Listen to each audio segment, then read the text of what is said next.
Currently, I have a week left until Rimuru leaves in Gracia and the attack on Tempest starts. Until then, I've been using Great Sage and Genius to its maximum potential and studying Magicules, science, and the skill system constantly. By doing this, I should be able to apply them to my evolution to achieve really good results. You never know when you might stumble upon a breakthrough. Any new discoveries could be huge. All of this is in preparation for my evolution. Of course, that's not all I'm doing. Thanks to parallel processing, I am able to move that process away from my general thinking process in order to still do other things. It does come at the downside of slower general calculation speeds, but they don't really matter. For now, I've got two things I've got to do. First of all, we've got the meeting with Guard Mile. Thanks to my intervention, when the Archdragon attacked the city of Ingratia, Rimuru didn't encounter Guard. Accurate to my calculations, but still annoying to have to deal with. Guard is a very important person in Tempest's future as the man who handles Tempest's money. Finding him will make the future much more convenient. Judging by his actions, he should still be in Ingratia right now, so I only really have to find him. For this, I finally get to use this. I pull out a tiny device, small enough to fit on a fingernail, but powerful enough to completely hide your Magicules. That's right, one of the two devices I developed over a year ago, the other one being the Magicule Bomb, will finally come into play. I make a clone of myself using Body Double, and have it copy the form of the tiny fly-like monster from all those months ago. Finally, everything is going to come together. After I equip it with a Magicule hiding device, I send it off on a mission. The mission being, find Guard Mile. With Genius, finding Guard shouldn't be much of a problem, but for now, I don't really have much else to do. Putting another Magicule hiding device on myself, I begin flying around in search of Guard. Due to the form I'm using, flying Guard on the first day is very unlikely though, even with Genius.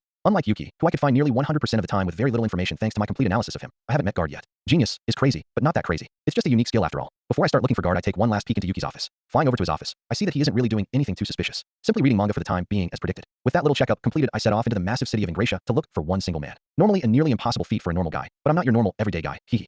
I feel someone looking at me with a brutal deadpan expression. Strange, no one should be able to see me. The clone flukes around where Rimuru should be and uses all sensory abilities to see what Rimuru is doing and thinking. Seems that he is just as clueless to my death as I thought he would be. He's happily teaching the kid something that he doesn't seem to understand too well either. I can tell Great Sage is saving his ass on this one. Thanks to Sage's link, I can see when his Great Sage is active and vice versa. I would know how to teach that, Rimuru. During my time teaching the kids, I was the one that would handle, the actual teaching of information. Rimuru was mostly there for support during those parts of class. Apparently, I was a nightmare teacher as Rimuru pointed out one night. Not really holding back on hard subjects and pushing everyone to their absolute limits when training. Good to see I haven't gone soft. My old little sister from before I died also said that. My little sister. I look down a little. I wonder how she's doing. Snapping out of it, I focus on the task at hand again. Find Guard. No distractions. I continue to scan the entire city in search of Guard. No luck on the first day. With night coming quickly, I decide to stop for now. Guard is likely asleep by this point in time, so finding him will likely be harder. For now, I focus on my second goal outside of research. Making myself a new weapon. My sword has been lacking a bit recently. It's a good sword, don't get me wrong. But the sword I have right now isn't my best work. I made it when I had way less information on how the magic system truly worked, and due to that it has a couple imperfections. It's time to make a new one. This is earlier than I expected when it comes to making this sword, however. I originally thought I would make it after I became a demon lord. Why is that? It's simple. Fighting Hinata was the last requirement, and I originally wasn't going to go back with Rimuru. Even if Hinata hadn't intercepted me on my whales back from adventuring in fear of affecting the timeline, because Hinata fighting both of us at once would have been too risky a bet for Yuki to take.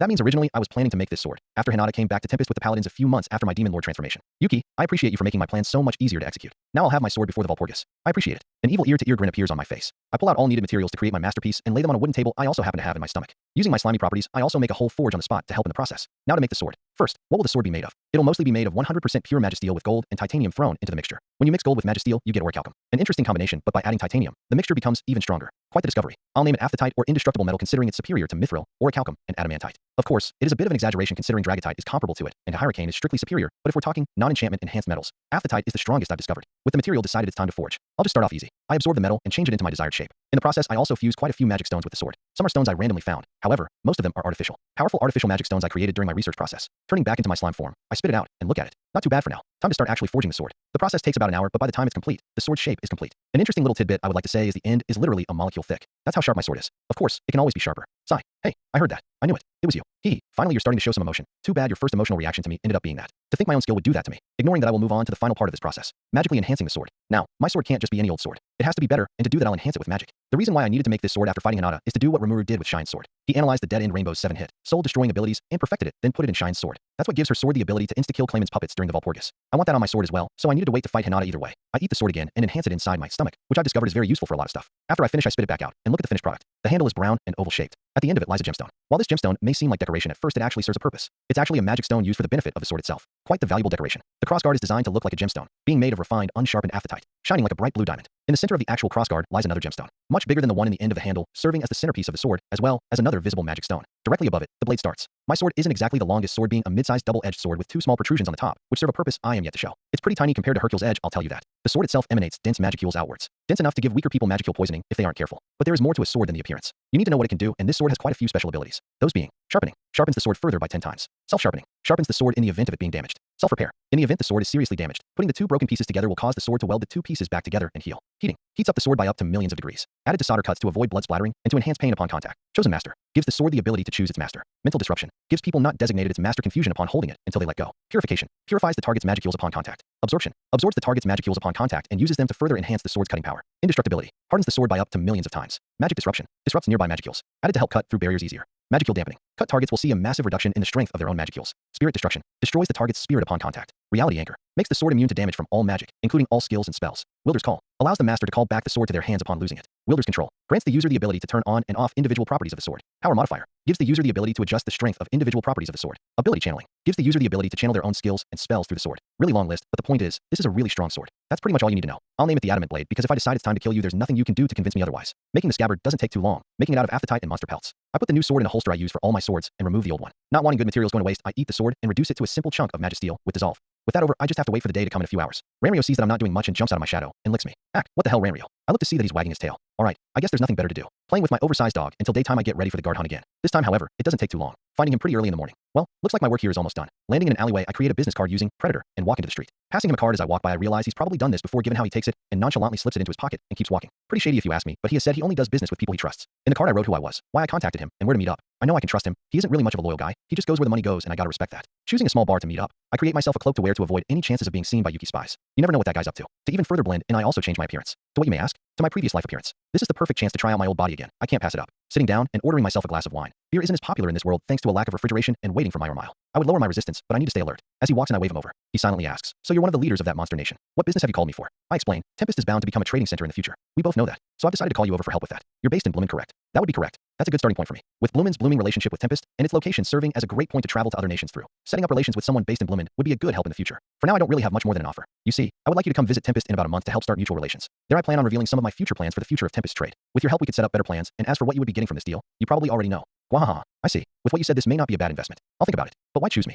Of course I don't plan on ending with you, but you're a start. I've heard good things about you and happen to be around the area, which is why I chose to contact you first. But I will set up bigger relations in the future as well." "I see. Very well. I'll think about it. Just give me a date and time, and I'll tell you if I'm going." "Alright then. How about 30 days from now at around noon? That should be plenty of time to prepare right." He thinks about it then turns to me. "It's a deal. Good. That gives me 3.5 weeks to sort out this whole Tempest invasion thing. Should be enough. After all, I could always just auto-win with a magic bomb." We continue talking to get a better idea on each other's plans. This will make the meeting in the future with him much easier. By the end of the meetup, we pretty much have the foundation of our future meetup completed. As the conversation finishes, I do say one thing. I tell him to not tell anyone that he saw me here. Seeing me and understanding the basics as to why he nods and leaves. Good. If that was anyone other than my Ormile, then I might not have been as reassured with a nod. With that out of the way, I finally get to focus on my research for the final few days. Can't let even a single day go to waste. I'm on a time limit here. The time until Rimuru left came by pretty fast with all the research I was doing. I spent the entire time as busy as possible with occasional breaks playing with Ranryo. By the time Rimuru left in Gracia, I had already gotten close to properly identifying the behavior of a Magicule, something that I originally thought was impossible as they seemed to move around randomly at first glance. However, I never got to do that because the time was up. During my time in the woods doing my research, I sent my one clone, because for some reason Rimuru and my body doubles are limited to one, and sent it to Farmus to look around. They had amounted to a force of about 27,000 to help take down Tempest after Yuki and Granbell helped kick it off. This is more than enough to fuel 2 Demon Lord transformations. This is good to know. With everything as good as they're going to get, it's time for it to actually kick off. First, Hinata's fight with Rimuru.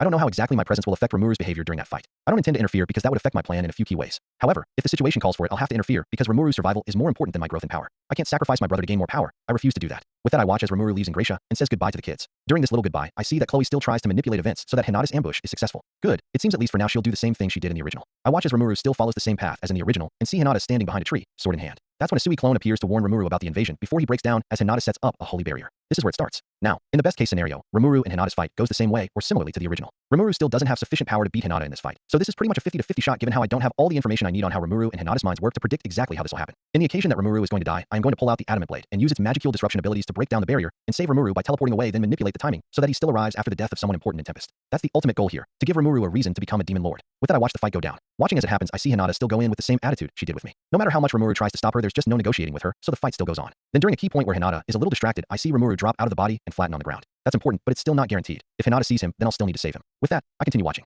As Rimuru pulls the Gluttony, stunt Hinata immediately counters with a disintegration, instantly destroying the clone Rimuru made and giving her the idea that she won. As she walks away and disables the barrier, Rimuru leaves unscathed for the most part, so I didn't have to step in. Good. Plan B wasn't the most ideal scenario to act out. With everything in the clear, here it's time to go back to Tempest. I can't save Cheyenne, but I can lower the amount of casualties and damage to Tempest in this invasion. There are 2 sides of the capital of Tempest, Rimuru City and Midru City, the twin capitals. The 2 are connected with a road. Rimuru City is the city from the original, the one that sprung up from the Goblin Village. Midru City sprung up around my house, and is the sort of production center of Tempest. My main goal here is lowering damage to Midru City while saving people along the way. I don't want to lose research. While this may lower the numbers of the Yamagiri in the future, it shouldn't be too bad for the military forces of Tempest, given what I'm going to do soon. Teleporting over the cities, I watch the invasion occur. Everything goes pretty much the same with the force going in and slaughtering any monster unfortunate enough to get in their path. As this happens, I watch Mirren set up a Magicule weakening barrier around Tempest, further adding to the chaos. I watch the fight continue until my cue. Shine's death. The moment she drops, I immediately dig into the fight. Surrounding myself with a barrier as I enter to stay strong inside the barrier for longer, I land in front of my lab, where Gobzi's Goblin Guard are defending it. With General's orders, Gobzi is able to buff up his squad like my hive mind can. A really strong ability, especially in groups like his Goblin Guard. It's what makes them so strong. However, even then, their team isn't enough to stop the invasion force completely, and they are slowly overrun. That is until I show up. Landing in front of the guard, I immediately use Death Stare on the confused invaders to kill them all instantly.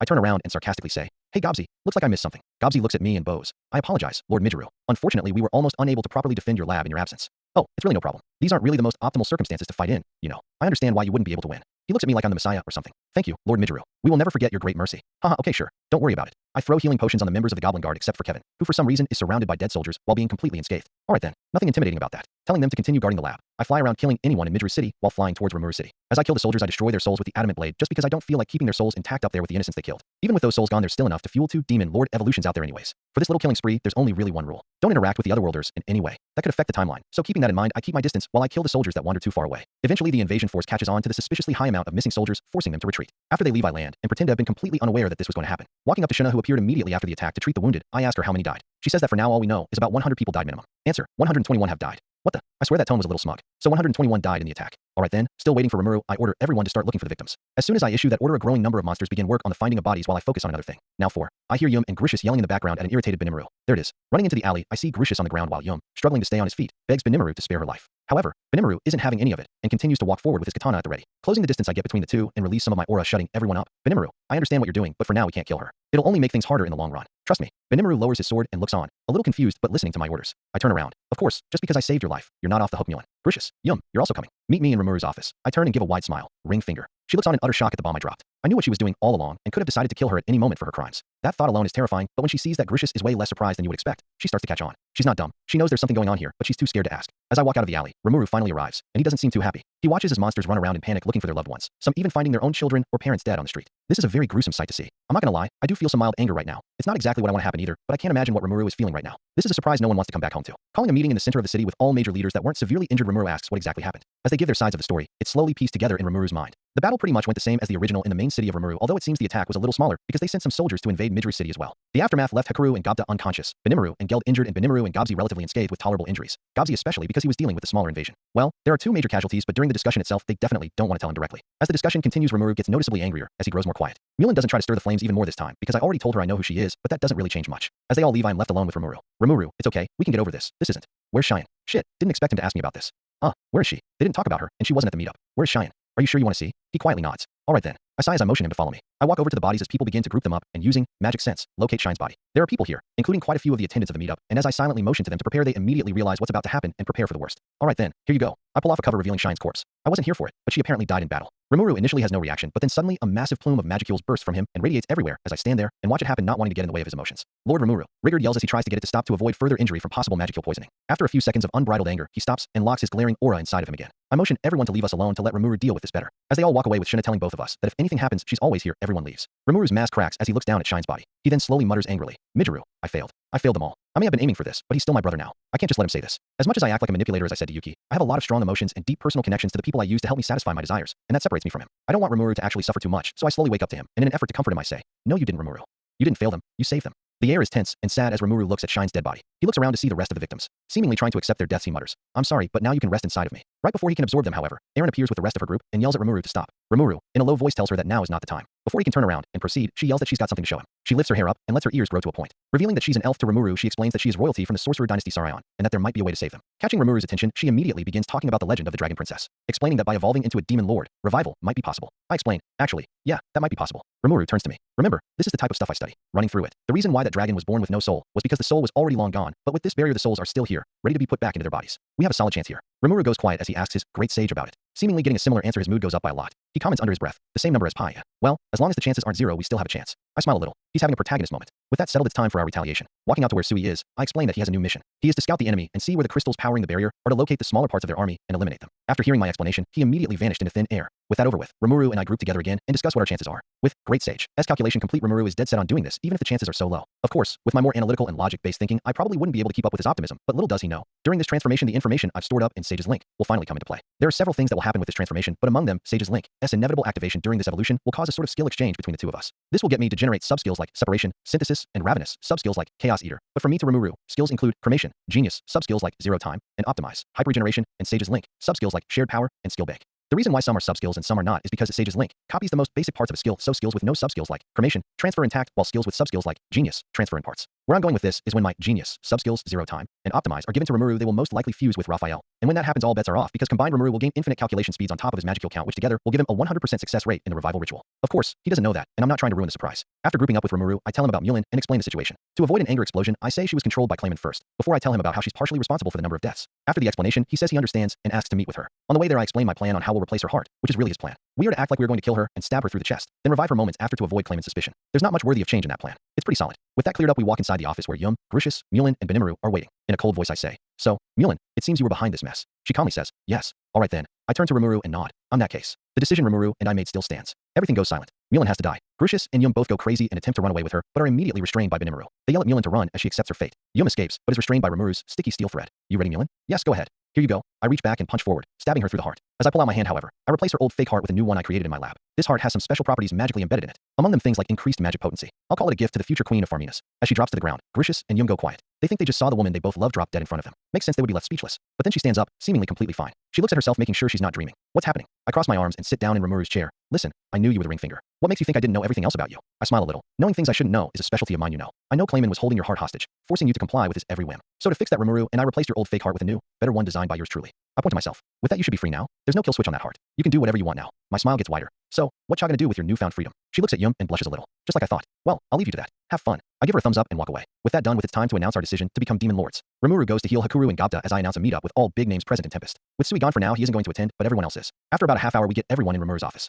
From Gabzi to Benimaru, everyone is here to discuss recent events. As Rimuru announces, "I'm sure you're all anxious right now. Rigard has probably already informed you about our current situation, so skipping ahead. We need to discuss how we are going to deal with the humans, as well as the discussion of the possibility of reviving the dead. However, before we begin, Midgeru and I have an announcement. We have decided to become demon lords. Now with that in mind, let's begin." The conversation immediately turns to the monster's thoughts on humans after the invasion. With the results of the invasion being so negative and unjustified, it makes sense that the first thing Rigard says when he is the first to speak is, "While this may disappoint Lord Rimuru and Midgeru, I cannot forgive the humans. They surprise attacked our nation, which was a cowardly move. I have no respect for cowards." Another goblin lord chimes in, mentioning that there is no guarantee that what happened today is not a one-time deal. He points out that we can never truly be sure an invasion force won't sneak in again. This makes the threat impossible to truly prevent and makes opening up to the humans again risky. This sentiment continues for another 30 seconds before Rigard breaks the ongoing opinion by stating, "While untrustworthy humans like the Knights of the Farmer's Kingdom that attacked us today will always exist, I believe it is unfair to condemn all humans as untrustworthy." He looks at Cabal's group and Yum, who have also appeared in this discussion. Yum has been living here training under Hakuru for months now and even helped in defending Tempest. Cabal's group came to help out of concern for the twin capital's safety as well. I believe they are our trustworthy friends, not enemies. With their presence, you can't say all humans are evil. Rigard thinks this through. You have a point, son. Now thinking it over, I might agree with you. We can't lump all humans together. There are humans we can call allies, but those we can't. However, another goblin lord counters, saying,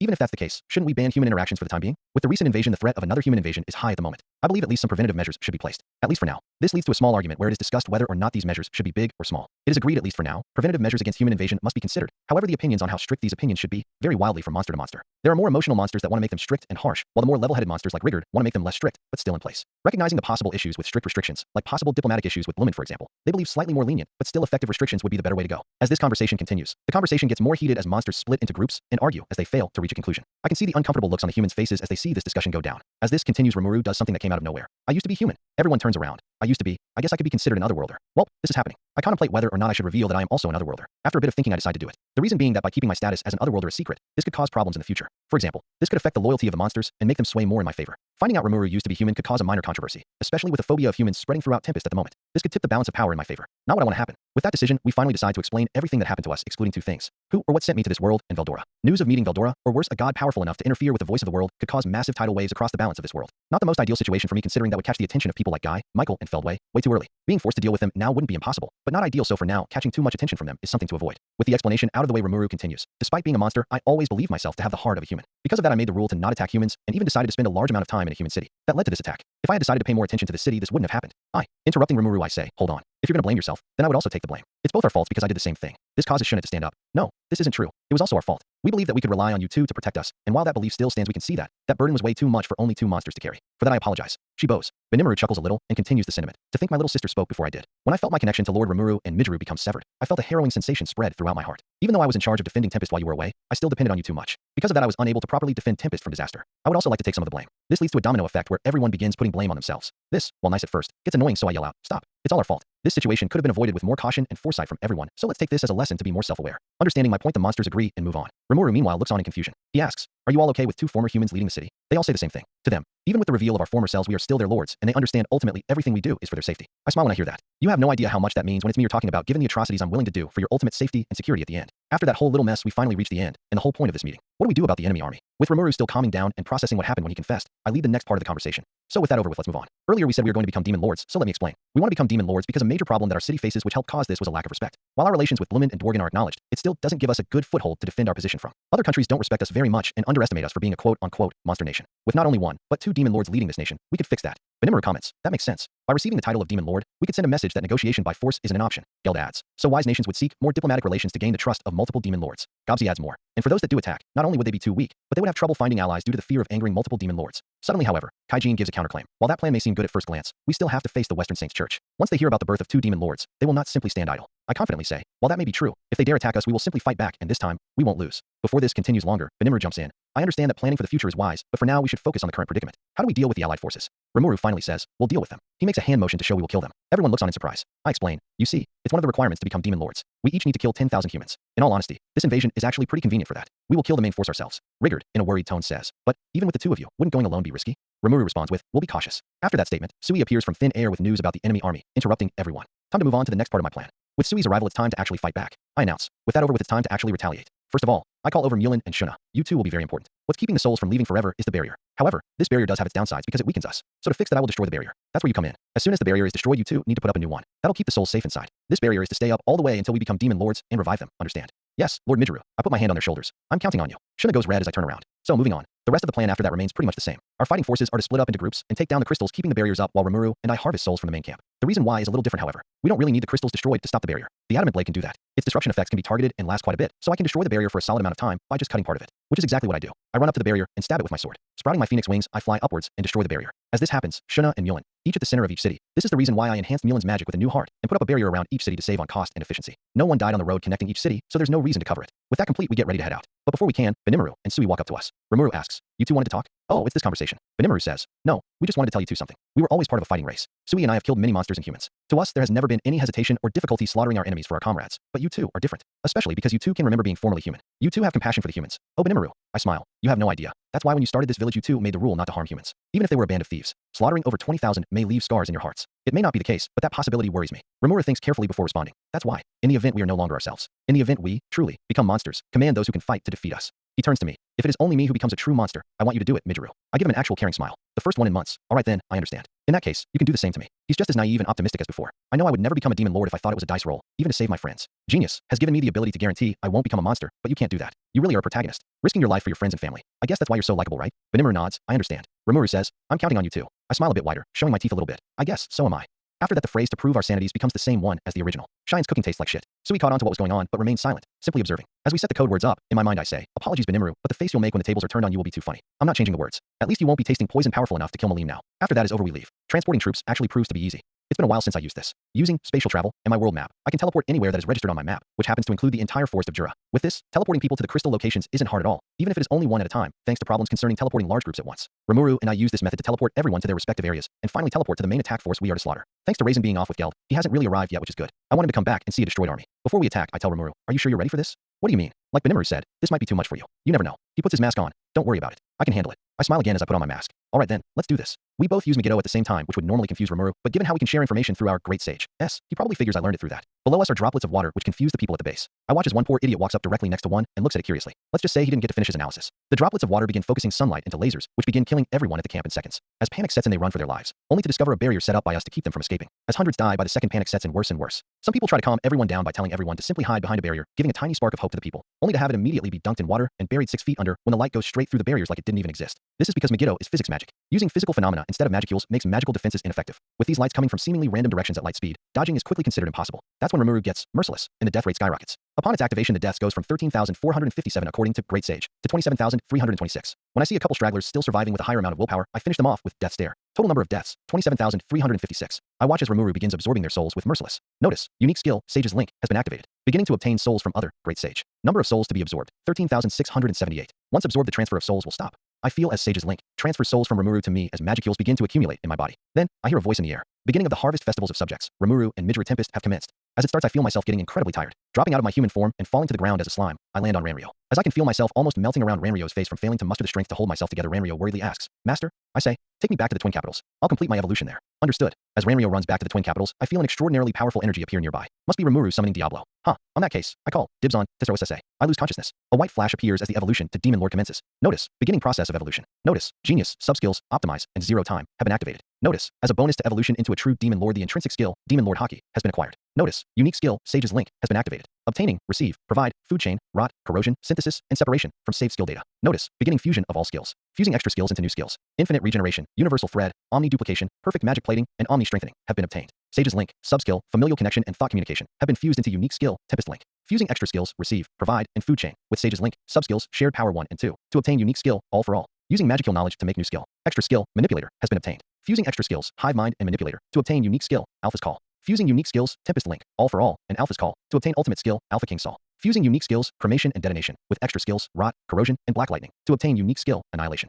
Using magical knowledge to make new skill. Extra skill, bad breath, has been obtained. Fusing extra skills, paralysis breath, noxious breath, and bad breath to obtain unique skill, demonic breath. Fusing extra skills, death stare and menace to obtain unique skill, demonic presence. Fusing unique skills, annihilation, demonic breath, and demonic presence to obtain ultimate skill, destruction king Mephistopheles. Fusing predator, absorption, dissolve, and soul consumption to obtain unique skill, apex predator. Using magical knowledge to make new skills. Extra skills, skill analysis, copy, edit, and solidify have been obtained. Fusing extra skills, skill analysis, copy, edit, and solidify into unique skill, plagiarizer.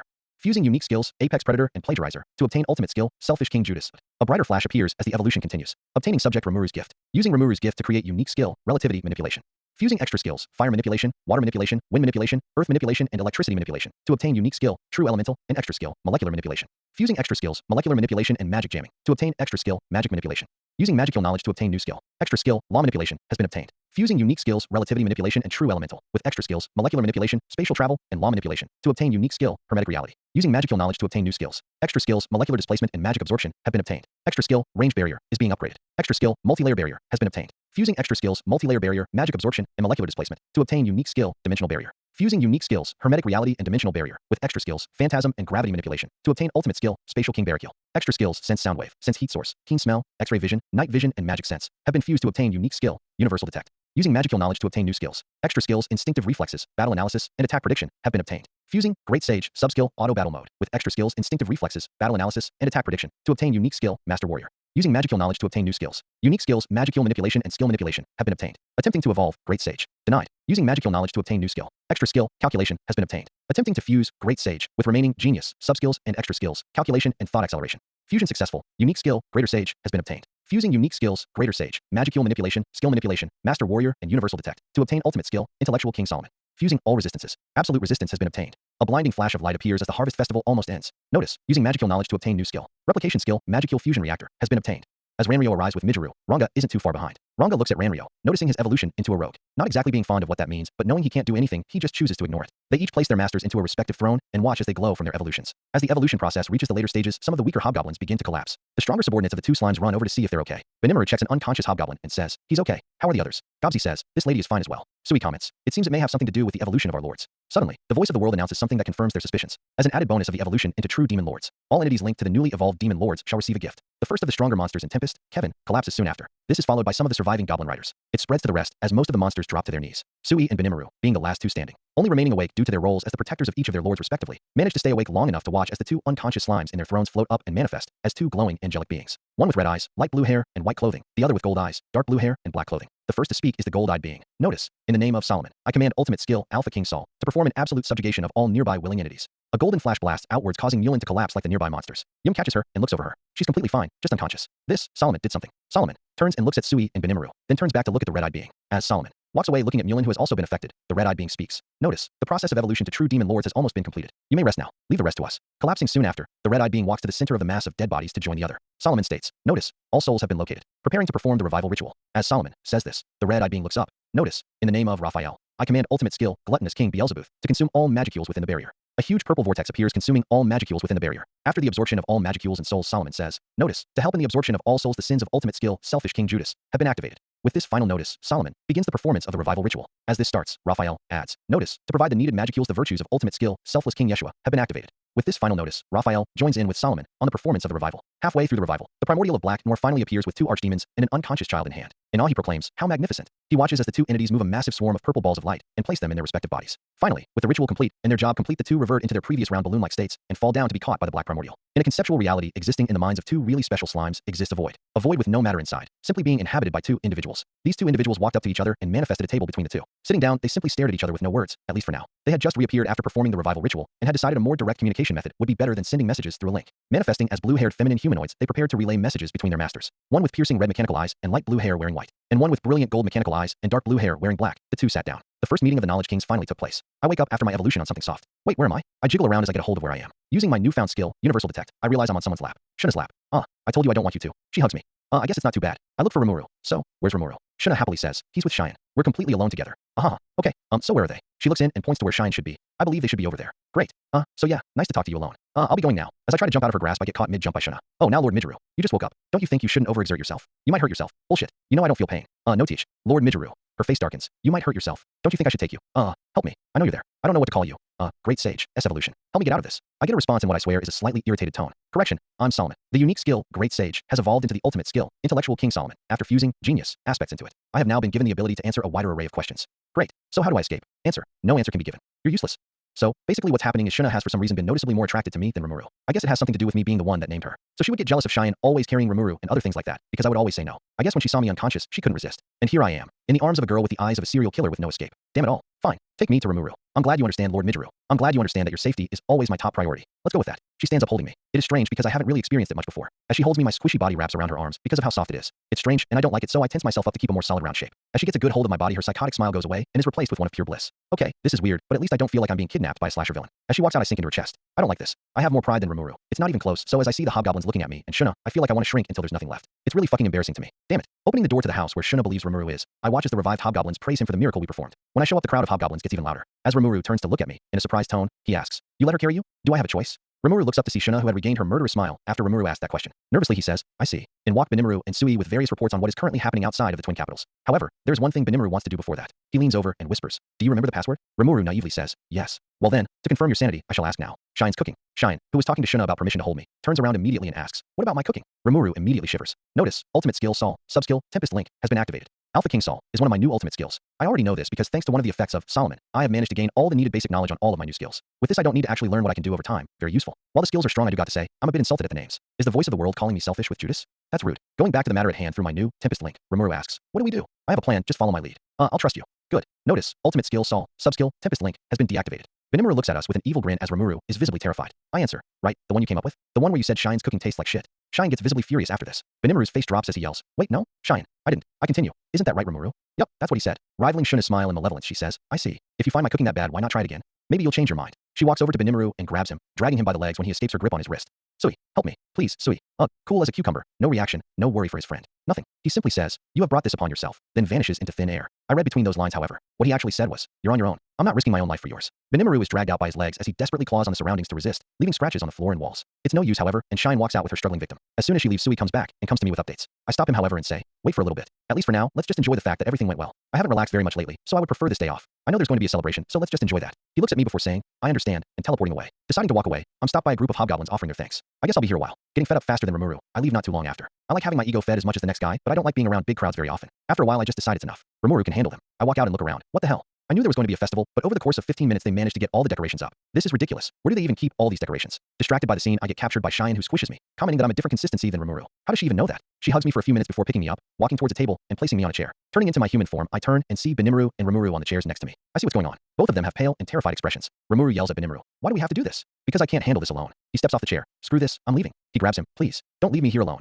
You have Midgeru." He points at me. "He won't comfort me." Look at him. They both look at my calm, emotionless face. That's not my prob. Cheyenne shows up with a pot of what I can only assume to be various types of wet monster feces, serves it on some plates, and puts them in front of us. She happily chirps, "Enjoy." Benimaru and Rimuru look like they lost their will to live as soon as they see the food. Knowing it shouldn't be that bad, I pick up the spoon and eat some of it. The texture is awful, I gotta say, but the taste. Holy shit, this tastes incredible. On the other side of the twin capitals, Shuna grasps her chest. Something very wrong just happened. She runs into the kitchen feeling the urge to one-up someone. Who she wants to one-up, she doesn't know. Benimaru and Rimuru turn to me. "Yeah?" They watch in utter disbelief as I start eating the food with a smile on my face. Looking at the food, they hesitatingly try the food and look at the food like it's the greatest thing since sliced bread. How? Cheyenne crosses her arms and overconfidently proclaims, "It's my unique skill, Master Chef. I want to be a good chef, so Lord Rimuru's gift gave me this skill." The two turn to each other and smile in relief. We're not going to die. I watch this all go down with an emotionless face similar to Sui's. It's a big contrast now that I think about it. After the weight of having to eat Shine's cooking is lifted off Rimuru's chest, he is able to enjoy the rest of the celebration. For the most part, one just stay on the side and watch with Ranryo as it continues until I see something interesting. It's Diablo. He appears with his 2 archdemons who didn't die thanks to the interference of Rimuru's skill, Yeshua, and happily tells Rimuru that he has carried out his task flawlessly. Rimuru, confused, asks Ranga who Diablo is. To his horror, Ranga tells him, I believe that is the demon you summoned, master. Oh right, in that case I thank you for your help.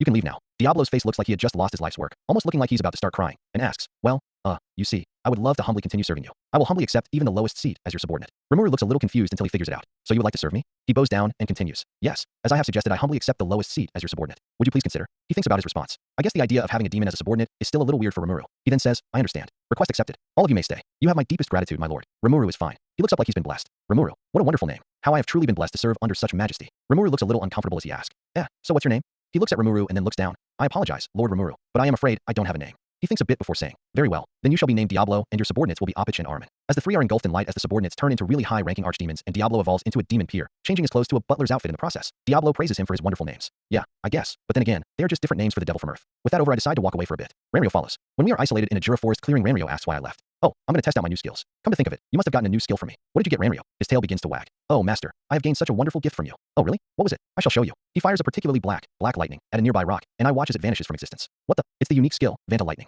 What do you think of it? That's. Ranryo looks a little scared. Incredible. That's amazing. Ranryo wags his tail much faster than before as I am blown away. Master, he runs and catches me. Solomon, answer. The unique skill, Vanta Lightning, fires a bolt of magical lightning infused with similar properties to your Annihilation. That's interesting. So whatever gets hit that isn't weak enough to resist will get destroyed. That's a little strong. Alright then. I tell Ranryo this and explain that I should test out my own skills as well. Ranryo accepts and sits back and watches. First, the ones I can't really test much for now. Selfish King Judas is a skill that grants me Apex Predator, Plagiarizer, and a strange third skill called Judas Sin, which for some reason I can't see. I can't test the latter, and Apex Predator is a better version of Predator, leaving only Plagiarizer. Plagiarizer is interesting. It's a slightly weaker version of the effects of Guy's prideful King Lucifer, copying abilities, etc. However, it's limited in that it only works on weaker or willing targets. Theoretically, I could take all the abilities of my subordinates if I wanted to and fuse them into an ultimate skill to reduce pressure on my soul, but 6 ultimate skills might be too much for my soul. I can't take the risk. Alpha King Saul is next. It's a skill entirely related to the relationship between me and my subordinates. We have Tempest Link, which is a better version of Sage's Link, allowing me to connect to anyone I have a link with, not just Rimuru. Subjugate and Alpha's Call go hand in hand. Subjugate allows me to mark everyone willing or weaker than me as my subordinate, and Alpha's Call gives me control over them. To what extent is up to me. I could give them absolute freedom or brainwash them into a fanatic slave. It's really up to me. It also passively makes anyone under me see me as an absolute godlike figure, which is interesting. All for all, also links to Subjugate, just in a much less manipulative way. It allows me to share my magicules to them, being a much more developed version of the corridor Rimuru and I had with my Sage's Link. That's the only one I can test for now. I ask Ranryo, can you use Black Lightning at your full strength on that rock over there? While confused, he shoots a nearby rock, breaking it up. I use All for All to share my magicules to Ranryo and ask him again as he looks at himself, noticing his boost in power. He blasts a similarly sized rock again, and this time not only shatters it, but causes an explosion that causes noticeable damage to the surrounding area, leaving behind a crater. It worked. Ranryo asks me what I mean. It's a skill I got. I can share my power with my subordinates now. That was a fraction of my own magicule storage you just used. I see. I thank you for allowing me to. I pet him. Don't worry about it. Next is Destruction King Mephistopheles, a purely attack-based skill which grants Annihilation, Demonic Breath, and Demonic Presence. Demonic Presence is a better version of Demon Lord Haki. That's basically what it is. The intimidation and boost to magicules given off is higher, and it can be targeted to only affect certain people. Annihilation is a powerful blast of magicules that destroys anything it touches that is unable to resist being able to eat through barriers, or in some cases straight up shatter them on impact. This is my strongest basic attack. Meanwhile, Demonic Breath infuses some of the properties of my Annihilation into a breath attack. It's weaker but still pretty useful. First I test Annihilation. I use it and fire a dark blue, almost black, blast at a nearby mountain, carving a hole into it, and destroying anything it touches. Then I use Demonic Breath on the floor in front of me, slowly eating through it like acid. Not bad. Ranryo just watches, understanding the concept behind them immediately thanks to having Vanta Lightning. Lastly, we have Spatial King Barrakiel, because I can't really test Intellectual King Solomon. It's by far the hardest ultimate skill I have to use simply because it's the only one you have to master to get its full potential. Lucky for me, Solomon allows me to immediately do that. It consists of Phantasm, Dimensional Barrier, and Hermetic Reality. Phantasm remains the same while the last 2 are interesting. Dimensional Barrier is hard to explain. It isn't an absolute defense like Covenant King Uriel's Universal Barrier, but it isn't by any means weaker. It is weaker and functions as a traditional dome-like shield around me that can break. However, what sets it apart is the things inside the shield. The area between my body and the edges of the shield is an area where the laws of physics are fundamentally broken. You could punch me directly in the face but miss and have your hand dimensionally displaced in such a way that you somehow hit yourself. Your magicules could turn to nothing, your atoms could fall apart, etc. The effects are limitless and controlled by me, essentially turning me into a near absolute god inside the barrier. The only limit being that if you are strong enough, you could overcome these effects. Then we have the big one, Hermetic Reality. It makes it so anything I want to be real becomes reality. It gives me absolute control over the laws of reality. I can alter the laws of physics, turn a rock into a bird, delete something into nothing, create something out of nothing. Everything in reality bends to my will under Hermetic Reality. There are only 2 drawbacks. I can't do something I am unable to imagine, and I can't do something that is beyond my power, Shenron style. First, the imagination drawback. It essentially means if I am unable to imagine it in my head, I can't do it. For example, assuming I have infinite power to bypass the other drawback, I can't create a 5D structure because my mind is limited to 3 dimensions. I can't imagine it, so I can't create it. However, thanks to Solomon, as processing power, I can basically ignore this drawback. The second drawback is much more simple. If I don't have sufficient magicules, I can't do something. Everything I do with Hermetic Reality consumes a massive amount of magicules, enough to where if a normal human tries to use it, they would collapse and die from lack of magicules after creating a pinhead.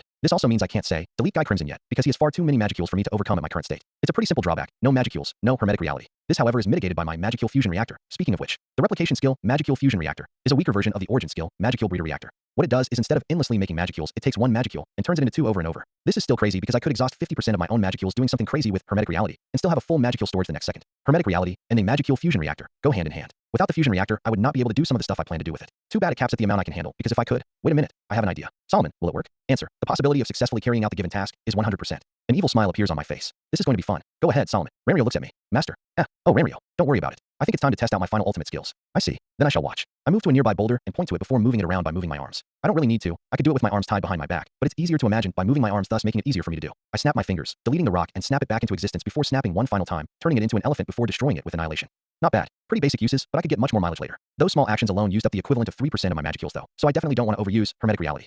Rimuru watches as I do this amazed. As soon as I destroy the elephant, he yells, "Amazing master." I turn and smile. Could do better. I could do way more. Thanks, Rimuru. He praises me for a few more minutes before we decide to head back. On our way there, a monster attacks us, which I promptly destroy with annihilation, which is more cost-effective than Hermetic Reality deletion by a lot. We arrive and continue to enjoy the celebration before I get called over by Sui. He brings me over to Benimaru as I ask, "You have news for us, right?" I think I already know what this is about. He is a little surprised, but then smiles. "I see you already know." As expected of Lord Midgeru, Eurazania's 3 Beastketeers have come with urgent news. I turn to them and cross my arms. I confidently say, "It's about Carrion and Malim, right? I think I got this covered." They look at me flabbergasted about how I already knew what they were going to say. It seems Valpurgis is around the corner now, and I have a feeling things will turn out differently this time, especially with my new discovery. Rimuru and I brought the 3 Beastketeers into a meeting room to discuss their little warning. Sitting down, I ask, "So, Beastketeers, as I've said, you have some news regarding Malim, correct? It has to do with the whole attack on the capital stunt she pulled if I'm correct. She attacked a bit ago and destroyed the capital of Eurazania, right?" Rimuru looks at me with a little confusion, but brushes it off. He's lived close to me for the past 2 years. At this point, he's used to me knowing more than I reasonably should. It's not like he can get information on how I know. Whenever he asks, I deflect it or say it's because of my intelligence-enhancing skills and drop it. Technically, I'm not lying. If it wasn't for a great sage, and now Solomon, I wouldn't remember nearly as much about the story as I do. I used it to refresh my memory early on in this little adventure. Albiz asks, "How did you know?" I shrug. I have my ways. I actually knew this was going to happen before it even began.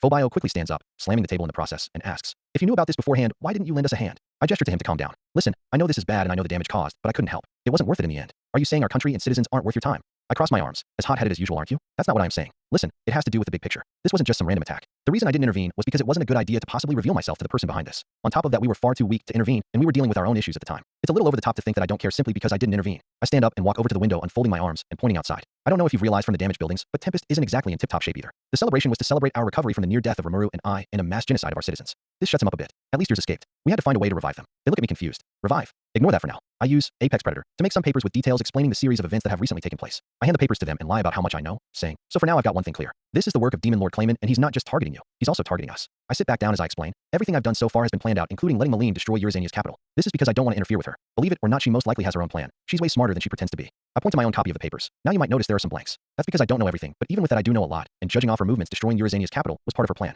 I shrug. Was it the best plan? No, but this is Malim we're talking about. A couple destroyed capitals here, and they don't really faze her. Albiz thinks about what I said and asks, if this was part of Lady Malim's own secret plan, why is she doing this? I don't know exactly, but it is likely to fool Clayman. I explain to Rimuru, remember when I found Malim's prints on the wall of the dwelling of the spirits? Rimuru says, yeah. Well, after that I decided to investigate her whereabouts, which got me this information. A while back I caught Fry talking about Demon Lord Fry? Yes, anyways. Albiz asks, how did you manage to spy on her? I knew this would come up. I pull out one of the Magicule concealment devices and show it to them. With this, they look at the tiny device. It's a little invention I made. It perfectly hides your Magicules, see? I put it on me, making all Magicule-related traces of me disappear. I made a few of these about 18 months ago. I use them to spy on people. They are amazed at my creation, but then they ask why I would show them I have something like this in my possession. I trust you free. That's about it. My background check has given me positive results for all of you. Sophia asks, wait, does that mean you? Moving on. I used this to learn that Fry and Clayman were working together at least for a while. During that partnership, they used a magic stone called the Orb of Domination to try and take control of Malim. This definitely didn't work, however. The stone isn't strong enough to control her. They asked how I know. I explain, think about this. I know from information gathering, so I won't spell it out, but with the 3 of you there you could testify to this. Before the attack, Carrion made everyone in Eurazania evacuate. Question is, why? Malim's attack was supposed to be a secret. So how did he know? They think about this for a little bit. Answer is, Malim told him in some secret way. She's numb to mass murder at this point, but that doesn't mean she will kill everyone in the capital of Eurazania for no real reason. She somehow gave him a heads up before the attack. This caused him to tell everyone to evacuate in preparation for the worst case scenario. In fact, it's a running theory I have that Carrion isn't even dead. It's not that hard to fake someone's death with an attack as spectacular as the one that wiped out a city in one shot being fired. Keeping Carrion alive would actually make more sense than killing him, don't you think? They clearly have hope he isn't dead from what I said, but are definitely still not fully convinced. Anyway, with the Malim attack explained for now, let's move on to the bigger picture. Clayman's overall plan. First, the most basic idea. Clayman's ultimate goal is to become a true demon lord like Rimuru and I. Alarm bells ring in their heads immediately. After this reveal, they begin talking amongst themselves about how bad this could be. Clapping my hands to catch their attention, I continue. Listen, I've spied on Clayman, just like I have everyone else. Doing this, I've got a very good idea of his ultimate goal. He's trying to start a war between monsters and humans. As for why, it's to collect the souls of the human casualties to become a demon lord. Tempest is being drawn into this war because of how easy it is to make humans target this country. Turning to Rimuru, who hasn't really said anything in the conversation. Remember the attack on Tempest? That's part of it. He was going to use the human casualties in that potential war to become a demon lord. Albiz thinks about this more. I think I'm starting to understand. Good, but I think we should probably stop here for now. Sophia bluntly asks why. I explain. Well, due to the scale of this, I think it's better to discuss this with all big names Tempest. I only really explained Malim's actions because I wanted to clear things up. Rimuru mutters. And because you wanted to protect her. Quiet, Rimuru. I stand up. What I think we should do for now is wait to discuss this later. Maybe in a few days so that we can ensure everything goes well. On that day, we could discuss everything with everyone to ensure absolute agreement. What do you think? Albiz respectfully says, I accept. So, when are you planning to hold this meeting, Lord Midgeru? 3 days from now? That seems about right. I've got some stuff to do on my own as well. She bows. Understood. We shall attend. I walk out with Rimuru. He asks, is that how you know? You're just spying on everyone. Not exactly. I've got more than that, Rimuru. Unfortunately, I don't think I'll ever reveal that to you. He pouts. You're so secretive. You won't even tell your own brother. I laugh a little. Huh, Rimuru, with the way you act, it's like you're the younger brother I'm protecting. He gets a little more mad. But actually, speaking of family, I need to tell you something. It's about Veldora. With your increased calculation speed when you took my genius subskills for your own, you should be able to release Veldora, right? He goes silent. Then, his eyes widen after what I assume to be a little conversation with Raphael. I can. Fantastic. With the imminent creation of the slime army, Veldora's revival, and our transformation into demon lords, it seems my plans are finally coming together. With it being revealed that Veldora can be released, Rimuru and I immediately headed off to release Veldora. Standing in the cave and looking around, I can't help but feel a little nostalgic. This place is where this started 2 years ago. Getting things rolling, I asked Rimuru, are you ready? Yes. Rimuru then released a cloud of dense magicules which float above him and condense into a dragon shape. Veldora, without a physical body, appears in front of us. Quaha, my grand resurrection will finally take place. Just as over the top. I cross my arms and to mess with him I say, long time no see. In the most calm voice I can muster. Rimuru continues by saying, how are you doing? Disappointed by our reactions, Veldora asks, after my grand, long-awaited revival you two treat me so flippantly? As he says this, he turns away from us and closes the eye that faces us while using the other to gauge our reactions. After a few seconds of silence, he realizes we won't give him the reaction he seeks and moves on. He looks around and says, it came faster than I anticipated. I was expecting it to take much longer. So what's been happening on the outside? I stay silent because I know he already knows, but Rimuru answers. A few things happened. We became demon lords. Our unique skills evolved into ultimate skills. We made a country. Veldora forgets he's supposed to act surprised because he nonchalantly says, oh, all that happened. I smirk as I say, give up the act, you already know. He rapidly nods his head no as he yells, no, I don't know anything. I didn't peek. You're lying. Listen, you've seen what I'm capable of. You can't lie to me. Admit it, you were peeking. He droops down as he sadly says, okay, I peeked. Moving on quickly, he then says, but moving past that, not only 1 but 2 awakened demon lords in only 2 years. What in the world are your growth speeds? Rimuru smugly says, well, what can I say? We were always geniuses, weren't we? Veldora gets angry. You two took far too many risks. My magicules would always be taken away whenever I wasn't looking. Whenever you two would go on your ridiculous naming sprees, you took what you were missing from me. I motion him to calm down and calmly say, don't freak out, Veldora. While it's true Rimuru has been a bit of an idiot. Ignoring Rimuru for now, I continue. I wasn't. I already knew we were taking your magicules as we were naming the monsters around us. Don't worry, it was all planned out beforehand. If we hadn't named them, we would be far worse off. Trust me, I wasn't taking risks like Rimuru was. Veldora pouts as a dragon. I guess I'll believe you, Midgeru, but I still don't appreciate it. He proclaims, I demand recompense. I smile as I tease him. Creamiru puffs and Vanner cakes, right? Fine, I'll take you to the bakery soon. He goes full Tsundere as he loses eye contact with me and says, that's not what I was going to ask for. I'll still take them though. I laugh at him and ask, so what did you get from our gifts? Everyone else got one. He goes on to brag about the evolution of his unique skill, Investigator, into the ultimate skill, Investigation King Faust. A skill that from the way he describes it, has some added abilities for me. He mentions infinite thought acceleration, and subskill this timeline's Raphael and my Solomon have that as a combination of thought acceleration and the genius subskill, zero time. It seems my presence has strengthened Veldora by quite a bit. Rimuru and I both say, good for you, in a calm voice. This causes Veldora to get disappointed at the lack of reaction. He taps 2 of his claws together as he mutters, you can praise me a little more, you know. Rimuru ignores it and asks if we can go outside now. Veldora asks, why yes, I would love to, but what do we do about my body? In his current state, Veldora has no body. He turned his old body into pure magicules to help boost his analysis speeds. That's not good. If he doesn't have a body, then he'll face some drawbacks over time. Due to that, we will need to grant him a vessel to inhabit. Rimuru and I both have omniduplication, a skill that grants you the ability to create infinite clones assuming you have enough magicules. Due to my essentially unlimited magicules, I tell Rimuru that I'll handle it and give Veldora a clone to inhabit. Making the duplicate, I tell Rimuru, now you can transfer him into it. Got it. He transfers Veldora into it. And as the form Veldora was in turns back into magicules and goes into the clone, it changes shape.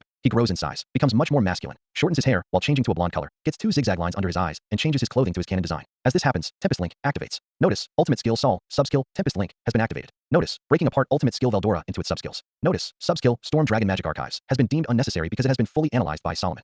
Unique skills Storm Dragon Summon and Storm Dragon Restoration have been acquired. Notice, ultimate skill Sol, subskill, Tempest Link has been deactivated. So that's how Solomon worked around the whole no 2 people can have the same ultimate skill at the same time rule. It simply breaks it up into parts and keeps them as separate skills. As I get this notification, I look up to see the clone fully inhabited by Veldora. He radiates a massive amount of magicules to the surrounding area as he begins to do a bunch of anime poses while yelling, Quah, the great storm dragon Rimuru Tempest have been fully restored. Anyone who dares get in my way shall be slaughtered. Quah. After laughing for a minute straight, he jumps down and hugs the 2 of us. Thanks you too. To think the day I can see you 2 again came so soon, as expected of my sworn brothers. Rimuru asks, where did you learn those moves? He responds, I got bored so I repeatedly read some of those manga things you had in your subconscious. Again, that's a big reason why I didn't absorb him and instead let Rimuru do it. Him reading the manga in Rimuru's subconscious is fine, but it would have been a complete disaster if he had read my mind and found the story in manga form. There's no way he wouldn't have asked about how I have that in my head. That could have been very bad. Wanting to get things moving, I say, alright, so to get started you need to suppress your magicules. There are humans and weak monsters living in Tempest, so we can't have you giving them magicule poisoning. You're very serious, Midgeru. I scratch my head. I would prefer the phrase efficient, but I guess you could say that. Now get moving, I say as I clap my hands. Gotcha. He begins to do the Super Saiyan pose as he draws in his magicules. Ha-ah-yeah. Rimuru comments, he's really over the top. I laugh a little, yeah. We watch him slowly draw in his magicules over a course of half an hour. Not bad. Must be thanks to infinite thought acceleration. With that whole show over, we start walking out of the cave. On the way there, Veldora catches up fully with us, and from analyzing our interactions, I can 100% say that while we do act like brothers, the positions are swapped. I'm the youngest but most mature. Rimuru takes up the position of the middle child, and Veldora, the oldest, is the most immature. It's pretty funny. Eventually, we leave the cave and run into a group of the most important figures of Tempest. I shrug. Well, now's as good a time as any. Hello everyone, meet Veldora. They think about what I said, processing and letting it really sink in before, yeah?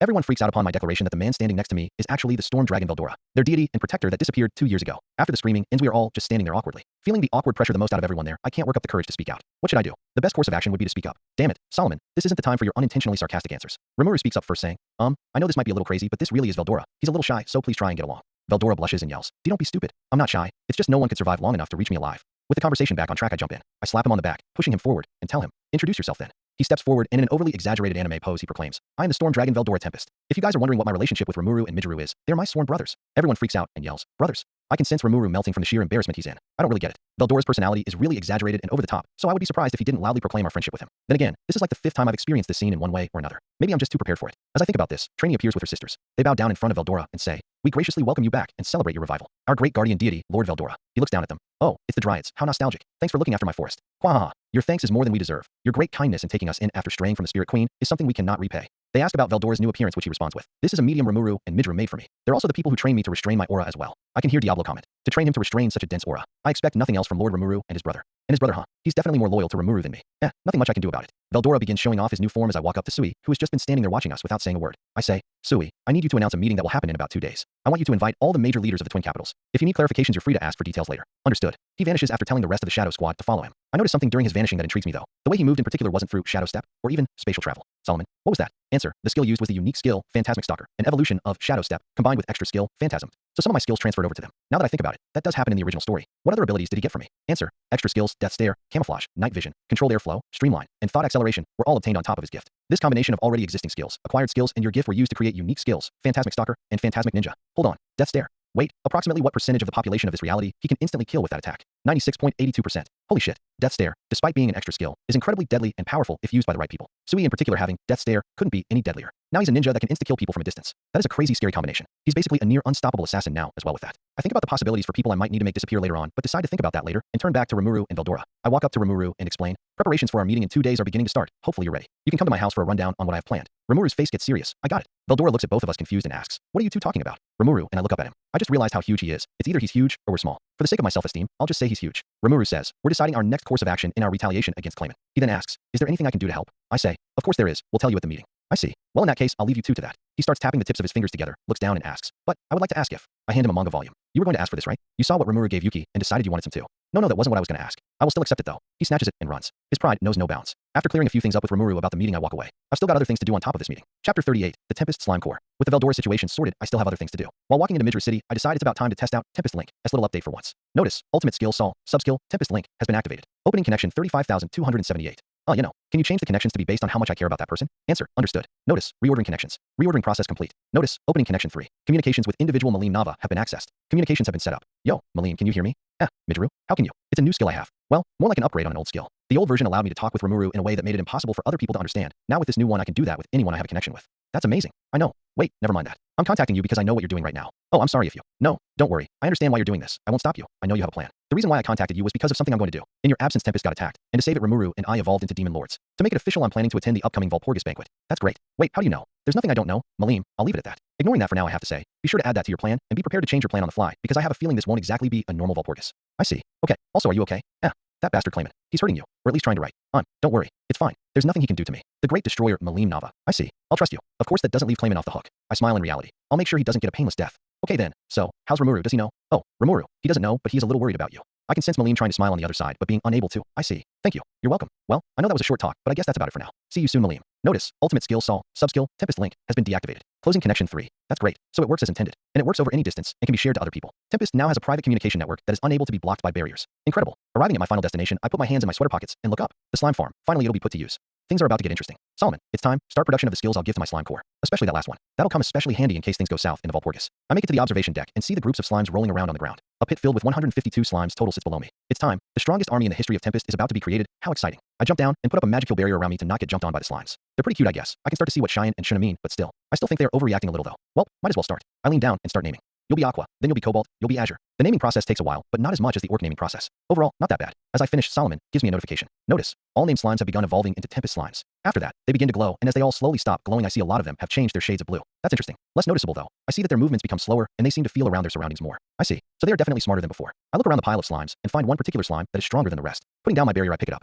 Found you. I need one slime to lead the others in case I am to go away for some reason. With this one being the strongest, this one will be the leader of my new army. Alright Solomon, it's time. You know what to do. Notice, Ultimate Skill Sol, Subskill Subjugate has been activated. Using an absolute subjugation on all surrounding entities. A burst of gold light is sent out in all directions. All the slimes begin to glow a little. Notice, Ultimate Skill Sol, Subskill, Tempest Link has been activated. Notice, Human Mimicry has been gifted to all surrounding Tempest slimes. Magic Sense has been gifted to all surrounding Tempest slimes. Knowledge has been gifted to all surrounding Tempest slimes. With that, the most basic needs to become strong have been given to the Tempest slimes. They can sense their surroundings, turn into their human forms, and have even higher intelligence. After doing this, I see as one by one, the Tempest slimes begin to mimic human shapes. Once they all complete this transformation, I see they all look like Rimuru and I with minor differences and different shades of blue in their hair colors. Alright, good start. Let's continue. First, they need to be stronger, so let's give them some more skills. Notice, skills telepathic communication, hive mind, adrenaline rush, streamline, phantasm, magic armor plating, super regeneration, black lightning, body double, multi-layer barrier, magic jamming, spatial travel, sticky steel thread, super strength, and master servant corridor have been gifted to the surrounding Tempest slimes. Most of the skills I gifted to them are weaker versions of skills that I myself have. These are simply to make them stronger. However, there's one that stands out among these skills, that being Master Servant Corridor. This skill is the one I had Solomon make for this specific moment. What it does is create an indestructible soul corridor between a master and a servant. The servants being the Tempest slimes and the master being me. This corridor comes with many benefits, but the main one is with the Veldora situation sorted, I still have other things to do. While walking into Midra City, I decide it's about time to test out Tempest Link. As little update for once. Notice, ultimate skill Sol, subskill, Tempest Link has been activated. Opening connection 35,278.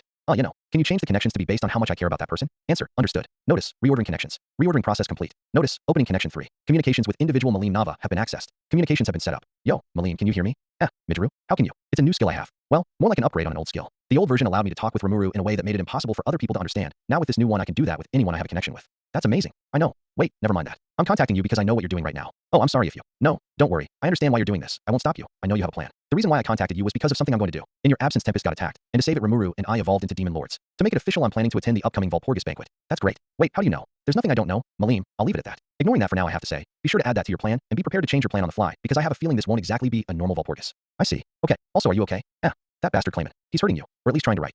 Don't worry. It's fine. There's nothing he can do to me. The great destroyer, Malim Nava. I see. I'll trust you. Of course, that doesn't leave claimant off the hook. I smile in reality. I'll make sure he doesn't get a painless death. Okay then. So, how's Rimuru? Does he know? Oh, Rimuru. He doesn't know, but he's a little worried about you. I can sense Malim trying to smile on the other side, but being unable to. I see. Thank you. You're welcome. Well, I know that was a short talk, but I guess that's about it for now. See you soon, Malim. Notice, ultimate skill Sol, subskill, Tempest Link has been deactivated. Closing connection 3. That's great. So it works as intended. And it works over any distance and can be shared to other people. Tempest now has a private communication network that is unable to be blocked by barriers. Incredible. Arriving at my final destination, I put my hands in my sweater pockets and look up. The slime farm. Finally, it'll be put to use. Things are about to get interesting. Solomon, it's time. Start production of the skills I'll give to my slime core. Especially that last one. That'll come especially handy in case things go south in the Valpurgis. I make it to the observation deck and see the groups of slimes rolling around on the ground. A pit filled with 152 slimes total sits below me. It's time. The strongest army in the history of Tempest is about to be created. How exciting. I jump down and put up a magical barrier around me to not get jumped on by the slimes. They're pretty cute, I guess. I can start to see what Cheyenne and Shuna mean, but still. I still think they're overreacting a little though. Well, might as well start. I lean down and start naming. You'll be Aqua, then you'll be Cobalt, you'll be Azure. The naming process takes a while, but not as much as the Orc naming process. Overall, not that bad. As I finish, Solomon gives me a notification. Notice, all named slimes have begun evolving into Tempest slimes. After that, they begin to glow, and as they all slowly stop glowing, I see a lot of them have changed their shades of blue. That's interesting. Less noticeable though. I see that their movements become slower, and they seem to feel around their surroundings more. I see. So they are definitely smarter than before. I look around the pile of slimes and find one particular slime that is stronger than the rest. Putting down my barrier, I pick it up. Found you. I need one slime to lead the others in case I am to go away for some reason. With this one being the strongest, this one will be the leader of my new army. Alright, Solomon, it's time. You know what to do. Notice, ultimate skill Sol, subskill Subjugate has been activated. Using an absolute subjugation on all surrounding entities. A burst of gold light is sent out in all directions. All the slimes begin to glow a little. Notice, ultimate skill Sol, subskill Tempest Link has been activated. Notice, human mimicry has been gifted to all surrounding Tempest slimes. Magic sense has been gifted to all surrounding Tempest slimes. Knowledge has been gifted to all surrounding Tempest slimes. With that, the most basic needs to become strong have been given to the Tempest slimes. They can sense their surroundings, turn into their human forms, and have even higher intelligence. After doing this, I see as one by one, the Tempest slimes begin to mimic human shapes. Once they all complete this transformation, I see they all look like Rimuru and I with minor differences and different shades of blue in their hair colors. Alright, good start. Let's continue. First, they need to be stronger, so let's give them some more skills. Notice, skills telepathic communication, hive mind, adrenaline rush, streamline, phantasm, magic armor plating, super regeneration, black lightning, body double, multi-layer barrier, magic jamming, spatial travel, sticky steel thread, super strength, and master servant corridor have been gifted to the surrounding Tempest slimes.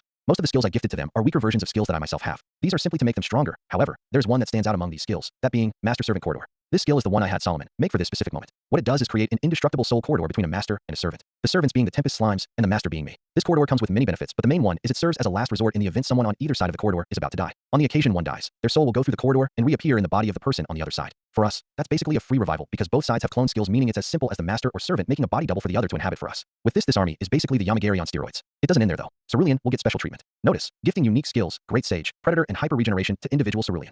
I expect great things from Cerulean. Hopefully he can live up to those expectations. Cerulean senses himself getting much stronger as some other Tempest slimes around him look at him, as well after sensing him skyrocketing. I watch the Tempest slimes get used to their new bodies for a while until I decide it's time. Notice, ultimate skill Sol, subskill Alpha's Call has been activated. A regal presence radiates throughout the slime farm as I make my presence known to everyone around. The Tempest slimes turn to look at me and immediately realize who exactly I am and immediately bow down. Not only are they grateful as well as following the monster rule to always follow the strongest, but they are also in the presence of my Alpha's Call, a skill that makes it so anyone that's been subjugated sees me as an untouchable borderline omniscient entity beyond the understanding of those affected. They essentially see me as a god now, which is useful. I command. Okay then, I see you all are already listening. To start, I need Cerulean to come forward. Cerulean jumps a little as he immediately moves forward and bows. He then says, "Greetings Lord Midgeru. We are in deep gratitude for your great blessings." So you already know. Of course, thanks to the great knowledge you have bestowed upon us, we know all about you and the great country of Tempest. I see. Then I accept your gratitude. In that case, may I assume you already know why I've given you those blessings? I'm getting a little uncomfortable with this. I'm talking a bit too regally for my taste here. A little more, and I'll end up talking like Veldora when he's confident. Cut to Veldora and Rimuru. Veldora sneezes as Rimuru asks, "Can dragons get sick?" Veldora responds, "No, this is quite the odd occurrence. I've never sneezed before." They both sense a massive amount of magicules in Midru City. They both yell, "What the? Back with me." Cerulean says, "Why yes, we have learned of your great plan and humbly accept our role in our Lord's plan." I essentially gave them a mission in that gifted knowledge. Their mission is to protect Tempest as its guardians. A flash of light appears in my vision. Oh, come on. What caused that? Fine, Tempest protectors. Basically what they'll do is protect Tempest from danger as the main defense line in the case of a severe emergency. I highly doubt even a natural Tenma war would pose a significant threat at this point. Moving back to the task at hand, I say, I see. Then in that case, I hope you all can live up to my high expectations. Now to get this out of the way. Anyways, to get this out of the way, can you all change your forms a bit? You all look almost exactly like Rimuru and I in almost every trait. That could cause some issues. So for my first order, I need you all to change your forms. They all understand and immediately begin changing shape. Cerulean, the one I'm particularly paying attention to the most, becomes more masculine and taller with some feminine features. I ask, I see. What made you make that decision, Cerulean? He answers, the longer limbs should make it easier to fight with. Not bad. Good planning, Cerulean. One of the Tempest slimes, after seeing everyone change shape, asks, might this be sufficient, my lord? Why yes, that should be good. Moving to the door, I say, part of the knowledge I sent are the rules that must be followed in Tempest. I need you all to follow them. As the protectors of Tempest, it wouldn't be a very good example to have you all not respect the country you are supposed to be protecting. Signaling Cerulean to come up, I continue. Finally, to finish, I have one last announcement. Cerulean here is the strongest among you and the possessor of 3 of my previous unique skills. With these traits, he will be promoted to second in commands behind me. I will coach him on what he is to do. He will be the slime you listen to after me. Only I can override his commands. You are to listen to his orders, all right? They all nod. Yes, sir. Cool. Now to introduce you all to Tempest. I hope you make a good first impression. We walk out only to see Rimuru and Veldora. Rimuru looks at the Tempest slimes and says, you've done a lot of crazy stuff before, but this, he points at the army behind me. This is going to need a lot of explaining, Midru. What have you done? I look behind me to see why he's so worried, and then realize their combined magical count is higher than a true demon lord's. They couldn't beat Rimuru in a fight because of ultimate skills like Beelzebub, but they could get pretty damn close. I comment, well, this is interesting. We ordered the citizens of Tempest to gather around the center of Rimuru City for an announcement. Gathering everyone together, I can see as thousands of monsters gather, creating a massive crowd spreading out towards the city streets. This is all for one thing. The introduction of the Tempest Slime Corps, Tempest's new military branch. For Cerulean's first order of business, he is to be the one to introduce the Tempest Slimes. He walks over to the podium in the center of the city and bows. With that over with, he begins explaining who they are. He proclaims, allow me to introduce myself. I am Cerulean, the leader and representative of Lord Midru's newly created Tempest Slime Corps. He smiles. Yes, I am in fact a slime. He turns back into his regular slime form for all to see. To me, he looks exactly like Rimuru and I other than being slightly darker in color. Funnily enough, I asked Shuna and Shine whether they can tell the difference between a light blue slime and Rimuru and I. They can. When asked why, Shuna, referring to me, said, he doesn't have your eyes. What that means, I don't know. Rimuru and I don't have eyes when in our slime forms. Moving back to the presentation, Cerulean watches as everyone's trust in him immediately goes up by a noticeable amount. Smart play, Cerulean. Didn't even realize they trusted slimes so much. Slime bias. Not something I expected. Cerulean, after spending a few seconds in his slime form, turns back into his human form and continues to speak. In a manner resembling Diablo, he proclaims, we have been blessed with power and consciousness by my lord. In exchange for this act of benevolence, we have been tasked with aiding in the protection of my lord's cities from threats. I would like it if we could get your trust and support to fulfill our duty. Under our protection, I will guarantee that no one will dare harm our lord's country. He proceeds to praise me and Rimuru, explaining how as my brother Rimuru's brilliance must be just as bright before going back to his original point. He gets serious again and says, anyways, as the monsters tasked with protecting these glorious cities, I hope that you citizens could put some trust in us. We promise to not let you or my lords down. Thank you for listening. He bows again and walks off the stage. With his section over, it's my turn. Rimuru knows I don't like presenting in large groups, preferring private, smaller conversations, but he still said, you made this new army, so you're going to introduce them.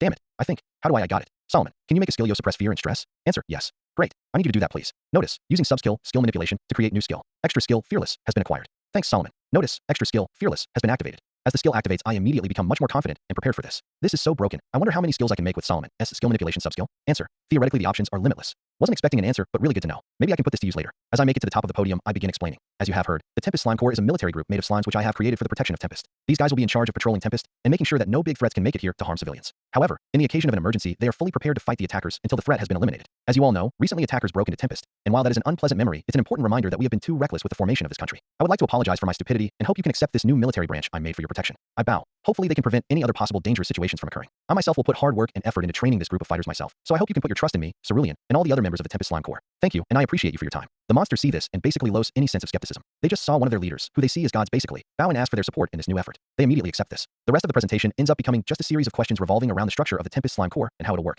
Essentially, it'll be split up in groups of healing slimes, scout slimes, and actual fighting slimes. The healing slimes are to heal and evacuate the wounded in the case of an emergency. Most of these are the weakest slimes in the core, only being about as strong as a weak to average demon seed. Say around the level of the Orc Lord before evolution to a decent amount stronger than him as the Orc Disaster. The scouts are to keep an eye out for possible dangerous subjects. While not as strong as the main fighting forces, these slimes are all pretty strong, being about as strong as a decently powerful demon seed. Weaker than Carrion and Fry, but able to put up a fight. Finally, there's the main fighting force led primarily by Cerulean. With this group, even the weaker members would likely be able to fight Carrion and Fry pretty easily. Among these, two stand out, Cerulean of course, and a feminine-looking slime named Navy. Cerulean would be able to wipe the floor with Carrion and Fry combined, while Navy could handle one of them pretty easily. They aren't even close to the level of a true demon lord yet of course, but slimes grow fast. I can't put it past them that they will later. Explaining how the Tempest Slime Corps will function, the presentation ends pretty smoothly. However, that isn't the end of it. With this new branch, a reworking of the Ministry of Defense is to take place while we're at it. With far more people in Tempest's fighting force, a reworking of it was always imminent, especially with the disaster forcing us to rethink our defense against outside threats. With that put forward, the final structure of the Ministry of Defense ends up as Leader Benimaru. Being the best, most competent leader, Benimaru is a clear choice. Of course, with the gifts, Benimaru also got the skill Generalissimo, a really powerful skill that remains the same as in canon with one added benefit. For me, he managed to add the properties of Hive Mind, into it, making it even stronger than before. Co-leaders, Rimuru Tempest and Cerulean. While Veldora seems out of place, he's surprisingly competent on the battlefield, and you can't miss his raw power. Cerulean, on the other hand, was chosen because of his seriousness and commitment to his work and really good military knowledge thanks to my blessings to him. Generals, Rigor, green numbers. Gobta, goblin riders. Gobzi, goblin guard. Geld, yellow numbers, orange numbers. Gabaru, Hiryu, blue numbers. Benimaru, Kurenai, red numbers. Sui, shadow squad. Shine, Yamagiri. Vesta, bomb management. Cerulean, Tempest, slime core. With all the military groups from the original remaining the same, what ends up changing is the added groups. The Goblin Guard, led by Gobzi, are an elite group of hobgoblins with raw power rivaling that of ogres. With Gobzi's general's orders, making them even stronger, this group ends up comparable in overall power to the other hobgoblin groups despite their smaller size. Vesta is put in the position of managing the Magicule bomb, making materials when I'm not around to prevent possible accidents. In this position, he also ends up being the only one able to approve the use of a Magicule bomb outside of me. Finally, there's the Tempest Slime Core. As explained, they are to protect Tempest from invasions and also serve as its ultimate stump card, with power easily capable of ending the world easily. While time-consuming, this restructuring does end up being really good for us because now we have a way to fight back more efficiently. Normally, I would have been concerned with Yuki possibly changing his plans in this timeline, but luckily, I've already confirmed what he'll do. I lift the tiny Magicule concealing device up. I have already confirmed that. SpongeBob narrator flashback. With not only his survival, but Rimuru's survival occurring, Midori knew that Yuki wasn't going to respond very positively. Due to that, he decided to place a little spy in the walls of Yuki's house. Using Body Double, he had made a clone of himself to turn into the tiny bug monster and spy on Yuki. A small invention created specifically for this mission was worn to avoid detection. During its spy mission, a mildly interesting conversation was caught. Duplicate's perspective. I watch as Laplace climbs in through the window and gets caught by Kigali. Surprised, he asks, "Who are ya? Idiot, come this way please." So the beginning of this conversation is going the same. Better keep my eyes peeled for possible differences in the timeline. I fly off the walk, landing a couple meters away from them, and crawl to avoid detection. Laplace asks, "You said your lord is waiting, but do you know me?" "You're Laplace of the moderate clown troupe, correct? I heard of you from the lord." Off in the distance from the other room, I hear Yuki yell out, "Hey Laplace, I heard you were in a pretty rough spot this time. So, have you learned anything about the Western Saints Church?" Overly exaggerated, he still responds with, "Well, you see, security was too strict, so it's impossible. Did you at least get any clues?" He droops down and says, "What is this? I thought I could sell it for a high price because of all the trouble I went through to get it." Yuki smiles and says, "So you did lie." Laplace scratches the back of his head as he says, "You sure are mean, as expected of the eccentric with twisted ambitions hiding behind the facade of Grandmaster Yuki Kagurazuka." Interesting, he didn't mention either of us as seen in a few versions of the story. Is he more aware of our threat? Yuki stands up while saying, "Thanks for the compliment, I won't increase your retainer fee for that." Laplace droops down. Moving on, Yuki says, "I've already prepared the remuneration I promised." Laplace, surprised and excited, says, "Then, yup, your president's soul has been successfully placed inside a homunculus. Where is he? I want to meet the prez." Pointing at Kigali, he says, "Calm down, your president's right behind you." Laplace turns around and bursts out laughing. "I mean, so would I if I found out a man was now in a..." "Wait a minute, never mind. Wahaha, what's with that appearance? Got yourself a new hobby?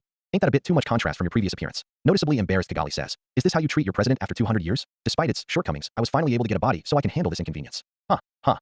Sorry, no wonder I felt nostalgic." Getting more serious, Laplace bows and says, "I, Laplace of the moderate clown troupe, have been waiting for you. Me, Footman, Tyr, and Clayman. I lose my attention for a while because I don't think it would be very important. I do catch a few important details, however. They are still investigating the Western Saints Church and Demon Lord Valentine, so that remains the same, but what draws me back in is their thoughts on Tempest, specifically the real me." Yuki says, "For me, destroying 20,000 soldiers by themselves isn't as impressive as both of them surviving fights with Hinata." Laplace asks if they collected any souls, to which Kigali replies with, "No, not a single soul was left. They likely got ahead of us." Unlike the original, though, Yuki is showing a mildly concerned expression, not enough to say we are a bigger threat in his mind than the church, but enough to point out he's pretty aware of us. Yuki says, "Collecting souls for Clayman ended up a failure on both fronts. On Urizania's side, Carrion evacuated everyone due to Malim's reckless actions as well." Juggling a few bright balls, Laplace says, "Oh my." Shrugging, Yuki says, "Well, even so, Farmer's defeat actually played in our favor." Laplace asks what he means by this. Kigali says, "With their grandiose doctrines, there's no way the Western Saints Church will let this slide." Yuki says, "To fight against those two magents, there's no way Hinata won't go." Laplace says, "I see, so the biggest hindrance is the Western Saints Church." Yuki, with a little bit of anger in his tone, says, "Unfortunately, that's not the case. There is also one major threat in Tempest right now. The slime named Midori." Laplace asks, "You mean the weaker one? What makes him so dangerous?" He gets a little angry expression. He's smart, and probably knows the basics of what we're planning. Unfortunately, we have to deal with him as soon as possible. He has said that he wasn't interested in interfering, but as long as he's alive, we're in grave danger of being discovered.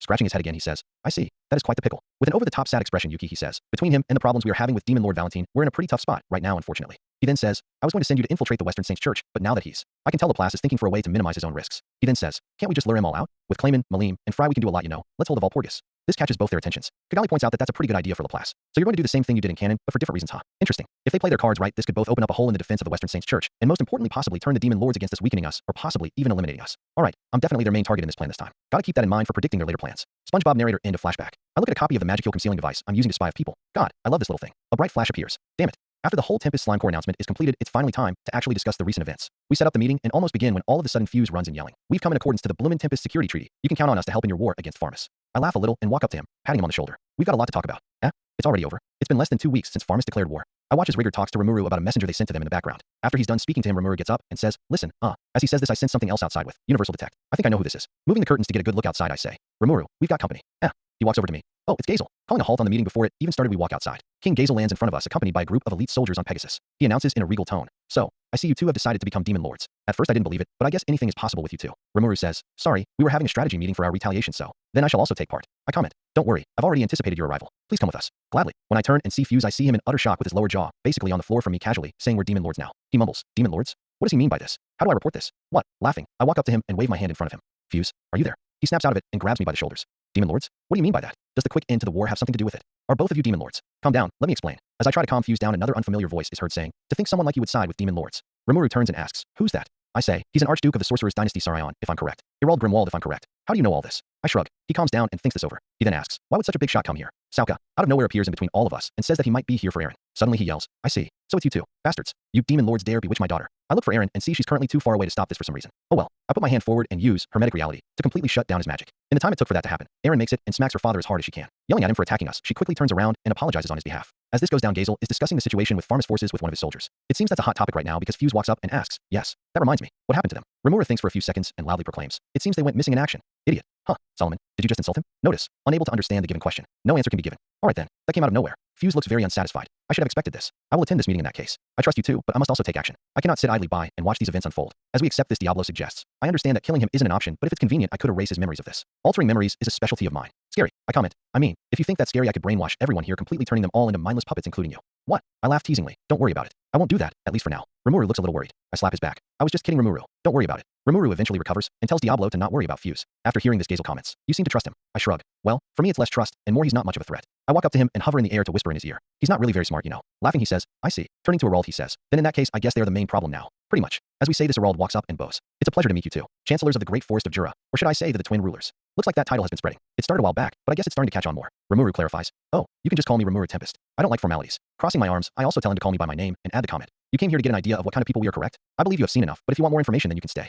Impressive, so you already knew. Very well, I'll gladly take that offer. Rimuru asks, why did you invite him without me? It would be convenient, don't you think? We can gain their trust in the meeting. That's not the point. You're always making decisions without me. We agreed we'd both need to agree when making big decisions. Stop being a baby. You clearly also would have asked this. He pouts angrily. To think this used to be a 37-year-old man. I turn to Herald again. I would like to point out that I knew I didn't have to use hermetic reality to stop your attack. The spell wouldn't have worked. You didn't pour enough magicules into it. That was probably a test, so did I pass? He smiles. It appears you have. Good. As we prepare to restart the meeting, Eren and her father get into another argument when she starts talking to King Gazel. He acts more like an uncle to Eren than anything else, but apparently that's enough to activate his overprotective dad mode, because he starts picking a fight with him. Eren smacks him again to get him to stop. What an interesting family. It's already a pretty strange family dynamic, but when you add Elmesia into that family tree, it's even more interesting to watch. All this is interrupted by Veldora, who comes running and asking for the only thing he cares about in this world. The next volume of the manga Rimuru gave him. He comes in yelling and screaming about it, completely oblivious to the current situation like a child. I think I can see where Velzer was coming from now, although it is kind of extreme even for me. Rimuru, do you have the next volume? I finished this one already. Without thinking about it, Rimuru turns. Later, Veldora. I'm in the middle of something. Realizing whose name he just said, he goes silent. Fuse, Gazel, and Herald all mutter. Veldora. I respond. I guess since Rimuru couldn't keep quiet, I should probably say it. Veldora is our sworn friend and brother. Yes, he's the actual storm dragon Veldora. Fuse collapses on the ground with foam coming out of mouth, while the other two come at me with a menacing aura.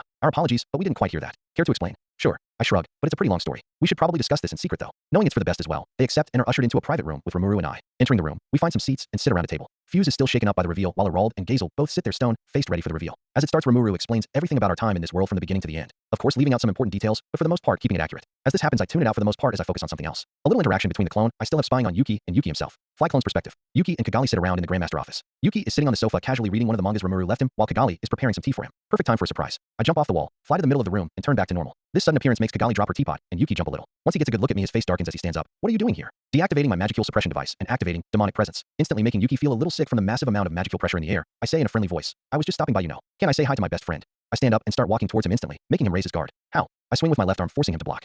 With my left punch being strong enough to force him to use all his strength to block thanks to the demonic presence. Wearing him down quickly, this leaves him open to a right punch, which I take advantage of and punch him directly in the stomach. The shockwave pushes outwards as Yuki loses his breath and grasps his stomach as he collapses on the ground.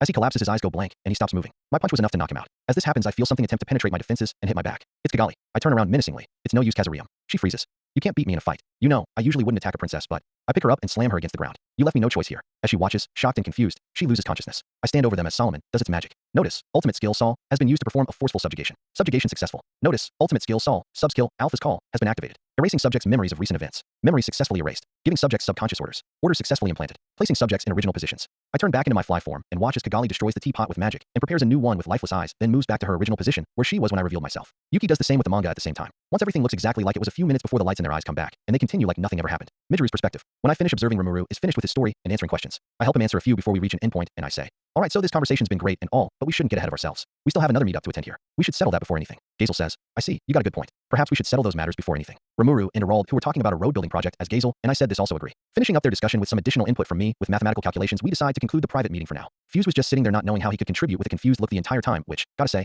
I can't blame him. Without genius and great sage, back then, and Solomon now, I wouldn't be able to keep up either. Those skills have been a massive help. I can sense prideful arrogance in the air as I say this. I'm pretty sure I know who. Rimuru says, okay then, let's go. We walk out and prepare to actually finally have the group discussion where a certain fairy will interrupt it by flying face first into some glass. Looks like the Valpurgis arc is finally going to kick into full swing. Gathering everyone in an outside meeting area because there aren't enough seats inside, I choose to lead the discussion this time. Notice, extra skill, Fearless, has been activated. Shuna walks up and introduces all the attendants of this meeting. The Beastketeers, Fuse, Gazel, Irald, and of course Rimuru and I. As soon as the introductions are complete, I immediately stand up and walk to the middle. Once there, I begin by saying, all right, now to begin, Rimuru and I have become demon lords. As King Gazel brought up in our private conversation before, and a few others have pointed out in private meetings, this brings some problems with it. During our transformation, we killed over 20,000 human soldiers in a one-sided slaughter, which could bring us some problems later on. Once other nations find out, they will at best become wary of us, and at worst become hostile. Given Rimuru's goal is to set up friendly relations between humans and monsters, that's pretty inconvenient, to say the least. Notice, ultimate skill Sol, subskill, Tempest link, has been activated. Connection 2 being accessed. Connection has been confirmed. Opening conversation with Veldora Tempest. Yo, Veldora, so is it okay to use your name to help with this situation because I'm planning to blame what Rimuru and I did on you? Wah. Oh, yeah, it's fine Midru.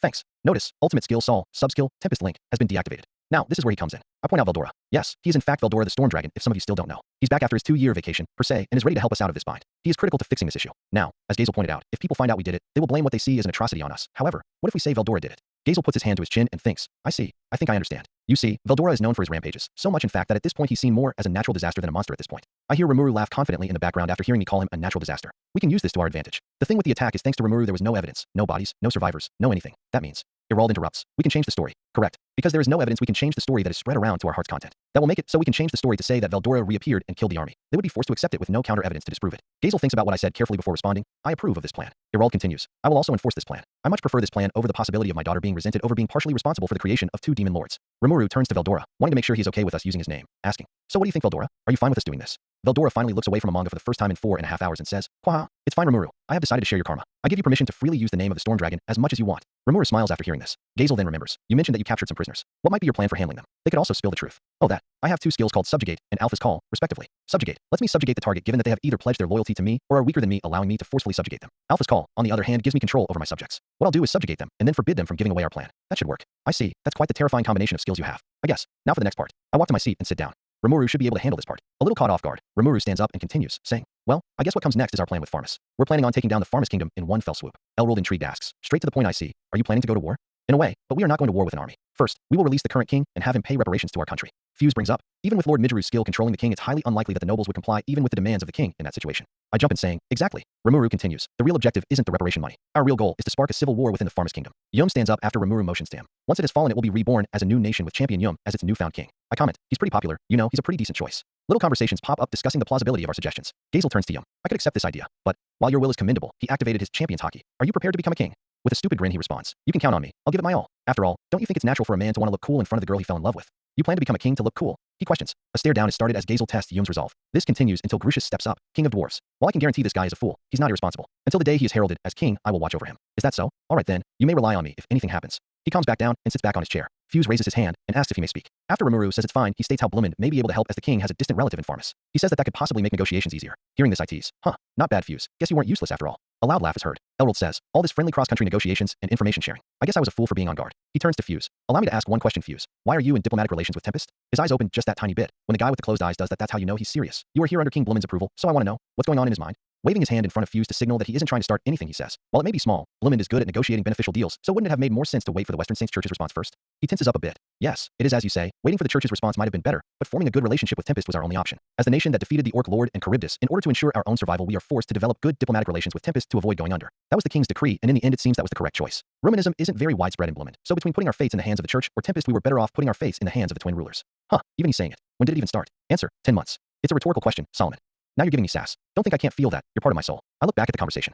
So in short, it was for your survival. That's why you did it. Thanks. I see now. I think I understand a little more. Gazel interrupts and says, your skepticism knows no bounds. Unlike you, I trust the 2 wholeheartedly. I comment, well, I mean, in his shoes I would do the same. Irald responds, as Sir Midru has possibly considered, forming diplomatic relations with a nation of monsters is not a thing to decide frivolously. Gazel closes his eyes. I understand. But have you made your decision? Before I answer that, I have one final question for the so-called twin rulers. Rimuru hears this and walks up to him before activating Demon Lord Hockey right in front of him. I watch behind him while releasing a tiny amount of my own hockey to add to the intimidation, but not make it impossible for Irald to stand. Alright, let's hear it. With a sweat mark he responds, well then, Demon Lord Rimuru, what might be your goals? What do you 2 intend to do with your power? His aura calms down as he smiles. That's it? As Midru said, I simply want to make a world that is convenient for me, a world where everyone can live in comfort and happiness. To believe in such a pipe dream? Do you truly believe you could accomplish that? Of course. Simple-minded as ever aren't you, Rimuru. Not that my goal is any more complex. Rimuru continues, power without ideals is rubbish and ideals without power is pointless, don't you think? It's not my thing to only seek power. He laughs, I see. What about you, Demon Lord Midru? I laugh a little. Honestly, it's pretty much the same as Rimuru but through a different way. I would say I'm more selfish than Rimuru in a lot of ways, but I do believe in his goal and hope to be there to help achieve it. It's kind of my job to support him as his more mature brother, even though he's technically older. He turns around and pouts. Huh, that's funny. He watches this and smiles, relieved in a way. He bows. I see. I think I understand why you two awakened now. Apologies for my rudeness. As an envoy of the Sorcerer Dynasty Saryon, I would like to formally request for friendly diplomatic relations with the Rimuru Tempest Federation. Rimuru and I both accept. However, after accepting, I cross my arms, lean back and say, but of course, given how you were already going to join us anyway, that was a given. He chuckles. I see. Nothing truly can get past you. As you have probably foreseen, as long as you have the power of Sir Veldora, we cannot be hostile. I will say the final decision to establish relations was based on you two. However, you passed that in our private meeting. I was quite surprised. I didn't expect you two to act so casually around us. Rimuru apologizes. I apologize. Eren hugs Erald as he walks away. What evil spirit possessed her there? Notice, no spirit was detected inhabiting subject Eren. Rhetorical question. Solomon. All right. With that over, let's take a short break for now. We still have the other half of the discussion to go, but I believe it's time for a small break. We gather everyone up in preparation to continue the discussion, or at least that's their plan. As for me, I know what's about to happen. Rimuru starts talking. Okay, so given our current situation, we have two concerns. The Western Saints Church is something that we will have to face eventually. For now, we can't do much, so for now, all I'll say is we'll deal with them when the time comes. As many know, Tempest will soon be at war with. I stop paying attention as I count down in my head. 3, 2, 1. A small clink is heard on the glass roof above us. We all look up to see Ramiris with her face up against the glass. Rimuru yells, eh? Laughing, I say, looks like Ramiris is here. I use hermetic reality to pull her in, phasing her through the glass in the process. Hey Ramiris. And no, before you say it, Tempest isn't doomed. How did you? Mind powers Ramiris. I analyzed your expressions and mannerisms and combined it with our already known intel to find out what you were about to say. Like I've said before, nothing can get past me. She looks at me with a shocked expression, didn't think she would understand what I said. She's a little smarter than she looks, I guess. Anyways, no, Tempest isn't doomed. At least not yet. In fact, we're already planning our retaliation right now. I walk over to Veldora with her on the palms of my hands. I sit her down next to him. For now, just watch, Rimuru, and I will talk to you later. She looks up at him, who also looks down at her. A little intimidated, she asks, who is he? That's Veldora. Oh, okay, he's She looks back up at him. The instant she does, I can tell I'm not lying, and instantly faints. I wave at Rimuru to continue. You can go on. Rimuru, Ramiris probably has some stuff to say, but for now, let's just wrap this up. Rimuru awkwardly nods and continues. Because we were interrupted, I think I should just say it. Tempest is going to go to war with Demon Lord Clayman. One Gazel's eyebrows goes up. Are you sure you can win? I respond. Yeah, it shouldn't be that hard. Erald questions. You make it sound simple. Clayman is said to be a demon lord with a considerable amount of mage under his control. Are you sure it's so simple? I smile. Yeah, it is. I've actually finally gotten enough information to fully form a counter strategy already. Let me explain. Notice, extra skill, Fearless, has been activated. Alright, so the strategy I've created has already been revised by Rimuru, so it's pretty close to set in stone, but I'll describe it here to see if it has any flaws. Now, to begin, the first part of the plan involves Fuse and anyone else capable of spreading news quickly. I asked for you to help advertise Tempest as a transit point for trade. That'll help a lot. Fuse thinks about what I said. I believe I might be able to do that, but for what reason? Well, you see, during the attack we found that there was an archbishop among the men in the attack. That could only mean one thing. The church had a hand in this attack. After finding that out, we did some investigation and interrogation and found out that he was sent by a cardinal by the name of Nicolaus Spurtus. What that means is because a cardinal was the one to make the decision, that means that the main headquarters has yet to fully decide on a course of action. That works in our favor. I point to Fuse. If you can get Bloomin to spread news that Tempest is a center for trade used by many countries, not even the church could act so rashly. With news like that, they'll be forced to think twice about attacking and give us more time. Fuse nods silently. I see. I understand now. I'll see what I can do. I look at the representatives for the other countries. If it's not too much trouble, I would also like to ask for your help as well. Because Bloomin is closest to where I want this news to spread, I asked Fuse more directly, but it would also be a big help for you all to join in as well. Gazel answers. I understand. The armed nation of Dworgen shall also help. Erald adds. I'll see what I can do. I bow a little. Thank you all. Now, on to the next part. How to deal with Farmus. I'll leave this part to Rimuru. Notice, ultimate skill Sol, subskill, Tempest Link, has been activated. Opening connection 1, Rimuru Tempest. Listen, this part involves Diablo, so I think you will be best suited for this. He seems to be more loyal to you than to me, so hearing the news from you might help him with motivation, you know. Notice, ultimate skill Sol, subskill, Tempest Link, has been deactivated. Connection 1, Rimuru Tempest, has been closed. He seems to understand and nods. He stands up and says, so, for the next part, Diablo. He immediately perks up. You will be in charge of returning the prisoners back to Farmus. He looks a little sad after hearing such a menial task. No, Diablo, we're asking you because you are the best suited to handle this job. Only someone capable of keeping Raisin in check can do this job. We need you to become the linchpin of the Farmus conquest. We'll explain the details later on in secret. We can't explain what Diablo is going to do in front of everyone, especially Erald. Diablo cheers up a bit after hearing this. I guess he already understands what we're doing. I guess it makes sense. He's likely one of the smartest in Tempest. He says, I understand. I shall handle this quickly. Rimuru looks a little caught off guard with how fast Diablo understood and nods. I stand up. I guess that wraps things up for the most part now that I think about it. The rest will be talked about in secret. I hope you all understand. Gazel accepts this saying. It's fine. I'm sure you have your reasons. Thanks. I turn to Ramiris. All right, Ramiris. Go ahead. What were you going to say? She looks at me, and then looks back at a manga she picked up while we were talking. Hey, Ramiris. She ignores me. If you don't come here, I will tell you everything that happens in that entire series, and trust me, you won't escape. She jumps up and puts her hand in a salute. Understood, sir. She jumps up and flies near Rimuru and I. She whispers that she doesn't want anyone else to hear what she's about to say and gestures us away from everyone. We decide to accept and leave, telling everyone this is a private conversation. While the people who are left behind are intrigued, they understand and allow us to talk in private. Ramiris begins by saying, Tempest is doomed. Walpurgis is upon us. Rimuru looks confused. What's Walpurgis? Isn't it like a tea party between demon lords or something? Ramiris looks at me confused. Yes. How do you know this? Information gathering. Okay. She shows down with her explanation, so I decide to get things back on track. So, this is about Clayman and our declaration to become demon lords, right, Ramiris? That's pretty much our only explanation. Yes. Clayman is planning to kill you all. He started a Walpurgis banquet, and word has gotten to me that he is already taking military action. She looks at me and Rimuru. Rimuru and I are smiling. Looks like Clayman is finally making his move. We talk a little more about the Walpurgis and what exactly it is there, but seeing that the people are looking at us, we decide to hold back on the discussions for now. We wrap up with Gazel and Erald after a few more final clarifications and explain to Fuse what he is to do when he gets to Bloomin as well. With Gazel and Erald serving as reliable witnesses in case things happen in the future, we finish our discussion. So far, everything is going pretty much according to plan. While leaving the meeting area, Rimuru walks up to me and mentions that we are still to confirm our strategy for the actual fight against Clayman. Oh right, I guess we should do that. As Gazel, Fuse, and Erald leave, we gather up anyone who is going to actively participate in the fight against Clayman's forces. Gathering up all major leaders in Gapta, we prepare to talk about our actual main war plan. For this, it is going to be up to Rimuru to explain. As he begins explaining, I doze off a bit as I sort through future plans in my head. For the war plan, pretty much everything remains the same. Everyone is to do the same things as before. Pretty much the only difference here will be the defense force Tempest will have while the war is waged, and a slightly stronger attacking force. The Tempest Slime Corps won't interfere too much in the invasion. Their main goal is the direct defense of Tempest, so invasions like these aren't something many will participate in. Reason being, if they were part of it, the attack would be too successful. The Slime Corps members are way too strong for this. I don't want Tyr and Footman to end up captured after this fight, so I will only allow some members of the Slime Corps to join in the fight. The others will stay behind to defend Tempest. As for the leaders of this invasion, Rimuru and Cerulean are to plan this out, but only Rimuru will actively lead them. Cerulean will come with me to the actual Walpurgis as a subordinate along with Ranrio. Again, with how powerful Cerulean is, his presence would actually be detrimental because he would be too efficient and strong. Keeping him away from that fight is something I have to ensure. His input in the actual war plan is useful, however. When the plans draw to a close with very minor differences from the original, everyone disperses. In preparation for the fight, everyone begins gathering weapons and supplies for the fight. On to the final part, planning for the actual main Walpurgis and our announcement to Guy that we are also going to participate. Sitting around reading manga after the war discussions, Rimuru decides to ask, so, what's Walpurgis? Ramiris is about to say it when I begin explaining. It started as a sort of gathering between Malim, Ramiris and Guy, but over time it became a sort of venue where disputes were settled in a majority vote. About 1,000 years ago the term Walpurgis was spread among humans, so it began being called that. It began being seen as a bad omen by humans as well, tying it to a great war, saying it's a sign that one is about to begin. Ramiris looks at me with a mixture of confusion and anger. Rimuru continues, so why is it said that Walpurgis comes shortly before a great war? Well, you see. Ramiris, incredibly frustrated, yells, ugh, I'm tired of this. I was the one that was supposed to tell. She takes a bite out of a cookie. You jish. She chews on the cookie and eventually swallows. How do you even know this? You think I'll tell you? She pouts. All right, fine. In all honesty, it's a skill. I can't tell you exactly how, but I'll guess that my mental age is likely around a few millennia now after the research I've done. She looks confused. That doesn't make any sense. Now I'm just more curious. I shrug. Sorry, that's as far as I'll go. Grr. She flies over to me. Tell me, tell. She's cut short as I flick her away. Sorry, it's a bit too much to comprehend. What basically happened is thanks to Tempest Link, I am able to access the memories of anyone I have a connection with, including some really old people like Veldora, Malim, and Diablo. I can use it to essentially learn their entire life stories instantly, as if I was them. This would also allow me to feel all their emotions and knowledge as if they were my own memories. However, thanks to some less than ideal possible consequences of this, like fear of Velzard and Velbrine from Veldora, and extreme anger added to my own, which is already really unstable, from Malim, it's not exactly ideal doing this. I turn to Rimuru. So, what do you think? Are you curious? He shrugs. You always come up with an excuse for this stuff, so I guess I've just given up. Huh, that's interesting. Trust me, it's for your own good. If I told you everything, you would just get really paranoid of everyone and everything. He lifts his eyebrow. Well, now I'm more curious. Ignore that for now. Let's just keep going. Back to what we were talking about. You were wondering about the Great War and why the Walpurgis has been tied to it, right? He nods. Well, it's kind of a coincidence. It's because Walpurgis once happened right before one, and because of that the human nations ended up connecting the two as a result, even though they happened separately. He understands but asks, so what was this Great War? Ask Raphael, it should know. I lie, Solomon is the one that gave me these details. I always use it to fill in gaps in my research. I look over to Ramiris. She wakes up, rubbing her head. Where am I? Rimuru's concentration breaks after his conversation with Raphael. Wait, if 1,000 years ago a great war that happens every 500 years happened, doesn't that mean? Ramiris jolts up. Forget about that for now. What's important now is the Walpurgis. She refers to a suggestion we gave earlier. You two are planning to join, right? I comment, yeah, pretty much. It's the easiest way to tort.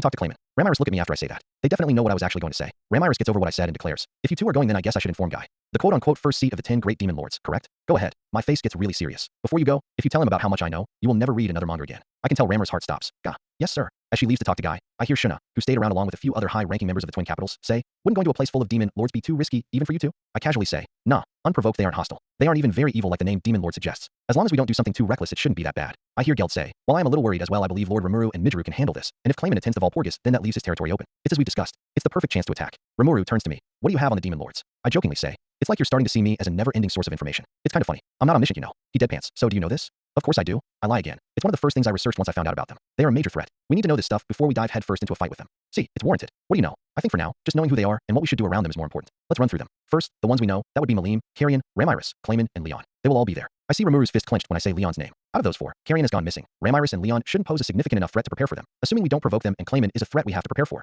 But of course we already knew that, so we can move past them for now. That's 5. Then there's Fry, Dino, DeGrul, and Roy Valentine. I don't mention Luminous, because they aren't connected to this. We shouldn't be under threat from them for now. With them we have 9. Veldora suddenly butts in. He was reading manga with Rimuru and I. Valentine sounds familiar. That would be because you fought his predecessor. He thinks about it. Oh, now I remember. She really couldn't take a joke. She hated me for some reason. What was the joke? I burned down her city. Rimuru hears this. You burned down her city? Yes. That's not a joke. I add. That would make anyone furious at you, you know. Veldora thinks about what I said. Now that I think about it, I think I see that now. Well, you better apologize next time you see her if she's still alive. I know his stupid excuse for an apology won't work, but at least I can try to get him to think about it more. Well, getting back on track. With those 9 done with that leaves Guy Crimson. He's the oldest and most powerful demon lord, even being able to give Malim a really good fight when she rampages. I get really serious. In this room, only me, when at my best, could beat him in a fight consistently. Veldora's raw power isn't enough to defeat him. Don't make him angry at all costs, Rimuru. The sudden change in mood catches Rimuru off guard. I understand. Wait, you could beat him. Yes, I could, just not in my current state. I can't tell you how I can beat him because it's my ultimate last resort, but let's just say it's a secret I can't even trust you to keep. He sweats. Okay. I go back to my casual tone, so that's all of them. That should be all you need to know for now. Rimuru calms down after a few seconds and droops down, relaxing. Okay, that'll be enough discussion for now. Ramiris bursts through the door. It's settled. You two can come. You're also allowed to bring 2 subordinates. I thought you should know that. All right, cool. I'll take Ranrio and Cerulean. I would take Sui as well, but he's going to take part in the war, and I can only take 2. Cerulean, who has been in the corner of the room for a while, declares, I won't let you down. Ranrio jumps out of my shadow and excitedly wags his tail. Understood, master. Rimuru thinks for a while and decides on Ranga and Shine, same as in canon. Veldora looks devastated after that. Why didn't you pick me? Demon lords are bugs to me. I turn to him. Your strength will actually be more of a hindrance than a boost, and you aren't exactly the most qualified to attend a gathering. If need be, Rimuru, and I can summon you in emergencies anyways. He gets excited again. I see. So I'll be the savior. If everything goes according to plan, Veldora won't be needed, but I wouldn't get my hopes up, but sure. With that over, all that was left was waiting and preparation. In this time, I make my Demon Lord outfit. It's heavily inspired by Rimuru's, but with a more comfortable design. After the base is complete, I use Hermetic Reality to edit the materials to be much more durable and resistant than normal clothing materials, and then magically enchant them to upgrade them even more. After I'm finished, I comment to myself that the material alone is probably worth hundreds of gold coins. Notice, after analysis, it is likely that even for a small amount of the material, the price would range in the thousands of gold coins depending on the country. That's interesting. That's millions of dollars or hundreds of millions of yen. Maybe I could make some for Gazel. Given this material's properties, it could be layered underneath armor pretty easily. After my little internal monologue, I decide to ignore it for now and just start reading some more manga with Veldora and Rimuru, who got his original Demon Lord outfit with some added bonuses from me. As we sit around, I notice that Ramiris gets Rimuru and leaves with him. When he comes back, I see Trainee walk alongside Ramiris. I guess it still happened, just later than the original. I welcome her. Hey Trainee, it seems you've reunited with your queen. Congratulations. She smiles and bows. Thank you. Without your help, I might not have been able to talk to Lady Ramiris again. Don't worry about it. It seems you've become a dull dryad. Was that Rimuru's work? Why yes, and I deeply appreciate it. Good for you. After a while, the time finally comes. We watch as a set of gates appears in the living room and opens, revealing Misery and Rain. They announce, the preparation for the Walurgi's gathering is in motion. We welcome Lady Ramiris as well as the two new demon lords to the gathering. Looks like it's time. Ranryo and Cerulean stand behind me as Rimuru gets ready. You ready, Rimuru? He confidently nods at me. Well, here goes nothing. We walk through the gates and are engulfed in a bright light before finally making it in. We look around. The meeting room is exactly the same as in the anime. A grand central meeting table in a large room with large supporting pillars. There are 11 seats, one for each of the attendants with a large star-like ceiling. As our eyes focus more on the actual meeting table, we finally see him. A tall, muscular-looking man with pointy red hair. He sits in front of us, emanating an intimidating aura. There is no expression on his face as he stares at us. Not bad. Guy, you've left quite the first impression. Of course, it's not going to work on me. Looks like it's time. The Valpurgis is about to begin. Notice, ultimate skill Sol, subskill, Tempest link, has been activated. Opening connection 1, Rimuru Tempest. Connection 1 has been opened. Rimuru requests to talk to me through Tempest link as soon as we walk in. Thanks to its nature as a conceptual, coded message, not even Guy would be able to read our conversation, so this is a safe way to communicate here. That's Guy, right? Yes, you could tell from his aura, right? That's right. That's Guy Crimson. With that cleared up, we decide it's time to sit down. I tell Ranryo to stay in my shadow for now and have Cerulean stay behind me for protection. When Guy looks at Cerulean, he gives a slight expression of being mildly impressed. Cerulean is stronger than Rimuru and I were when we evolved by nature of being a Tempest slime, a higher evolution, and being blessed by me. Not to mention his great sage and predator skills. He's likely among the stronger non-demon lord attendants that will be here, and he can definitely tell. I use Universal Detect with a Magicule Fusion Reactor to increase its range and feel around. Notice, the faint signature of a true dragon has been located. Bingo, there you are, Velzard. She's not easy to sense from here, but not impossible either. Jesus, that's a lot of Magicules. I guess her constantly releasing her aura gives me a pretty easy way to sense her. She's just staying in one place right now. I wonder what she's doing. Answer, unable to read her movements. Her current intentions are unknown. I know, Solomon. It's a rhetorical question. Suddenly, I hear large footsteps nearby. I think I know who this is. I turn around to see a large blue-haired giant walk past me. He looks down at us with an emotionless but slightly intrigued face as he goes to sit down. Rimuru, before you ask, that's Degrul. Another man walks in after that. Demon Lord Valentine. Rimuru, who already knows that he's supposed to be a vampire, immediately realizes this has to be him. While Rimuru is busy focusing on him, I look at the maid behind him. Valentine. Her expression. Solomon, we need to analyze this. Notice, analysis of subject Luminous Valentine's facial expressions and body language has begun. At the same time, I also analyze her with the enhanced parts of Genius that are still inside of Solomon. We both come to the same conclusion. A suppressed face screaming a feeling of familiarity, recognition, shock, and nostalgia. She recognizes me, and only me specifically, because she is only looking at me out of the side of her eye. On top of that, by the way she's looking at me, I can tell she's purposely trying to catch my attention. This is interesting. Looks like I'll have to look into this. As she reaches the point where she can't look at me, she goes back to acting like a maid looking straight forward. Looks like this gathering has dropped a mystery at my feet. A mystery that only one person could be responsible for. My future self. Dino comes next, lazy as ever. Slowly blinking and rubbing his eyes. Something catches his attention. He lazily mutters, "You're still a tiny little thing, aren't you?" Ramiris immediately goes red from anger. Hey, you looking for a fight? I chuckle a little as Ramiris flies around Dino, punching him to no effect. I hear Rimuru. That's a demon lord? Yes, that's Dino. I lie about how much I knew and say, he's a little more tired than I thought though. I guess that's why he's called the sleeping ruler. Fry walks in next with Carrion in disguise following behind. I smile and look directly into Carrion's eyes as he walks by. I can tell he notices this and realizes I already know. He knows I'm not stupid enough to give away who he is though, so he silently gives me a small nod which I definitely know Guy saw as well. As I explain who Fry is to Rimuru, someone very important walks in. A man with long blonde hair and an emotionless face walks into the room. Rimuru can immediately tell this has to be him off of his aura and inherited memories alone. It's Leon and Rimuru is not happy to see him. As he stands up I sit down and watch. I'm not planning to stop this. I'll let Rimuru find out Leon's true nature himself. Rimuru walks up to him and stares at him with an angry expression. Leon, unintimidated, asks, "So, can I assume you're Rimuru?" "Yes." "Then that makes him your brother, Mijiru, correct?" He responds, "Yes, why do you ask?" "It's just, you two brought back some memories." Rimuru's fist clenches up. "So, you remember her?" "That's a relief. If you hadn't I would have beaten it back into you." "She's dead, Leon." "I know. However, I don't believe there is a reason to throw punches. That girl wanted to live as a human. If she had accepted Ifrit and become a maiden, she could have lived much longer. It was by her own will that she decided to not accept Ifrit, so I don't see how it's my fault. However, I unfortunately didn't see her final moments, so I'm afraid I will never know the truth about that." Moving past that he says, "I'll happily invite you two to come visit if you want. Of course you can turn down the offer if you think it's a trap." As this goes down I turn and look at Guy. Looks like he's still as quiet as ever. Suddenly I hear Leon ask me if I accept his offer. Why not? Very well. He walks past me and sits down. Two more to go. I grit my teeth a little, and I know exactly what's about to happen. After a few seconds, Clayman and Malim walk in. Malim, keeping up her charade, looks straight forward with dead-looking eyes. When she stops for a split second to look around, Clayman hits her in the back of her head as hard as he can. "Move, you useless, pathetic ingrate." A pulse of incredibly dense Magicules is sent around the entire banquet for a split second as I lose control, but am immediately stopped by Solomon. Normally this would catch everyone's attention, but not now. Everyone stares at Clayman with looks of shock, interest, or anger. Rimuru, Guy, although he is suppressing it, and I all look at him with anger in our eyes. A twisted smirk appears on my face for a split second. I can't wait to have a nice, friendly talk with Clayman about his personality. Notice, ultimate skill Sol, subskill, Tempest link, has been deactivated. Connection 1, Rimuru Tempest has been closed. As we all sit down and everyone present, the Valpurgis officially begins when Guy stands up and announces its start. With his announcement, Clayman starts by introducing himself politely. This regal demeanor doesn't last long, however. As soon as his introduction begins, he dives right into the accusations. What he says ends up being very, very similar to the original, just with one added detail revolving around me to make it sound even worse. What he comes up with in this timeline is, apparently, wanting to become demon lords. Rimuru and I made a plot with Carrion that involved us using Falmouth as a sacrificial lamb to collect human souls. Coming up with the idea to awaken Veldora right as the Falmouth army would respond to bait we set up. We would use the slaughtered army to become demon lords. Alright, pretty similar to the original here, but then he says that because Carrion told us there was a limit to the amount of demon lords allowed at a time, we were apparently going to kill him and Fry to make room. Then according to him, after Malim heard her friend Fry was going to die, that's when she went into a rage and attacked Urizania. At least it's more believable than for your sake, Clayman. After saying all that, he finishes by saying, this was all reported to me by my loyal subordinate Mulin, who these two savages killed in cold blood mere days ago to keep their vile actions a secret. I mutter in English, bullshit. Clayman continues, while Malim acted out of consideration for her friend, she unfortunately did violate the non-aggression pact between demon lords. Because of that, she is now in a tricky position until we can collect conclusive evidence. Luckily, I have sent my subordinates to Urizania to collect evidence. Because of that, I wish to ask for a waiting period before her punishment can be given. That is my one request. For now, that is all I have to say on that matter. On the other hand, I am also hoping we could decide on how we should deal with these impudent slimes who dare to call themselves demon lords. I internally laugh. This idiot doesn't know I can literally delete him from existence at any point right now. He finishes talking, allowing Rain to say, well then, before a decision is made, we shall all hear from our guest as well. Rimuru stands while I stay on the chair, sitting down with a relaxed posture. I simply say, you're a fucking liar, while remaining on the chair with my arms crossed. Rimuru is a little caught off guard but recovers quickly, saying, it is as my brother said, you are a liar. First of all, Mulin is still alive no thanks to you, and Carrion isn't the type to scheme anything. It wouldn't make sense for him to be behind this. Clayman, a little mad at Rimuru for standing up to him, says, and who would believe your flimsy excuse? You two may have gained some confidence with the Storm Dragon on your sides, but you are still just measly slimes. I laugh a little after hearing that, making some of the demon lords look over at me with a quick glance as Rimuru says, you're wrong. We may ride on his coattails a little, but we've been friends even before all of this happened. I speak up from behind Rimuru. On top of that, your evidence is pretty shit. It relies solely on unconfirmed reports from your biased subordinates and the unproven death of another, as well as a complete shift in personality and behavior from Malim, who publicly declared us her besties a year ago. Going back to Mulin, again, she's not even dead. She's sitting peacefully in Tempest right now. No thanks to you. Even if she was here, she wouldn't help you. He chuckles. So you would resort to such dirty tricks? Let me guess. You had an evil spirit possess her corpse. Rimuru angrily says, possess her corpse? Why would we ever do that? I would do it if it was an effective option to fix a bad situation. Not everyone is an evil sleazebag who takes people's hearts hostage. I guess I am. It's up to interpretation. You're right. I'm getting bad feelings about what you'll act like in the future, Solomon. Notice, unable to understand the given statement. As he loses ground in the argument, Clayman gets mad. He yells, everyone, how much longer are you going to allow these puny slimes to run their mouths? These fools tried to become demon lords by abusing the might of the Storm Drago. An object flies past him, narrowly missing his neck. It's Rimuru's chair. I smile a little. With an angry scowl, Rimuru walks up to Clayman.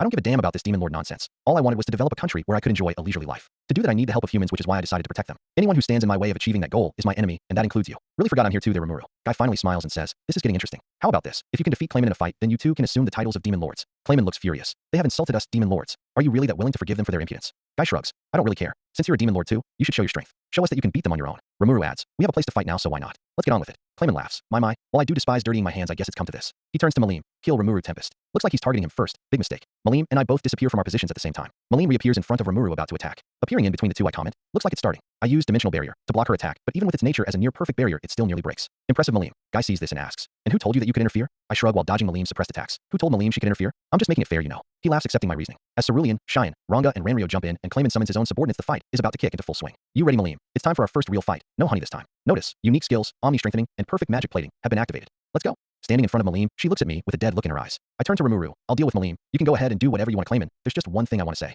With a cold, emotionless face, I say, just don't kill him before I'm done with him. If you do, there will be some consequences. Going back to normal, I finish with, you got that? Yeah, I understand. But, are you sure you can handle her? Don't worry, I've got this. I release my demonic presence, putting pressure on Malim in charge. With one last glance at Rimuru about to face Clayman and his group, I run into my fight with Malim. Rimuru's perspective. Midru charges into his fight with Malim. Can he really win? If it's Midru, it's not out of the question, but it's a little unbelievable that he could fight someone like Malim. No, wait, focus on my fight. I have to defeat Clayman. Looking around, Ranryo and Ranga are fighting a big fox-like monster in an actual dogfight. Ranryo pins it down as Ranga bites it when he's kicked off by one of its summons. Ranryo summons a big thundercloud that hits them all with lightning. It's chaos. But then I notice something. The fox, it's saying help me, over and over. So Clayman is controlling you too. That bastard. I can't ignore this. I run past the monkey and rabbit it summoned and yell, Ranga, Ranryo, stop fighting. Ranga immediately stops, but Ranryo doesn't. Stop. If you don't, I'll tell Midru to punish you. He looks up and angrily stops. Gur, I guess I'll listen to you. Only because you're my master's brother. Ranryo became more aggressive to us after his evolution. He hides it around Midru, but when he's not around, he doesn't want to listen to anyone. I asked Midru about this, and he said, he's aggressive? I didn't know that. Well, now that I think about it, Solomon said as a rogue Tempest wolf, he will stop listening to people. He probably only listens to me because I named him and stuff. Interesting. I can't believe that was his only reaction. He keeps almost attacking Gabiru. He doesn't like him. I guess like master, like pet. Ranryo walks away from the fox. When he leaves, I run up to it. It looks injured from its fight, but grateful with big puppy dog eyes. Raphael, analyze it. Notice, domination curse detected. Would you like to remove it? Yes. Notice, removal of domination curse in progress. Curse removal complete. Domination curse has been lifted. The fox looks at me with happy eyes. It howls, getting rid of the monkey and rabbit, then turns into a tiny fox. I pick it up. Now you're just a cute little fox, aren't you? I can feel Ranga looking at me with envious eyes. Wait, where's Clayman? I look around and find him. It's just, he isn't very threatening now. Cerulean and Cheyenne are kicking his limp body over and over between each other. SpongeBob narrator, flashback. Cheyenne and Cerulean fight with the strongest marionette under Clayman's control, Viola. Confident that he's going to win, he yells, what do you think of my newest creation? Suppressed and not taking the fight seriously, Cerulean comments, it's mediocre at best. It's nothing compared to what my lord has created. Bored of the pathetic excuse for an enemy in his eyes, he runs straight forward, taking all its attacks effortlessly. Once he's right in front of it, he uses his bare hand to cleave the marionette in half. To finish it off, he eats it with Predator and absorbs its magicules. You're just a henchman of two miserable little slimes. Don't get ahead of yourselves. Marionette dance. More puppets appear around Cerulean and Cheyenne. Cerulean crosses his arms, looking at them with pity. You poor weaklings. Ready to shatter them all like glass, Cerulean is caught off guard by Cheyenne. She runs past him and cuts all the dolls in half with one clean swing from her Hercules edge. Clayman looks at the dolls with a shocked face. It doesn't last long, however. Ha ha. Well done crushing my dolls so easily. These dolls are injured with some real strong magein.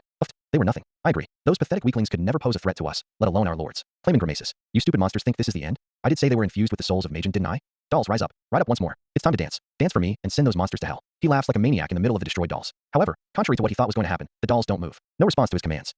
What the hell is this? They aren't coming back to life? Wait, the dolls don't have souls in them anymore. They've been reduced to inanimate objects. The souls are gone. That great sword. Are you saying it consumed them? But you're just. Ignoring his ramblings, Cerulean turns to Cheyenne and asks what she thinks about beating him to the ground. She smiles and nods back at him. That's enough for him. They charge straight AR Clayman. SpongeBob narrator. End of flashback. Is he really that weak? I walk up to the three.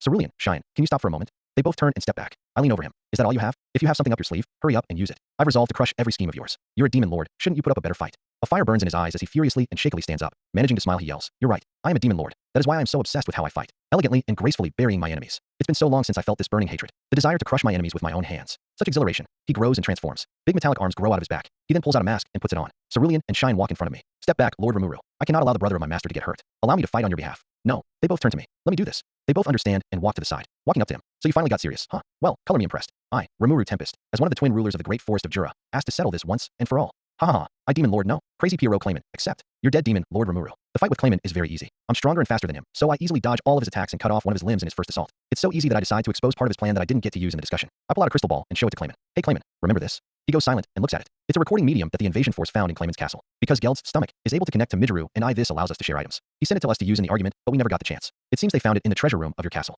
Impossible. That's ridiculous. My castle is guarded by the undead. There is no way to sneak in. Sneak in? Those guys have surrendered to our shrine maiden princess. Gur, don't think you can fool me so easily. If you insist, then show us your evidence. I'm gonna show you, of course. I'll show how you were scheming behind the scenes. As I say this, I show Yamza dying at the hands of his manipulation and the clown troupe talking about small details of the plan as they fought with Geld and Phobio. After hearing it out, I ask, so, Clayman, who is that lord? Midgeru probably either has a good idea of who it is or already knows, but I want to hear it from him. Growling in a feral manner, he tries to use his strings to get control over me. Lies. Fabricating lies with fake recordings. What a slimy move. How truly befitting of one. Rejoice. Once my cocoon hatches, you will become a puppet bound by my orders. Running up and punching him hard in the face, making big cracks in his mask. He angrily yells, ridiculous. Why? Why doesn't it work? Shrugging, I respond. Beats me. Maybe you're just weak?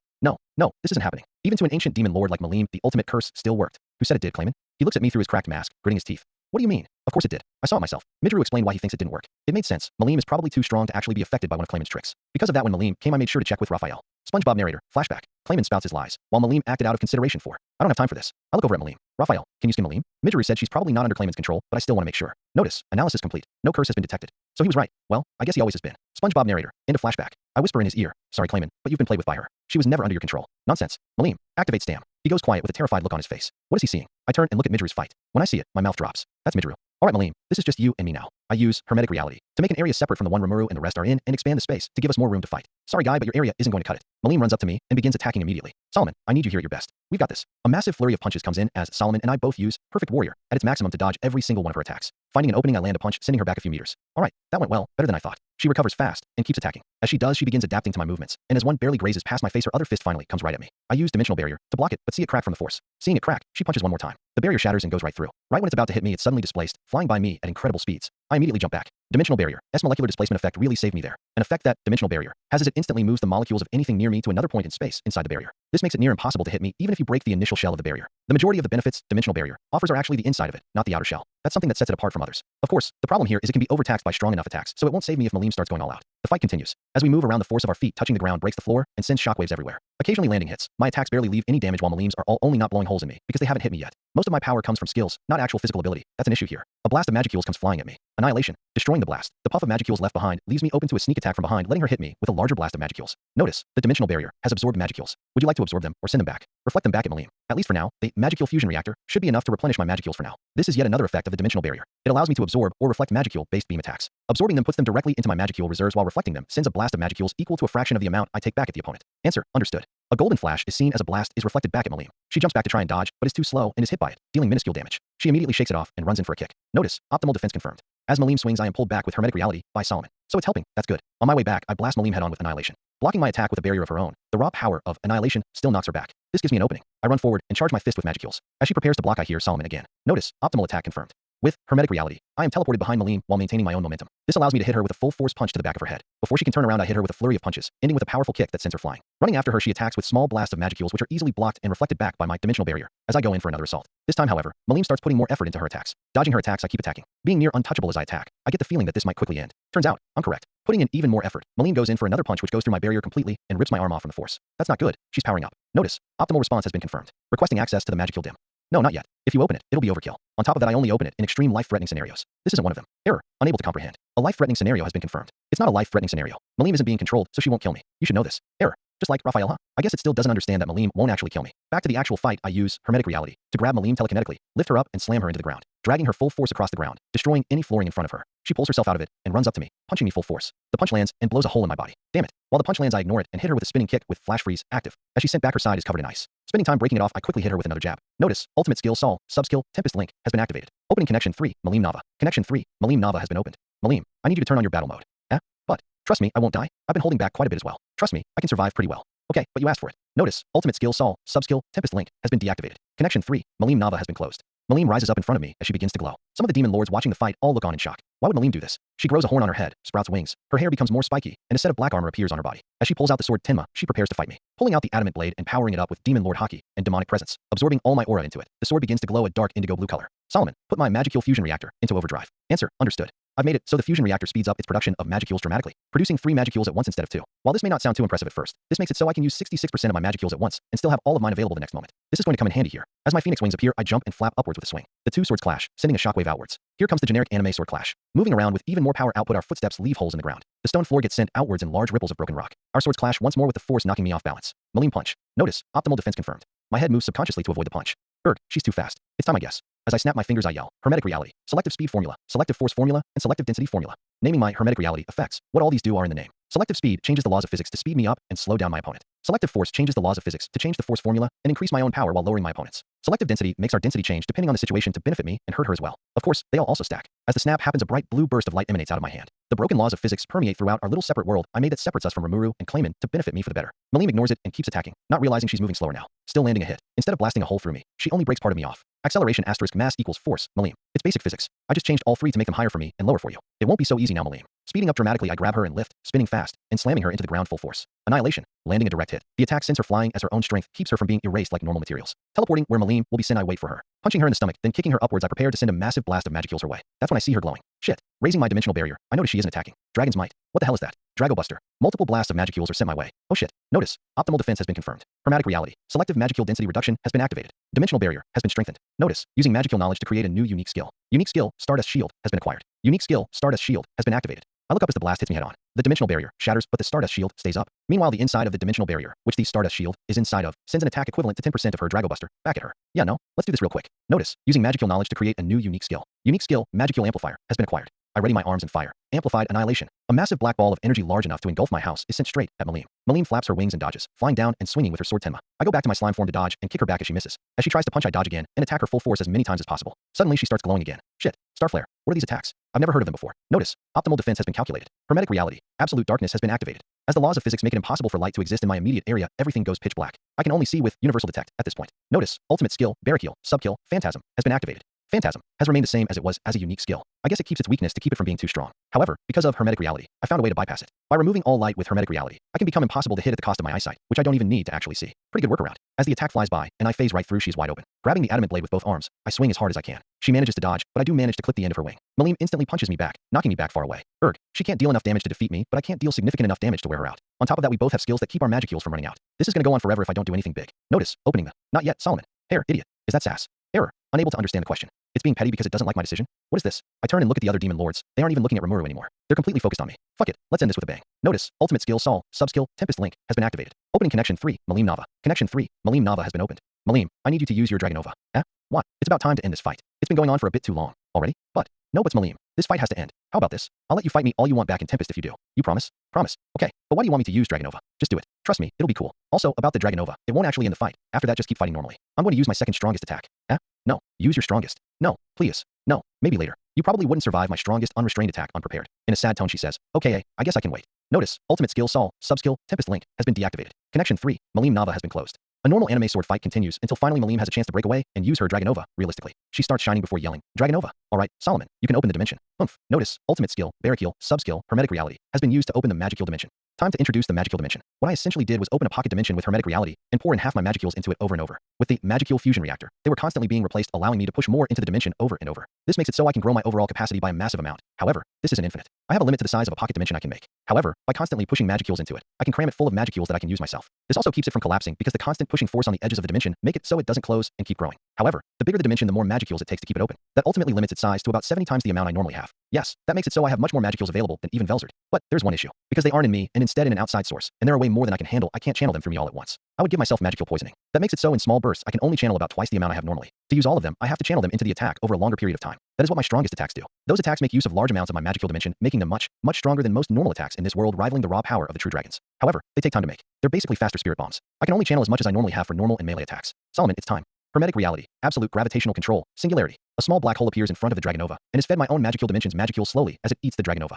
Placing it at an angle to make it spin for a very specific reason, the Dragonova is eaten by the black hole, making it grow in size. Done. Now Hermetic Reality, matter creation. A dome of mirror-like magisteel surrounds the black hole, blasting gamma rays inside the dome and closing it. I continue. Hermetic Reality, dimension creation and dimension transferal. The black hole and dome are both sent to another dimension visible to everyone. Hermetic Reality, absolute gravitational control, time distortion. It's finished. My attack has been set up. It's a complicated attack to set up, but not exactly hard for me to find a place to use it. With the time distortion, it'll take 12 seconds for it to charge up. Malim sees this but ignores it and charges. This is where, during a normal fight, I would have to hang on. 8 seconds left. Our swords clash as I endow my adamant blade with annihilation to make it much stronger. 4 seconds left. Malim starts overpowering me in the clash, not holding back much. 3 seconds left. I'm knocked to the ground. 2 seconds left. I block her attacks with my back to the ground. 1 second left. She goes in for a would-be killing attack. If she wasn't planning to spare me, this would be my final chance. 0 seconds left. I smile as the sword reaches the tip of my nose, and I snap my finger, sending Malim to the same dimension where the black hole is. Her sword hits nothing. Time to taste the most powerful theoretical bomb by modern science, and one of the strongest potential natural events at once. Malim. A black hole bomb, a potentially man-made explosion theoretically capable of rivaling supernovas, and a black hole collapse. I stand up. Hermetic Reality, ultimate attack, physics magic, black bomb. Solomon, you might want to protect her from this. It won't kill her, but it will injure her quite a bit. Answer on it. Hermetic Reality, selective Magicule density formula and selective density formula have been activated. The dome is destroyed as the black hole also detonates itself, creating a massive explosion, dwarfing any seen before in size. The explosion is several times brighter than the sun. Malim tries to block, but it's no use. Most of the energy is straight up physical energy, not Magicule based at all, and the Magicules that are sent outwards are too strong for even her to block completely. The explosion sends her upwards, hitting the walls of the dimension, knocking her out. Transferring her back into the dimension I'm in, I jump up and catch her. She's asleep, but smiling, no doubt from seeing my attack. I smile when I see her smile as well. Landing, she immediately wakes up. Wah, Rimuru, that was so cool. Really? Well, you immediately woke up, so I think it's not that impressive. Yes, it is. You knocked me out. That's amazing. I smile a little mischievously. Really now? It is amazing. I'm really strong. Not just anyone can do that. She starts pouting a little. I know. I was just joking. Of course I know how strong you are. Landing with Malim and a princess carry. I look at Rimuru and Clayman. It seems this went well. Looks like Clayman still hasn't evolved into a true demon lord. What I'm about to do probably will. I stand in front of Clayman. Alright, how'd your little fight with Rimuru go? I smile at him. He looks at me, obviously mad, but a little too afraid to speak. I walk over to Rimuru and hand him Malim. Hold her. What? She could get hurt. She just fought me. You never know. He looks at Malim. Looks like he doesn't agree with me on that. Notice, Malim shows no physical injuries. I'll ignore that. Well, Clayman, you ready? It's time to die. You should have never messed with me. As I walk up to him, his eyes fly into a panic. He's denying it. No, not like this. This is not how I die. He begins to glow bright as he struggles to stand up. No, I won't lose to a bunch of miserable slimes. He begins a pseudo-transformation, desperately clawing at any bits of power he can get. He knows he'll need it after what he just saw. Yes, the world is yet to forsaken me. I have acquired power. This will not be my end. Really, I blast him with a little bit of Magicules. Come on then. Grr. He runs up to me and attacks me with a punch from one of his extra arms. I effortlessly block it. Is that it? Hearing this, he attacks me with a flurry of rapid punches. Using dimensional barrier, I block by standing perfectly still. After a few seconds I decide enough is enough and use Hermetic Reality to launch him into the edge of the barrier guy made to keep the fights isolated. He slams into it and collapses on the ground, barely standing. Don't you think it's time to end this charade? He stands up, clawing onto the edges of the barrier to hold himself up. This won't end like this. He begins to charge an attack. This is my greatest technique. Eat this. Demon Blaster. Eating it with Judas S. Apex Predator. I walk up to him. Give up. It's hopeless. I'm really strong, even compared to the top demon lords. Do you really think your measly little half evolution will be enough to defeat me? Stop being delusional. He charges up to me. Dodging his attack, I punch him in the stomach, sending him against the wall of the barrier again. I don't give up. Smiling, I say, you don't give up, I use Hermetic Reality to basically force choke him. That's exactly what I wanted to hear. Flinging him to the middle of the arena guy made, I freeze him in place. Don't think I will let you off easy after what you did to Rimuru and Malim. No, I will make sure you have the most miserable final moments possible. As he lifts his head up, I kick him in the face, in the process, knocking some of his teeth out. But, while you can still talk, I pick him up by the neck and throw him at the feet of Rimuru and Malim. I want you to apologize to them. What? I use demonic presence to force him in a crawling position from the pressure of my aura. You heard me. Apologize. Grovel at their feet. Beg for forgiveness. Don't even look them in the eyes. You are unworthy of doing that. Why should I do that? TCH. Notice, ultimate skill Sol, sub-skill subjugation, has been used to forcefully subjugate subject Clayman. Notice, ultimate skill Sol, sub-skill Alpha's call, has been used to give Clayman a sharp pain if he refuses to do as ordered. Do it. He feels an intense pain go through him. One that progressively gets worse the longer he refuses. What is this? Like I'll tell you. Apologize. Go or I'm sorry. He feels as the pain gets worse. Not convincing enough. He growls. I lean over and pull him up by his hair. Did you just growl at me? No. Correct answer. I let go, dropping him on the ground. Now apologize like you mean it. I look at Rimuru who watches as he growls in pain with pity. Do you have to do this? Yes, I do. This will satisfy my anger for attacking us and hurting Malim. Clayman with gritting teeth says, I'm sorry, great demon lords. I am unworthy of you and humbly beg for your apologies. So you finally begged. Turning to the two I ask, what are your responses? Rimuru accepts it, but Malim says, I guess I forgive him. The pain comes back to Clayman as I add to it by kicking him as hard as I can. You hear that? She guesses. Do it again. Please forgive me, great demon, Lord Malim. What's your response, Malim? She thinks. You know what? I forgive him. But just this once. Clayman relaxes, the pain goes away. I turn to him on the ground. You got out of this one easily, Clayman, but you're not in the clear yet. I guess that works. Well, looks like it's time to torture you. I'm not someone you can apologize to, Clayman. You threatened to kill my brother, everyone in Tempest, and Malim. You aren't getting out of this in one piece. Wait, no, in any piece. This is my chance to test out my skills on a living target, so might as well. Can't let an opportunity like this pass, of course. With Clayman as a living test subject, I can test out my skills on an actual monster. This will be a very fun experiment. I explain this to Clayman, who looks at me with a mix of anger and fear. Of course, it's not just as simple as testing skills on him. I want to make it as painful as possible, so what I'm going to do is this. Notice, using ultimate skill Sol, subskill Alpha's Call, to multiply all feelings of pain of subject Clayman by 10,000 times. Using ultimate skill Sol, subskill Alpha's Call, to increase thought speeds of subject Clayman by 10 million times. Looks like it worked. This will serve to not only make the pain worse excruciating, but also make it feel like it's lasting an eternity. With that set up, I freeze him in the air with hermetic reality to make it easier to test my skills on him. Let's start small with the regular skills. Not all my skills are ultimate skills, some stayed normal skills. I have 3 that I haven't used yet. Much. Flash freeze, acid spray, and universal thread. I'll test those before the ultimate skills. Let's start with skill number 1, flash freeze. I touch his arm, causing the immediate area to freeze solid. He screams in pain as soon as it happens. What happens if I use more magicules to try and increase the range? The area that was frozen was only about a few inches wide when I touched him, but when I fought Malim, the area was enough to swallow her entire side. Trying with more magicules behind it on his other arm, the area frozen grows to a few feet. Not bad. Let's see how deep it goes. I rip off the ice on the first use of flash freeze. Only ripping off the top layer of skin in the process of pulling it off. It seems the frozen area wasn't actually too big. Let's pull off the other one. When I rip this one off, some flesh comes off with it. Clayman screams in intense agony, so it freezes outwards more than inwards. I guess that's how Malim was able to just break it off in our fight. It wasn't enough to actually penetrate her body. Interesting, I'll keep this in mind. Next up, acid spray. A pretty simple skill, just sprays acid. But how strong is it? Let's see. Using the skill to drop a single drop on his skin, it slowly eats its way through his entire arm, including bone, and exits out the other end of his arm. As it burns through, Clayman howls in pain. That's some pretty powerful acid. What happens if I spray a lot of it? I put my hand out, and as the name would imply, I spray the acid on him. This time, it eats quickly through him, leaving nothing behind after a few seconds. It eats through him faster than even something like the blob. It's pretty strong, not as strong as a corrosive substance as demonic breath, but it's certainly up there. I throw a potion on him and move on. Finally, we have universal thread. I wrap him in glowing threads and pull. The threads easily cut him as soon as I pull, drawing blood. But you would think I cut off an arm by his reaction. Looks like Alpha's Call did its job perfectly. I pull harder, easily ripping through his body like butter. I don't want to kill him, of course, so I stop after it reaches areas where he could die from injuries, but I do go as far as possible. His screams only get louder and louder as I do this. As I get rid of the universal threads, I hear something. Clayman mutters, Lord Kazarium. Help me. I'm not hearing that correctly. What did you say? He goes quiet. Ha, look at you begging for Kazarium's help. What is he, your mommy? Newsflash, he won't and can't help you. He's dead right now. I know he isn't actually dead, but I gotta make sure this is believable. Moving past that, I decide it's time to get demonic breath out of that way. These first skills are nice to test, but there is one I definitely want to try out, and it'll make up the majority of his torture. Blowing some of it on him, I watch as it eats through him. He yells out in pain as it completely eats through his entire left arm, leaving nothing there. All this took a mere 2 seconds, and I barely blew any of it on him. Not bad. Not gonna lie, Clayman. I thought it would last longer. What do you think about the results? He's gone completely quiet. I guess he's already lost hope. It has been quite a long time for Clayman. Yo, Clayman, are you awake? Are you ready for the last one? Oh, don't worry. It'll be much longer than the other 2. I lift him up higher and get ready. It's time to test out the near unlimited potential of hermetic reality on Clayman. First, simply moving my hands around, his body twists and turns. His limbs twist into screw-like shapes. His eyes pop out of his skull. His bones shatter and reassemble like Legos. His body pretzels itself into unnatural shapes, and through all of it his screams only get louder.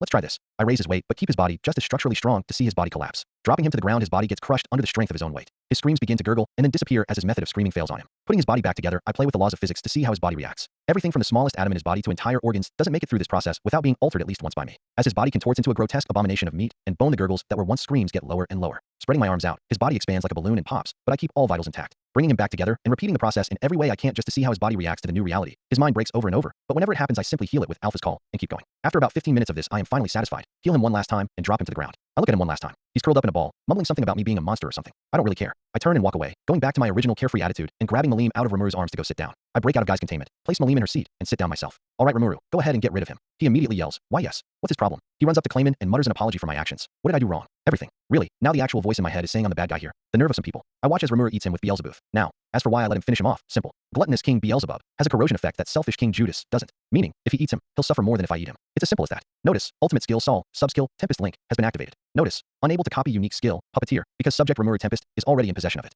Workaround found. Using magical knowledge to create unique skill, Puppet Master. Unique skill, Puppet Master, has been acquired. Unique skill, Puppet Master, has been deemed redundant because of the effects of ultimate skill, Alpha King Sol. Would you like to fuse unique skill, Puppet Master, into ultimate skill, Alpha King Sol, to upgrade it? Yes/no. Yes. Answer, understood. Notice, unique skill, Puppet Master, has been fused into ultimate skill, Alpha King Sol. Notice, ultimate skill, Alpha King Sol, has gained a new subskill, Mind Domination. Mind Domination, huh? Not bad. Wish I could have tested it out on Clayman, but hey, at least I gotta get my revenge. Rimuru comes back to sit down as Guy drops the dimension. Good work, Rimuru. He awkwardly laughs. Thank you. He sits down as I turn to see all the demon lords looking at me, except Luminous, who doesn't seem fazed by my recent actions. That's interesting. Well, let's ignore that for now. I look at Carrion.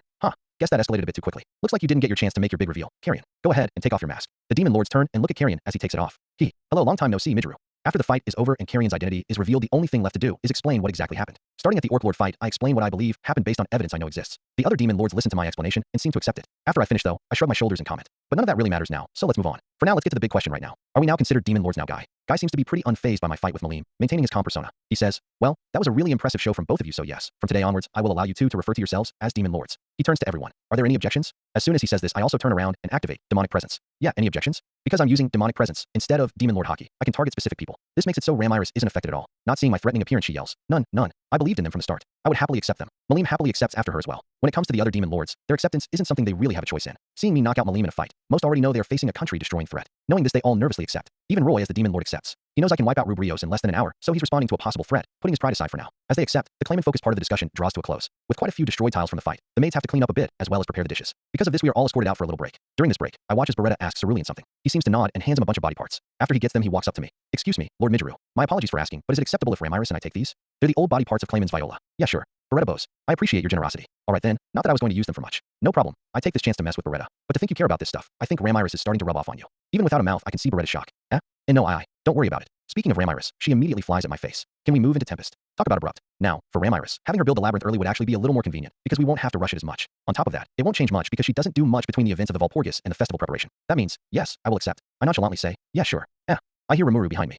Midgeru, why do you always make these decisions without me? Didn't we agree we both need to say yes? Looks like he stopped with the strange shyness from before. I didn't think it's that big a deal. Also, having Ramiris over will actually be pretty helpful. Hell, that's what I was about to specify. I turn to Ramiris. You can come live in Tempest, but there are conditions. First, you will work under the name of Midgeru City and the Greater Twin Capitals. What I mean is you will work for me. I'll even fund your golem research and let you work with my Ministry of Science if you want. There's lots of detailed notes on golems in Vesta's notes. This could help you with your strange addiction to building golems. Second, if you want to build a labyrinth like I predicted you want to, it again has to be partially under the control of Rimuru and I. I don't want you to build something in our cities without our permission. It could function as your little territory if you want, but it'll still ultimately be under our control. I'll go into the details later, but those are my basic conditions. Deal.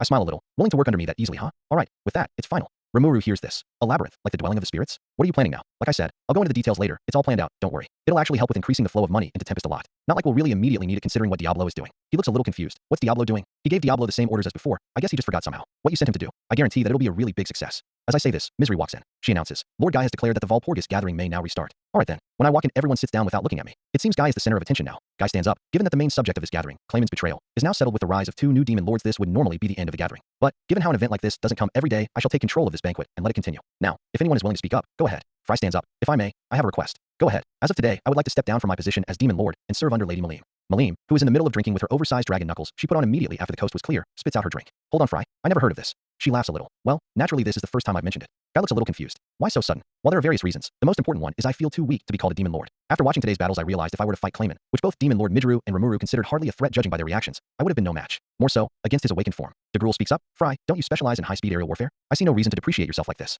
Malim hears him say this and nods, trying to get her to not step down. She nods her head. No. But demon lords don't have the right to make excuses. Having the advantage over Clayman doesn't mean I could win. This is why I've decided to become one of Malim's followers instead. She walks over to her. I wonder if you could accept me. Carrion, who has stayed quiet since my explanation, then stands up and declares, wait a second. If that's the case, I would like to say something as well. You know, I've already lost to Malim in a one-on-one match and would also like to give up my position as demon lord to serve under Malim as well. Desperate for a way out of this, Malim says, but I was under Clayman's control. I don't remember anything. It was all his fault. Carrion is quick to call her out saying, don't try to fool me. During Midgeru's explanation, he said you were never under his control. She turns to me, teary-eyed. Help me, Midgeru.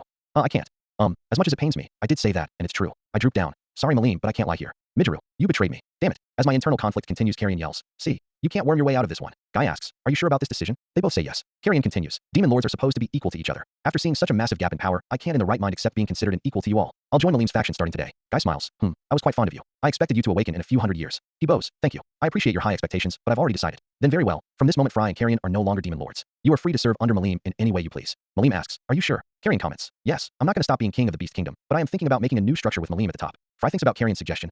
That might be a good idea. Malim worriedly says, no, don't say that. If you start serving me, then we won't be able to talk casually anymore. You won't be able to play with me anymore, and we won't be able to come up with any more fun schemes. She looks sad after saying that. Fry smiles at her. Don't worry. That's not true. If I serve under you, we'll spend more time together, and we'd be able to do more fun things. I can see the manipulation. And it's the same kind I used on her as well. Technically not a lie, given how it's true, but not completely true either. Sorry, Malim. You just accepted getting a new, slightly controlling guardian. As I think this Carrion breaks me out of my thought process. Besides, you're the one who blew my entire damn country away. You're going to take responsibility. But, I'm supposed to manage my own people. I hear this and sarcastically say, yeah, because she's a fantastic leader. Fry continues, exactly. That's why we're going to help you. Don't you think it's time to take more care of your territory? I'm starting to feel bad for all those kind priests who give you all those nice offerings. Malim's brain malfunctions as she imagines the raw vegetables that they give her. I decide to just finish the conversation for them. Yeah, why not? It'll help you a lot, Malim. You too. Think about it. If they help manage your country, you'll also have more time to play with Rimuru and I. But, we all continue saying that she should accept at the same time. As the noise gets to her, she eventually cracks and throws a mini tantrum. Duh, fine. Do whatever you want. I laugh a little at the ridiculous display for a demon lord. Suddenly, I hear something that stops me immediately. Wait, because they gave up their position, then there are only 9 demon lords including Midgeru and I. Doesn't that mean we can't be called the 10 great demon lords anymore? The dead silence as everyone stops talking is deafening. I can't rename the octagram either. Ramrio is the most creative name I've come up with, and even then, it's partially based on Ranga's name. I'm just as clueless as everyone else here. But even still, I can't believe they care so much about a stupid name. Leon grimaces. So the nightmare I've heard so much about is about to begin. Everyone flies into a small panic as the name of the new 9 demon lords becomes a hotly debated topic. Rimuru looks around in confusion as everyone around him basically falls into a state of hysteria over a name. Even I freeze a little, trying to come up with a name before Guy inevitably points his finger at us. Turns out, Guy isn't the one to decide we pick. Not even Veldora like in the original. No, my own creation makes him point at us. Shine asks Cerulean next to her. Aren't Lord Rimuru and Midgeru remarkably good at coming up with names? Cerulean responds with, indeed, Lord Midgeru came up with names for all 150 members of the Tempest Slime Corps, and I've heard tales of the thousands of other monsters he has named. Shine nods. And Lord Rimuru has also named thousands of others as well. The noise in the room stops. The other demon lords immediately turn their attention to us. Guy declares, Rimuru and Midgeru, as the newly risen demon lords, I shall grant you two the great honor to. Rimuru then says, I would love to, but I don't need it, thank you. Rimuru smiles innocently at Guy, who smiles back. A little awkward tension grows only to suddenly be destroyed and replaced with an intense hostile aura when Guy splits the table in half with his hand. I gasp sarcastically, Guy, you broke your table. Allow me to fix that for you. Snapping my fingers, the table's two halves move up to each other and reattach. As my tone grows dark, I say, I would recommend you don't try to scare my brother like that in front of me. I can assure you I won't go down easy. With menace behind his smile, Guy says, are you sure you can follow up on that? I smile back, yes I can. Rimuru fearfully looks on. Another fight isn't what Rimuru wants to see right now. We'll do it. We'll do it. My menacing smile disappears as I ask, all right then. So what's your suggestion? He thinks about it for a bit. He looks up at the starry ceiling and then back at Guy. Enneagram. It means 9-pointed star. What do you think? Enneagram. The 9-pointed star. I guess the conditions here weren't drastic enough to change his thought process in this timeline. Makes sense. It definitely doesn't sound as good as. I'm interrupted by the other demon lords praising his suggestion. I guess when you're desperate for a name, anything works. As the praising ends, Guy stops, everyone declaring. Then it's settled. From this day forward we are the Enneagram. Quite a lovely name. Well, with that, the Valpurgis is almost over. Now all we have to do is distribute the territories. The distribution of territories. With there being 2 demon lords inhabiting the same place and Carrion and Fry stepping down as well, the distribution is strange. Rimuru and I are tied together, dubbed the Twin Rulers, and given the entire forest of Jura. I guess that title makes it all the way here. At the same time, Malim is given all 3 other territories surrounding her. She's basically given nearly the entirety of the south and southeastern part of the map. As she grimaces seeing all this, Fry and Carrion immediately get to work on handling this massive territory. As they talk about this, Leon brings up, wasn't the Puppet Kingdom once ruled by the former demon lord? Rimuru asks, the former demon lord? I ask, Kazarium, the cursed lord, right? Carrion breaks away from Fry. Yes, it's interesting that you know about him. He was friendly with Clayman, so he might have taken over his domain to cover up that he might have survived given that they were both undeads. Notice, ultimate skill Sol, subskill, Tempest link, has been activated. Opening connection 1, Rimuru Tempest. Connection 1, Rimuru Tempest has been opened. Midgeru, what do you know? About Kazarium? He's alive. He is. I lie and say, well yeah, don't know where he is, but I've confirmed that he is in fact most likely alive. That's how I know who he is. Rimuru thinks, he might not be a problem now, but he might not like that we killed Clayman. I guess, but let's not think about that for now. We don't even know where he is. Notice, ultimate skill Sol, subskill, Tempest link, has been deactivated. Connection 1, Rimuru Tempest has been closed. With that conversation going nowhere, we pay attention to Misery and Rain, who bring in some food for the ending of the Valpurgis. However, with the Valpurgis ended, a few at this point are already gone. Leon and Luminous are the 2 big ones that have now left. Luminous, I wonder what you're up to now. You were worried about Rimuru in the original. Now how will you react? You seem to know more than in the original. On top of that, Veldora didn't appear here. I wonder how you'll react to him. Notice, you already know what Luminous Valentine will do. Shut up, Solomon. I'm having a cool internal monologue. Confirmed, your internal monologue isn't cool. I don't need to know that. You're getting sassy. I don't like that. Error. Unable to understand your question. Bullshit. You know exactly what I'm saying. Moving past that, I look at the food. It looks incredible, like something straight out of Gordon Ramsay's kitchen. Everything from the smell to the plating is incredible. I take one look at Rimuru, whose eyes sparkle when he takes his first bite. Let's see how good this tastes. I take a single small bite and I taste something like nothing I've ever tasted before. The food melts in your mouth, hitting your tongue with an amazing meaty flavor. My god, the light my again. This is incredible. Shuna's perspective. I feel an intense pain in my chest, grab it then collapse. Sui runs up to me. Lady Shuna, is something wrong? He pulls me up and supports my weight because I can't move my legs. Apologies. I'm fine. It's just, I suddenly lost all strength for some reason. Midgeru's perspective. I wonder how Shuna would react if I told her this. Not well. Yeah, what was that, Solomon? Answer. Unable to answer the given question. Never me. I see Malim drinking some Tempestian liquor. Guy somehow got his hands on. Yup, not gonna happen. I use hermetic reality to teleport it to my hands. Midgeru, give it back. She says, reaching for the glass. No, you're too mentally young for this. But I don't care about your physical age. I point to Ramiris, who can't even see well. Look at her.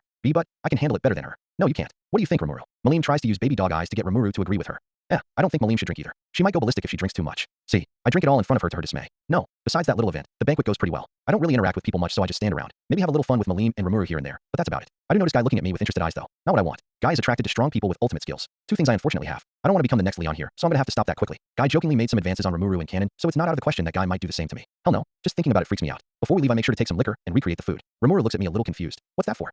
Well, Veldora thought he was going to be the hero that appears at the last minute to save the day, remember? We can summon him with the Storm Dragon Summon skill, so he probably thought we were going to use it or something. The food and liquor is my apology. Oh, that's smart. After a few more minutes, we finally decide to leave. With Ramiris following us, we begin to leave. Taking one last glance around the room, my eyes lock with Guy. He's much more serious than earlier. Solomon, notice, mental barrier has been set up. One question, I just want to make sure. If I use my strongest attack, what are the odds Guy dies? Calculating, 100%. That's what I thought. Well, dying is definitely downplaying what would happen to him now that I think about it. More like deletion on an existential level. We appear back in Tempest and walk outside. As we do this, a certain annoying little fairy flies around us at incredible speeds. While arriving sooner than originally is good in the long run, giving us more time to set up the labyrinth. This might get annoying given how I'm the one in charge of her. She zooms around my head. So, where will my labyrinth go? Is it going to be a big place? Of course it'll be big, right? Of course only something magnificent would befit a great demon lord like me. I look behind us. Trainee is happily smiling as she watches this. With the look of a mother that gives her kid way too much freedom, she follows her movements with her head, given her eyes are closed. She really is clueless to Ramiris' antics, isn't she? Answer, yes. So you aren't immune to my annoyance either, aren't you? I look at Rimuru and Beretta. At least those 2 aren't like that. Rimuru looks at Ramiris with a little worry in his eyes. A little of my aura is beginning to escape as the non-stop questions continue to pile up. Beretta, on the other hand, is panicking. He knows what the worst-case scenario here is. He thoroughly apologizes for Ramuru's behavior. We eventually make it to the center of the city of Rimuru. This is where the monsters would originally be waiting for Rimuru's return. In the original, through Veldora, Diablo was able to prepare a welcoming party for Rimuru's success. This time, while they are still ready in excitement, it ends up being nowhere near as well prepared. Diablo couldn't get the information needed to do this in this timeline, so the welcoming is less organized. The first to react to our arrival is Rigurd. He runs at us full speed with tears in his eyes. My lords, welcome back. I hope everything went well for you. Rimuru laughs as he responds. Huh. Yeah, it went great. We had fun. He looks over at me. Some had a little more fun than others though. Huh. I smile evilly. Oh, come on. No need to get hung up over that Rimuru. He got what he deserved. Naive Rimuru. He's a bit too nice and optimistic. Realistically, this is the only weakness the people of this world have on him, given how power obviously isn't something many can surpass him in. He thinks what I did to Clayman was going too far apparently. I don't see why. He tried to kill us, and worse than that, torture Malim. Rigurd looks at Ramiris, who stopped zooming around and sat on Trainy's shoulder as soon as Rigurd ran up to us. He's about to ask when I say, no need to hesitate. She decided to stay in Tempest for some reason, so I accepted. I have a plan for her that will bring Tempest great fortune in the future. I see. He thinks about my possible ideas in his head as he leads us to where the rest of the monsters are standing, waiting for our reports. Diablo is heard in the background, praising Rimuru and welcoming us. He congratulated us for our safe return as we walk past with the two archdemons behind him bowing, not even daring to look up at us. That must be Diablo's work with how they're acting. As I see this, I decide to let Ranryo out. I look at him carefully. He doesn't seem too aggressive. Recently, Rimuru has said that Ranryo's behavior has gotten worse. Apparently, it has something to do with his evolution into a rogue Tempest wolf. A Tempest wolf that defected completely from his old pack. This problem apparently also happened in Rimuru's fight with what could be called Clayman's minions. I say minions, but they were really just slaves forced to fight to the death for him. While I believe in Rimuru, not only can I sense Ranryo's defiant nature, but he is also my brother now. Kind of bad to just completely dismiss his warnings and concerns. However, given how he's hiding it from me, I know it only happens when I'm not there. Because of this, I'll just keep him around more. Evolving during the fight might have made things easier on me in the long run, but I can't really say it's working out too well now. At least his relationship with Ranga is decent. Their leader-subordinate relationship is over, both of them being the same size now, unlike before where Ranryo was a little smaller. But that wasn't where their relationship ended. They were rivals as well. He still respects Ranga a little. As I think about this, I hear a loud yell. It seems that a hobgoblin must have gone to report to Veldora because he runs out full speed from Rimuru's house a decent distance away and gets to the center of the city before Rimuru can even react. He yells, yeah, you're already back. B, but what about my big hero moment? We deadpan. I was supposed to save you at the last second, like in the sacred texts. What happened to that? I thought. I walk up to him with a serious expression and cut him off. I told you not to get your hopes up. We aren't weak. We can fight for ourselves, you know. B, but. His eyes are filled with disappointment. He drops down. I was supposed to be the hero. Solomon. Notice, ultimate skill Judas, sub-skill, Apex Predator, has been opened. I pull out what I brought for Veldora to shut him up. Here you go. I see him wipe off some tears like a child. What might that be? He grabs the food and wine while I cross my arms. It's some of the food they gave us in the banquet. I knew you would be like this, so I decided to bring this to apologize. He looks at the food with a little drool pulling out of the side of his mouth. He looks away while he wipes it off. I guess I'll accept it. But don't get the wrong idea. You still owe me. You got that? I look at him with a deadpan expression. Oh, yeah, sure. Whatever you say, you've sundered on. What was that? Ignore what I said. He moves on and points at Rimuru. Oh, one more thing. Rimuru. He runs over to him as he sinks in a little embarrassment. He points at a manga volume he brought with him for some reason. Well, actually no, I know exactly why he brought it. What is this? Where's the newest volume? What happens to Pai and Yakumo? Why did you do this to me? Rimuru tries to explain that it was a joke as Veldora's rage continues. So this is the fabled walking disaster Veldora, huh? I snicker a little. I notice the manga volume Veldora has in his hand. Interesting. I've seen that manga before in my old world. Like I've continuously theorized, his Earth is just mine without Tensura in it. Because of that, I've read a lot of what he's read as well. I produce the next volume and hand it to Veldora. Here you go. He looks at what I have in my hand. His angry expression goes away and is replaced with a wide smile. He snatches it from my hand. Thanks, Midru. You're a real lifesaver. For what? Giving you a manga. Answer. That is most likely subject Veldora's. Rhetorical question. Solomon. Giving him the manga doesn't save Rimuru though, because Veldora immediately goes back to asking Rimuru why he would do something so cruel. He left him on a cliffhanger apparently. Well, competing from someone who's dealt with that before, I can relate a little. I turn around and let Rimuru face the wrath of an angry otaku alone. Alright Ramiris, I know you're excited about your new home, but I might be a little busy for a few days. We'll talk about this later. You can stay with Veldora. Rimuru overheard me. Veldora is staying in Rimuru's house until he can live on his own. He couldn't exactly stay in my house. It's full of fragile equipment. One of the perks of being the more intelligent brother. I can say he'll damage my work. Ramiris looks a little sad. What? He's your master, right? I think if that's the case, then you should probably get to know him a little more, right? And here's something you might be interested in. I get up close to her ear, but it's more like her whole body. Veldora has a really big manga collection in his room. She jumps up. I understand. Let's go. I turn to Beretta. I trust you to make sure she doesn't destroy my brother's house, okay? He bows. I understand. Trainee pouts a little. Must be because I only asked Beretta this kind of stuff. Great. I laugh a little. To be honest, I expect her to break at least one thing. That's why these two parts of the property damage trio, the other one is Malim, are going to stay with Rimuru. I excuse myself and walk away. After a short walk, I make it to my lab. Posted outside, I see Gobsy.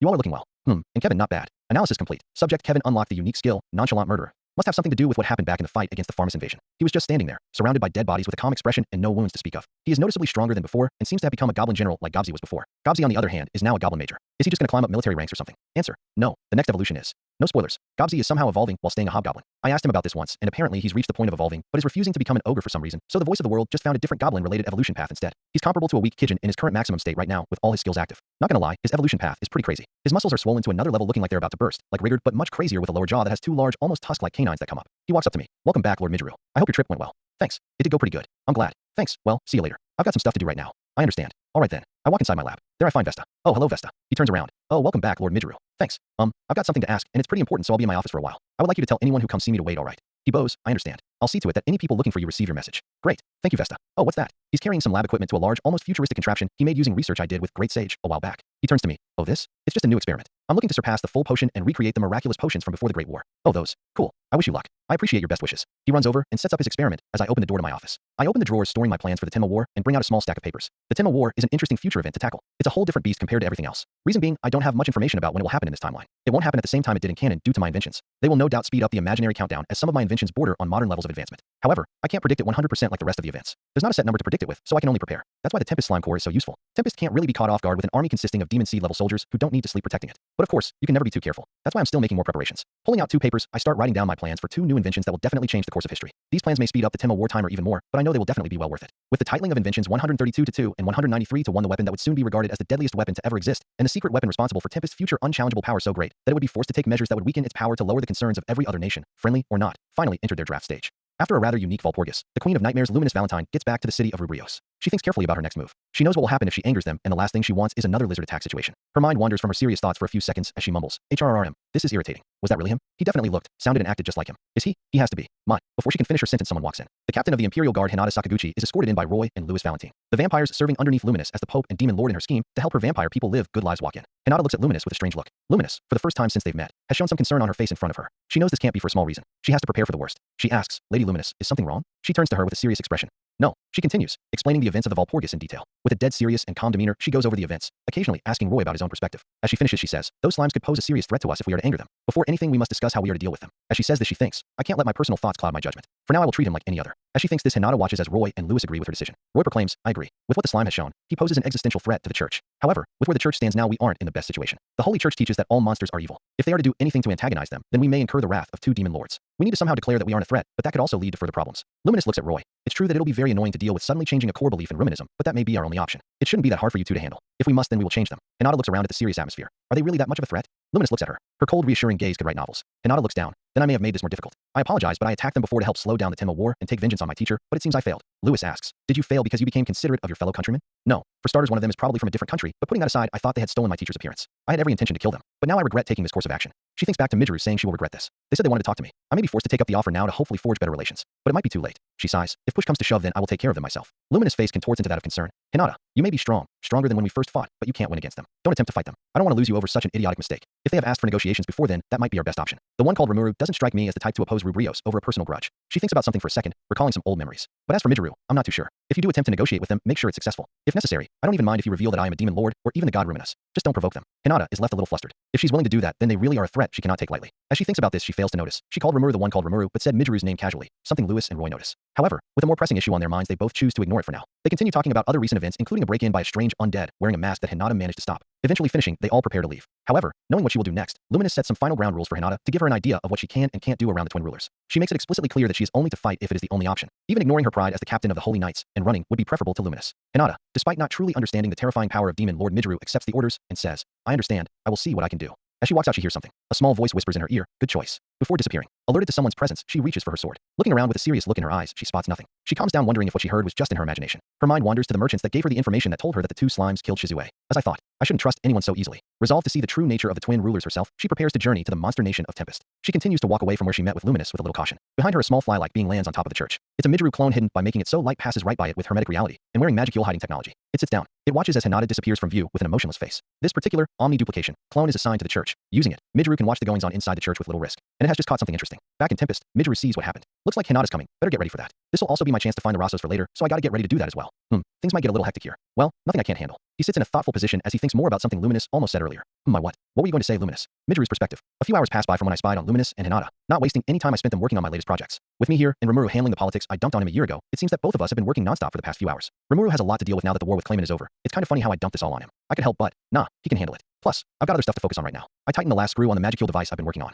It's complete. Invention 193 to 1, the Reaper. It's finally finished. What it does is simple. The name kind of gives it away. It harvests souls. The way it works is it casts a massive invisible barrier around a programmable area where souls are trapped in and led into a certain area where they are then captured and contained. I'm planning to use this to harvest souls from not only the civil war Rimuru is about to cause in Farmus, but to keep collecting constantly as other people die over time. Not the most heroic thing to do. In fact, it's kind of brutal given I'm preventing them from entering the reincarnation cycle, but I definitely can't really be considered a hero with what I do. Besides, it's for the greater good. I'll come save their souls later when I get stronger. If I can pull a Rimuru later, then I could come save their souls after this is all over. But that's a thought for later. For now, I need to get this up and running. I've decided to do this because now that Ranryo, Cerulean, and possibly even Sui are top contenders for Demon Lords, there simply won't be enough souls to afford evolving them plus the original 12 patrons into Demon Lords later. If I don't do something, someone will be left behind. That's not exactly ideal, so I'm left with no choice. This device will make up for the gap. If all goes well, I should profit a few 100,000 souls over the next few months, which is good. However, the timing might be tight because with my intervention, the Eastern Empire might get some ideas faster. With only a few months until the Eastern Empire invasion, I have to get at least 300,000 souls before their ceremony. Playing it safe, this is possible when taking into account the death rates of Farmus and its population. The number seems high at first glance, but that is actually just 1/75 of Farmus' population over the course of several months. It's not too crazy. In fact, with the Civil War, I might end up with more than I expect. Minimum, Cerulean needs to become a Demon Lord. He's currently the strongest person outside of Rimuru and I, being comparable to Diablo in a lot of aspects with Great Sage added on top of that.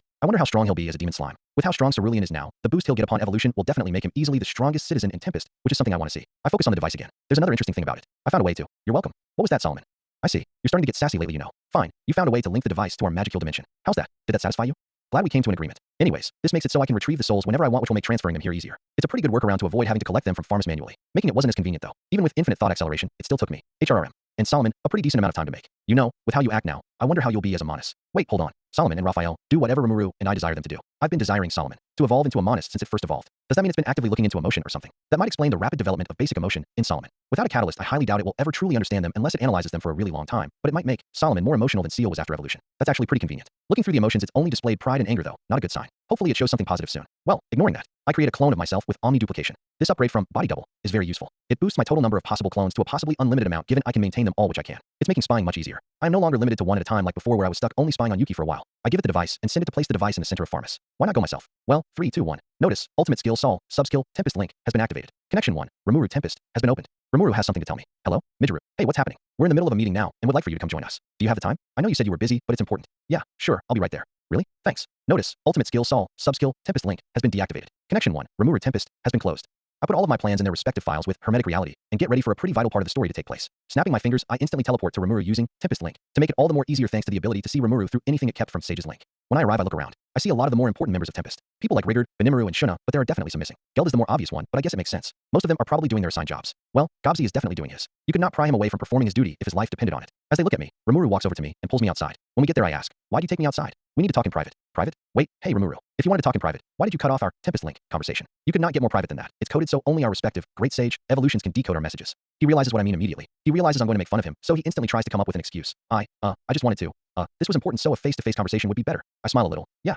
So what is this about? He calms down and explains. So, I'm planning to announce that we are now the official rulers of the Jura Forest. And even though you don't follow this rule sometimes, I do. Because this is going to change Tempest forever. I can't do it without you, so we are going to be together for this. I found an error in what he said. But wasn't the rule that we both have to agree to something first? You kind of forced this on me. You're not exactly following the rules either. He looks a little mad. All right, fine. Enough sarcasm. Are we really going to announce this? I'm already on board, but I gotta stay in character. This is what I would ask if I didn't know the future. Yes. I get in a thoughtful position as I pretend to think. In that case, there will definitely be some setbacks. He looks confused. What do you mean? You'll see for yourself. Don't worry. They won't be that big of a deal for now. I walk over to the door. For now, there aren't too many problems with your plan, so I'll go with it. Rimuru looks a little confused, but isn't too worried. While of course he knows if I'm saying this, then it definitely is worth knowing. But if I'm not concerned, then he knows neither should he. At least for now, given that I always consider most possible events that could happen before they happen. When I walk past the other monsters who were patiently waiting for us to finish our private conversation. Sitting in the leading chair next to Rimuru's, I get ready for Rimuru to give the new announcement. I know how they'll react, so I get ready to give my response to their concerns. As Rimuru makes it, he doesn't sit down, instead remaining standing to explain. We have decided to finally make an official statement that we will now be the official rulers of the entire forest of Jura. I don't think this will change much because it's been like this for a while. It just means if someone invades this territory, we'd be fighting back under our names. I just wanted to make this clear before we do this. The faces of the monsters contort into either that of worry, intrigue, or concern. Some of them take it very well. However, most have some follow-up questions for Rimuru and I. The first to respond is Rigard, who frantically asks, "TH the whole forest?" Truly, Rimuru, only half expecting this response from my little comment a few seconds ago, jumps back a little saying, "Why ya?"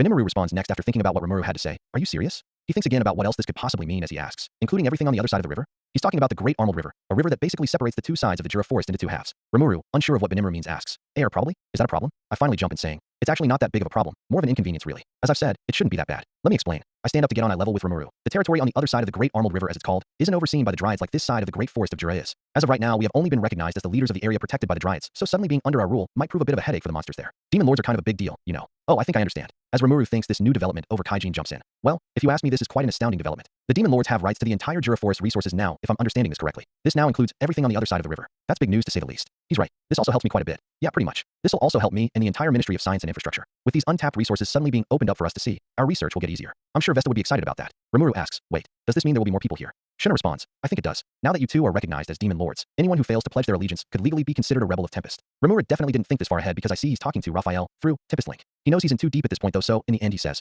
well, why worry about that now? I mean, if they're already residents of the forest. I nonchalantly interrupted. No need to worry, Rimuru. Remember how I said there's no real reason to worry about this, and this is at most a minor inconvenience? From what we know about the law monsters follow, they would be really glad, no, ecstatic to gain the protection of a demon lord. Rimuru comments, why are you always so calm? Even when we first met Veldora. Oh, he's right. I had no reaction to seeing Veldora, even though as far as he knows that was my first time seeing him. That's just how I am. Paying more attention to the discussions around us, the monsters all agree with what we said. It seems the rule to follow the strong has been ingrained in monster culture, so they have no doubt our proposal to give them our protection will get most of them on our side. Well, there are a few exceptions, but I have a plan for all of them. They shouldn't be hard to handle. In fact, most of them will solve themselves. I don't even have to do any work here. As Rimuru ponders what to do, I decide to just give him the next course of action on a silver platter. Hey Rimuru, I have an idea. Why not do a festival to announce this? A festival? Rigard immediately yells, a festival?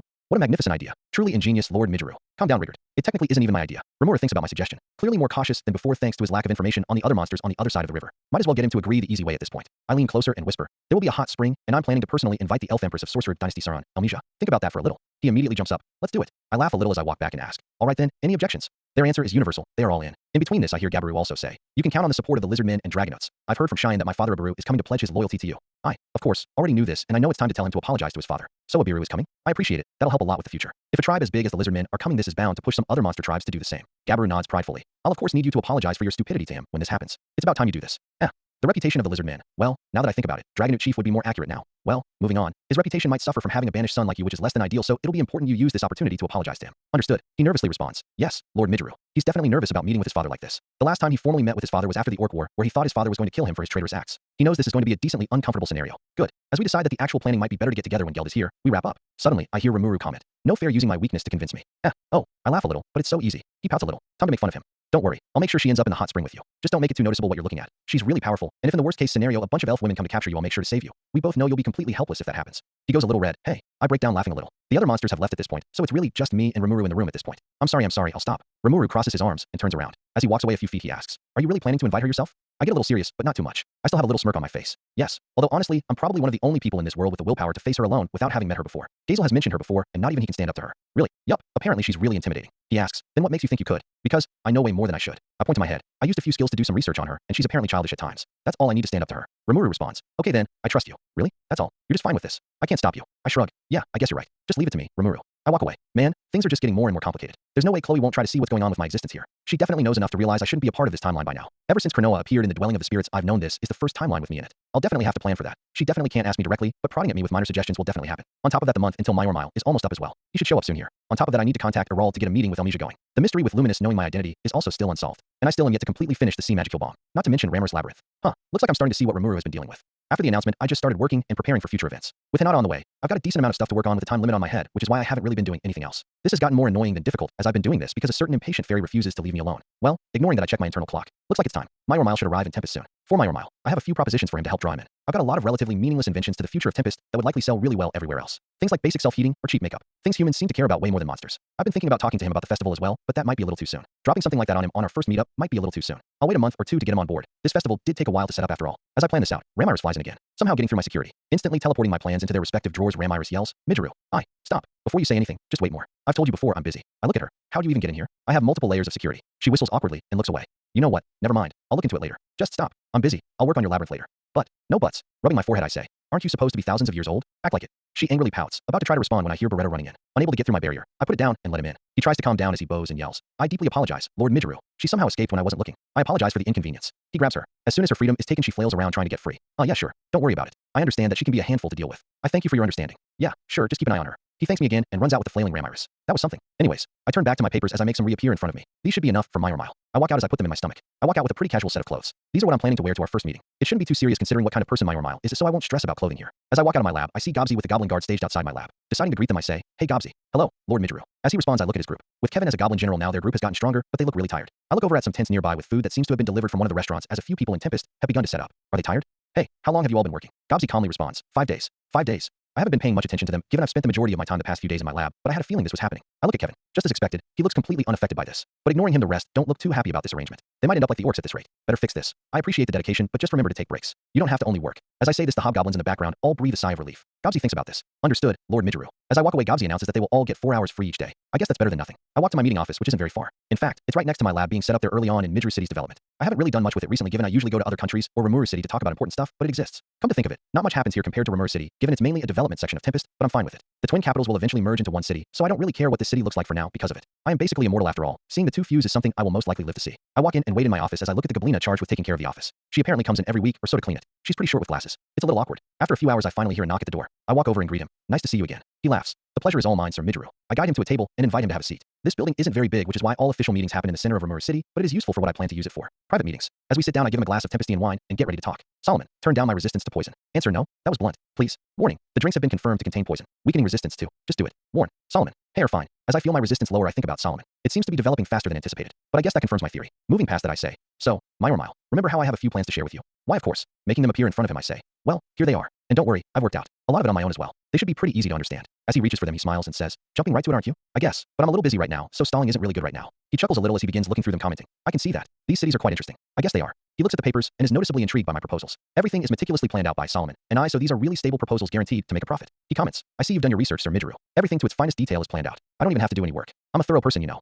A lot of these proposals revolve around my inventions and ideas from the modern world, like fast food restaurant chains. Funny enough, as I stated earlier, there are already a few of them in the twin capitals. I gave that idea to a few aspiring hobgoblins a while back by accident, and they took it and ran with it. They've gotten really successful, even setting up restaurants in Blooming itself. So this is where that idea came from. I see you've seen them before. Yeah, I accidentally gave the idea to some hobgoblins about 5 months ago. It was still in its infancy back then, but it seems they figured it out on their own. As he looks through them, I answer his questions. He seems really impressed. A few of these propositions are gold mines like, as I said before, the makeup. This world has stuff that works to enhance beauty, but a lot of it is either locked behind magic or pretty expensive, meaning normal people can't really afford a lot of it. This world is decently advanced, so some decently affordable options do exist, but again, not very common. My proposal would be cheap to make and sell with really good results, meaning with my Mile skills this is basically guaranteed to make him a fortune assuming he plays his cards right. With money signs in his eyes as he looks through my proposals. I gotta hand it to you, Sir Rimuru. These are great, but why give them to me? Well, I've looked through your schemes before, and you seemed really competent and trustworthy. Given that I decided to give you a chance assuming you give Tempest a cut of the profits. That's basically it. I'm going with a guy feeling here. He comments, a gut feeling. That's not really what I expected from a king. I guess so, but there are good long-term benefits here. Assuming this goes well, you could help me introduce Tempestian products to the rest of the world. That could open a lot of doors for me as well. For now, we're pretty much just limited to Dworgen and Bloomin with Eurazania, focused on its reparations from the destruction of its capital. Opening up connections to other countries will definitely be useful. He seems to get a good understanding of what I'm doing. Explaining a little more, I reveal a decent amount of my plan. What I'm planning to achieve is get a good flow of money established in Tempest. Currently, with Tempest lacking in traditional money, functioning a lot of the idea of monsters doing what Rimuru and I say without question, getting it to connect with other countries might be difficult. That's why Rimuru is currently trying to get actual currency to become more common back in Rimuru City. With what I'll do, I'll basically try to jumpstart the economy of Tempest through manipulating things in the background. This being one of many ploys to get Dworgen currency to flow into and around Tempest. I explain part of this plan to Mile who understands and accepts knowing that getting an early start would help him a lot in the future. He understands how important this will be in the future, which is why I knew getting him to join Tempest like the original would definitely be worth it. He's a really competent merchant. We continue to work through our future plans with Mile picking the projects he thinks will be the best to take on right now, knowing that all at once would be way too much work. As he does this, I give him help to get him to catch on to a lot of the newer concepts better. With my help, I can already see the McDonald's level restaurant chain we're going to make in the future. The conversation itself does end up getting less and less serious though because of the wine, but that's half the fun here. It's been years since I felt this, so I better make the most of it. After about an hour we wrap up and Mile leaves. That's when I hear it. Notice, reactivating poison resistance. Wait, what the hell was that? Solomon, at least wait until it's over. No, what do you mean no? Solomon, I hear an eat behind me. The Goblina looks a little concerned. Lord Rimuru, are you okay? Oh yeah, I'm fine Aika. I used Tempest Link to find out her name. I heard that. Rimuru clone's perspective. The same clone that was sent to set up the Reaper and Farmus looks around the skyline of Rubrios. The Reaper mission wasn't its only goal. Discovering more about Luminous connection with Rimuru was also one. Looking around the area where Veldora and Chloe, otherwise known as Hero Cronoa, fought it finds something interesting. An indent in the grass that used to be a crater. Looking at what it looked like, the crater was obviously made by someone jumping off the ground at superhuman speeds. Looking at the indent, more something is discovered. The crater points towards the culprit jumping downwards, meaning they could fly given there is no landing indentation where they would have landed. On top of that, with the shape of the crater by using Solomon, the crater was made by a foot exactly the same shape as Rimuru and Rimuru's, just bigger, slightly bigger. An interesting revelation. On top of that, by looking at the trajectory of the man and where Veldora most likely spent a lot of his fight, whoever jumped most likely flew right past Veldora. This could explain why Luminous knew him. If he jumped to save Luminous but avoided directly interacting with Veldora to avoid him noticing the resemblance to Rimuru, Luminous knowing who he is would make sense. The result of this analysis is obvious. Future Rimuru made this crater, but that just leaves one question. Why would future Rimuru go backwards in time? That would no doubt mess with the timeline. And why wasn't the timeline affected by Miru's future jump to the past? Shizue only mentioned a single hero according to Rimuru. If he was with Chloe and Hinata, why wasn't he mentioned by Shizue? With these questions in the mind of the real Rimuru, the clone dissipates into magicules, finally serving its purpose, leaving behind a cloud of magicules. It's about time I get this annoying fairy off my back. Yesterday I got to speak to Mile and got some insight into Luminous' relationship with what is definitely my future, so I'm decently free today. I have a bigger plan for the labyrinth than just setting it up. I'm actually planning to get the monsters inside to get stronger faster to boost the labyrinth's longevity. Given that naturally takes a decent amount of time, that's why I held off on helping Ramiris, although I already had the plan ready. Looks like it's time. 3, 2, 1. Ramiris bursts through into my office again yelling. Today is the day. You can't stop me this time. Yeah sure. Let's go. Haha. You see, I won't let you. She looks shocked. Wait, you'll come. I cross my arms and say, yeah, let's go. A huge childlike smile appears on her face for a split second before catching herself and stopping herself. She pretends to cough a little as she tries to look more regal. She haughtily says, about time. I can't believe you made a great demon lord like me wait so long. As we begin to walk, or for Ramiris, fully out I sarcastically say, yeah, I apologize great demon lord Ramiris. Sorry for the inconvenience. Using Tempest Link to locate Veldora I say, but first, we've got some. Before I finish my sentence, Beretta runs in and begins apologizing. Trainee follows behind with a bright smile on her face. Looks like she's just as clueless as ever to Ramiris' antics. Gesturing Beretta to calm down I say, don't worry Beretta, I'm actually planning to start working on the labyrinth now, so having her around so fast is actually helpful. Beretta calms down, but is still ashamed of letting Ramiris escape again. Suddenly Ramiris asks, what were you going to say? Oh, we've got someone to talk to first. She tilts her head. Who? Veldora. Master. Still calling him master? You do know he never said yes, right? She ignores me. As expected, I guess. Anyways, we're going to need Veldora. He's going to be really important for the success of the labyrinth. Beretta asks, I apologize for the interruption, but how might the presence of Lord Veldora help? You'll see. After a relatively long walk, we make it to Rimuru's house. The place Veldora has been freeloading for the past few weeks or so. We walk in and enter Rimuru's room, where we find Veldora reading a manga. Veldora. No response. Veldora. He only glances in my direction. Fuck it. I grab the manga volume and rip it in half with my bare hands. Ramiris visibly flinches when I do this behind me. Veldora immediately jumps up. Rimuru, what have you done? Tears stream down as he mourns the loss of part of his already massive collection. Stop being a baby. How are you the most childish out of the three of us? You're like 1,000 years old. Actually, I don't care. I'll make you a new one. It's just I need you to do something first. Listen carefully. You've been living in Rimuru's house since we revived you, right? I've got a proposal. How would you like your own personal home to keep those piles of manga in? I point at the piles of manga stretching well beyond my short height, being even taller than Veldora himself in some parts of the piles. He looks intrigued. Seems like I have his attention. Turning to Ramiris, I say, with Veldora ready, let's go Ramiris. She jumps a little. She had her full attention on the paper on the ground after I ripped it. She no doubt thinks I'll do the same to her smaller collection if she isn't careful. After regaining her composure, she salutes me and yells, yes, sir. Great. Read this. I give her a pile of Ramiris-sized papers. Enough to make a thick booklet. She flips through it curiously. She looks up at me confused. What's all this? Smiling menacingly, I say, it's the specifications for how I want the labyrinth to look. I want you to break any rule in this. I'll destroy one manga per broken rule, got it? She looks dead inside as she looks at the papers. Gesturing her to start reading, I give one to the only other adult here, Beretta, and urge him to do the same. He immediately gets to it with urgency. Glad to have one reliable person working on this. With that, we head out to the area I'm planning to place the labyrinth. It's designed to maximize profits if placed there. Rimuru was originally going to put houses in the empty lot I claimed for the labyrinth, but I stopped him just in time. With this place, this world's version of the labyrinth will be the ultimate adventurer tourist trap, maximized for profits while maintaining the fun parts for adventurers. As we get there, I turn to look at Ramiris with stars in her eyes. I look at what page she's on. It's the part specifying how much money we're going to earn per day from this. Makes sense. She's probably more obsessed with money than my or mile. She asks excitedly, does this mean we will earn money? Yes. Will I get paid? I mean, you're going to be the owner of the labyrinth. It's kinda obvious. And I can't have you working for free obviously now that money is becoming more widespread in Tempest. How much? I put up 2 fingers, 2 gold coins maybe every week or so. Maybe even more if you do a good job. She's almost jumping for joy. That much. Of course, but we'll have to make it first, you know. Walking into the actual area I'm planning to build the labyrinth, and I see Ramiris muttering something about not being the jobless demon lord or something. She realizes Dino is also there, right? Well, I guess he's not actually jobless, but he basically is to everyone else. Catching her attention, I say, hey, Ramiris, this is the spot. I explain the positioning and strategic money-making advantages of putting it here while she listens intently. Finally, something she's actually serious about. After I finish, she nods. It seems she agrees with me and is ready to start building the labyrinth already. Seeing this, I say, anyways, I cleared this up with Rimuru. It should be okay to build the labyrinth here. This area had remained empty for a while with Rimuru, not knowing much about why I told him to leave this part of the city's construction empty. He was relieved when I told him it was for the labyrinth. He thought I was going to make some kind of super weapon there or something. Seriously? What kind of person does he take me for? Super weapons don't belong inside of the city. She yells, then let's get to it. She flies over to begin making the labyrinth while I walk over to Veldora. Beretta follows Ramiris to make sure she doesn't fuck up too badly. Good reassurance. Walking up to Veldora, I explain. Veldora, I actually brought you for 2 reasons. So I've been sensing you've been having problems with keeping in your magicules. I point to Ramiris behind me. She will be the way we get rid of this problem. He looks visibly confused. How? Surely a puny little thing like her can't handle my. Listen, I was getting to that. I'm planning to make this labyrinth based on labyrinths from the fantasy genre, similar to the ones you've seen in your sacred texts. I make quotation marks with my hands while I say sacred texts. We need monsters to spawn in this labyrinth, but Ramiris can't do that on her own. That's where you come in. What you'll do is stay in the bottom floor and release your magicules inside. The magicules you release inside will be the fuel that causes monsters to spawn. This will make the labyrinth get progressively harder because the magicules will get denser the farther you go. This will also serve as your way to release your pent-up magicules. Do you get it? He surprisingly looks pretty serious now as he thinks about what I've said. I see. So will that bottom floor by my home you've been speaking of? Yes, and here's the best part. Because you will be at the bottom floor, you would be the last thing people face if they travel to the bottom of the labyrinth. You will be the final boss, the overlord. To fit the theme, you will be able to unleash your dragon form. Can you imagine? The final unstoppable dragonat. He looks at me with stars in his eyes, interrupting me. Quah, as expected of my sworn brother. So I'll be allowed to use my full power on them. I can use those cool words I've read in the sacred texts. He begins to ramble on about the one-liners he's seen in manga, just as enthusiastic as he was originally, I see. Well, nothing positive energy can't beat. Although just like originally, he's heavily overestimating how many people will actually manage to get to him. Even more now that I'm planning on beefing up people like Zijin earlier than originally. When he calms down, I check up on Ramiris, who already set up a small base. You're fast. She smiles with pride. Why do you think they call me Ramiris of the labyrinth? I guess you're right. You do have a skill just for this, so I shouldn't be surprised. You wait, how did you know about my skill? Can't say. Hey, Rimuru, why don't you tell me? Tell. I shut her up. Fine, I can read your power perfectly with one of my skills. Every detail down to possible fused effects by combining the effects of multiple skills are available for me to see. Pretty cool skill, huh? It's pretty unique. I chuckle a bit at that internal comment. Sigh. Hey, that was pretty good. After looking at me a little shocked, she floats over to me and whispers in my ear. That's a really good skill. I don't know if I would reveal something like that too. Really? You're not the most secretive with these kinds of things either, you know. You were the one announcing to anyone within earshot that you're a demon lord back in Tempest. I shrug, but even then, I don't mind parting with that kind of secrecy for a skill like that. Ramiris. It's not like I told you the effects of my 5 ultimate skills or anything. Her eyes open wide and her jaw drops to the floor. 5. I walk away laughing as she thinks about what I said. Apparently my abilities have remained secret for a while now thanks to Solomon. Using hermetic reality, passively, without my input, using an ability I've now dubbed subjective reality to affect the magicules around me. I doubt even someone like Guy or Malene can tell what my true power is at this point from just sensing me now that I think about it. I wonder what he was thinking when he saw my completely unreadable power back at the Valpurgis. Apparently it's been active since my evolution, I just never noticed. 5 ultimate skills must be pretty insane to hear. Not only are ultimate skills incredibly hard to get, they're also really taxing on your ego. Just being able to handle 5 ultimate skills, let alone get them, is really crazy, and there's no way Ramiris doesn't know that. As I think about this, Veldora runs over to me. He asks if my 5 ultimate skills are true. I guess he doesn't know either. Maybe even Rimuru might not know. Well, with Tempest Link, he might know now that I think about it. I should ask. This subjective reality has other uses, but those are for later.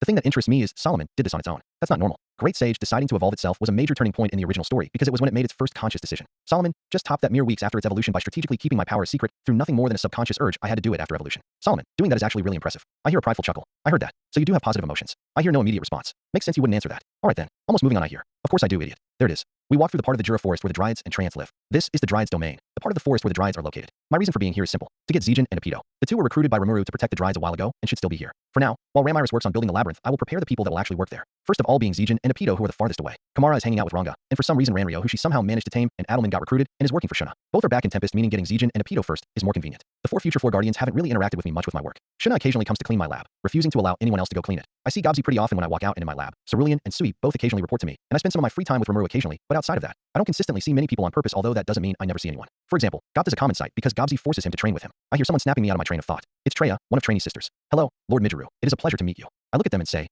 oh, sorry, I was thinking of something. It's good to see you too. She smiles. I appreciate your kindness. So may I ask what brings you here? Oh, I'm here to see Apito and Zijin. I've got some work for them. I look around. I know they protect this place, so I'll send some members of my personal army to help guard this place in their stead. Would that work? Oh, certainly. We appreciate your consideration. She turns around. Zijin and Apito are this way. Follow me. Veldora stands behind me. So this is where they live. I turn around with a deadpan. You didn't know? Oh, no. As their wise ruler, I of course knew. I just never visited. Figures. Treya brings up something. If I may, might I ask what my older sister is doing? Oh, I think she's still running her little bar and eating potato chips. Not much else other than. A dark aura emanates through the area, even scaring Veldora. Treya comments, I see. Maybe I should visit my older sister soon. May I come visit Tempest, Lord Midgeru? Why yeah, sure. Thank you very much. I have to get out of here. I look around with Universal Detect and find Zijin and Apito.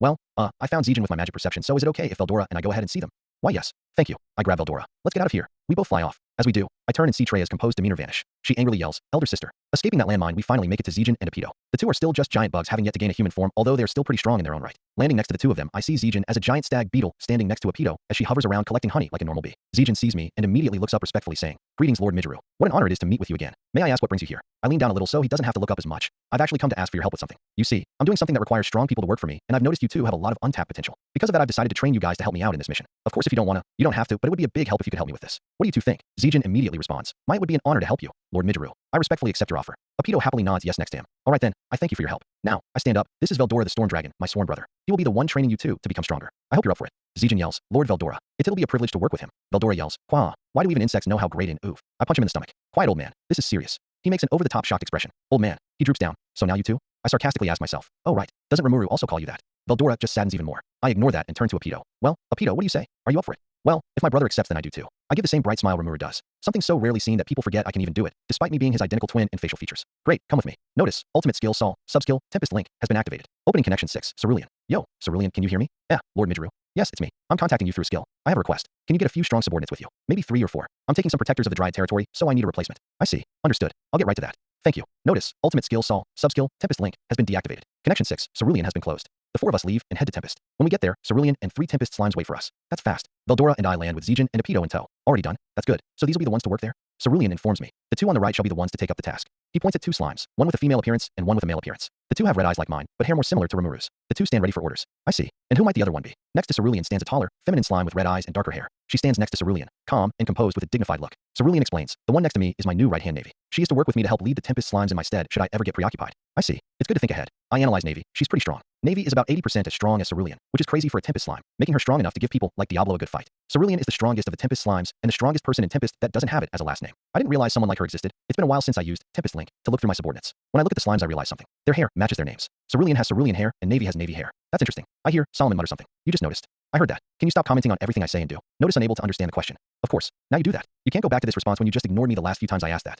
Turning to Cerulean, I tell him, oh wait, there's one more assignment I've got for you. I explain his assignment and walk away with Veldora, Zijin, and Apito. I can sense Cerulean getting right on it. He's really loyal, almost like Diablo in some ways, just way less openly fanatical. As we leave, Veldora asks, is that it? I respond, no. There's 3 more we need to pick up. Their names are Albert and Adelman, and one that isn't named yet that I've decided to name Kamara. They're also going to work in the labyrinth and need some training up. Shuna is someone I would also like to pick up, but she's busy right now. Maybe I'll get her when she has some free time, but not now. She isn't going to be in the labyrinth, but she would be useful with training Adelman easier later on. Veldora nods. While slightly confused, he understands what I'm saying relatively well. Kamara isn't too hard to get. She is spending a lot of time with Ranga, and to my surprise managed to sleep on Ranryo's neck for a few days ago. Even Ranryo isn't immune to cute little foxes. When we show up, I find her playing with Ranga's pack. I land next to her and lean down. Motioning her to come, she jumps in my arms. She telepathically asks, Hi Lord Midgeru, what brings you here? I'm here to pick you up. You see, I'm trying to train up a group of monsters to work in a little project for me. You may be young, but I know you've got promise, so because of that I've decided to come ask if you want to help me with this or not. I'm sure. I agree. Just like that. Yup, you saved me, so this is the least I can do to pay you back. Oh, I see. Thanks for your help then. Veldora walks up to me. He heard the entire conversation, so he already knows what's going on. Ranga comes and asks, May I help you Lord Midgeru? Oh, hey Ranga, I actually already came for what I'm looking for. Can I take Kamara for a bit? Ranga looks confused. Yes, but may I ask why?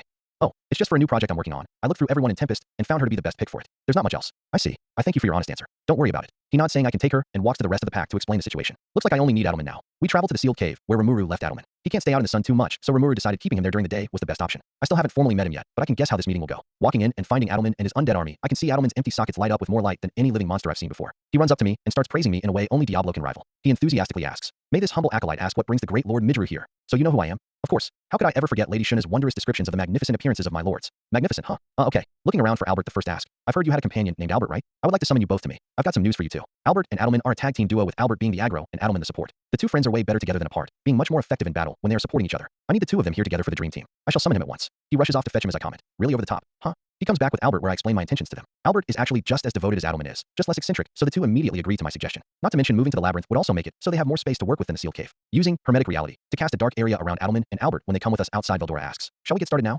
Calm down, Shakespeare. There's one more person here. I'm surprised you haven't noticed her. I turn to a nearby bush. Malim, you can stop following us around. Stop being a little stalker. She immediately jumps out. I wasn't following you. Yes, you were. You heard me with Malim ear, right? I guess there was no keeping this a secret from you. You can come, I guess. Stars flash in her eyes. Really? She runs up to me and hugs me. Thanks, bestie. Why, yeah, sure. And with that, the squad's all here. I would take Rimuru as well, but he's busy and doesn't really need it thanks to Tempest Link. I can actually make it so he gets stronger at the same rate I do, even when he isn't actively trying to get stronger. It also works vice versa with every other connection to Tempest Link. I have meaning. I'm growing not at my normal growth speed, but instead at the growth speed of every single Tempest Link connection I have combined, including people like Veldora, Rimuru, and Malim. That is the true potential of Alpha King Saul, the shared power the connection between a king and their subjects grants. What I'm about to test here. I look at what seems like nothing before holding my hands out. Hermetic reality, ultimate ability, subjective reality, sustained pocket dimension. The people behind me watch as the space in front of me begins to glitch a little. A small crack forms in front of me. It glows with a bright white and blue glow, surprisingly similar to something very intriguing. The glow, it's almost identical to. A burst of pain hits me. I hold my head and breathe deeply a little until the pain goes away. That definitely means something. Veldora senses my pain and asks, "Are you okay, Midru?" "Oh, it's fine." I turn around. It's nothing. Malim looks at the crack in the air and walks up to it. "Is this a new skill?" I turn back to Malim. "No, it's a technique." She gets very close to it and reaches out to it. "But wait, you probably don't wanna."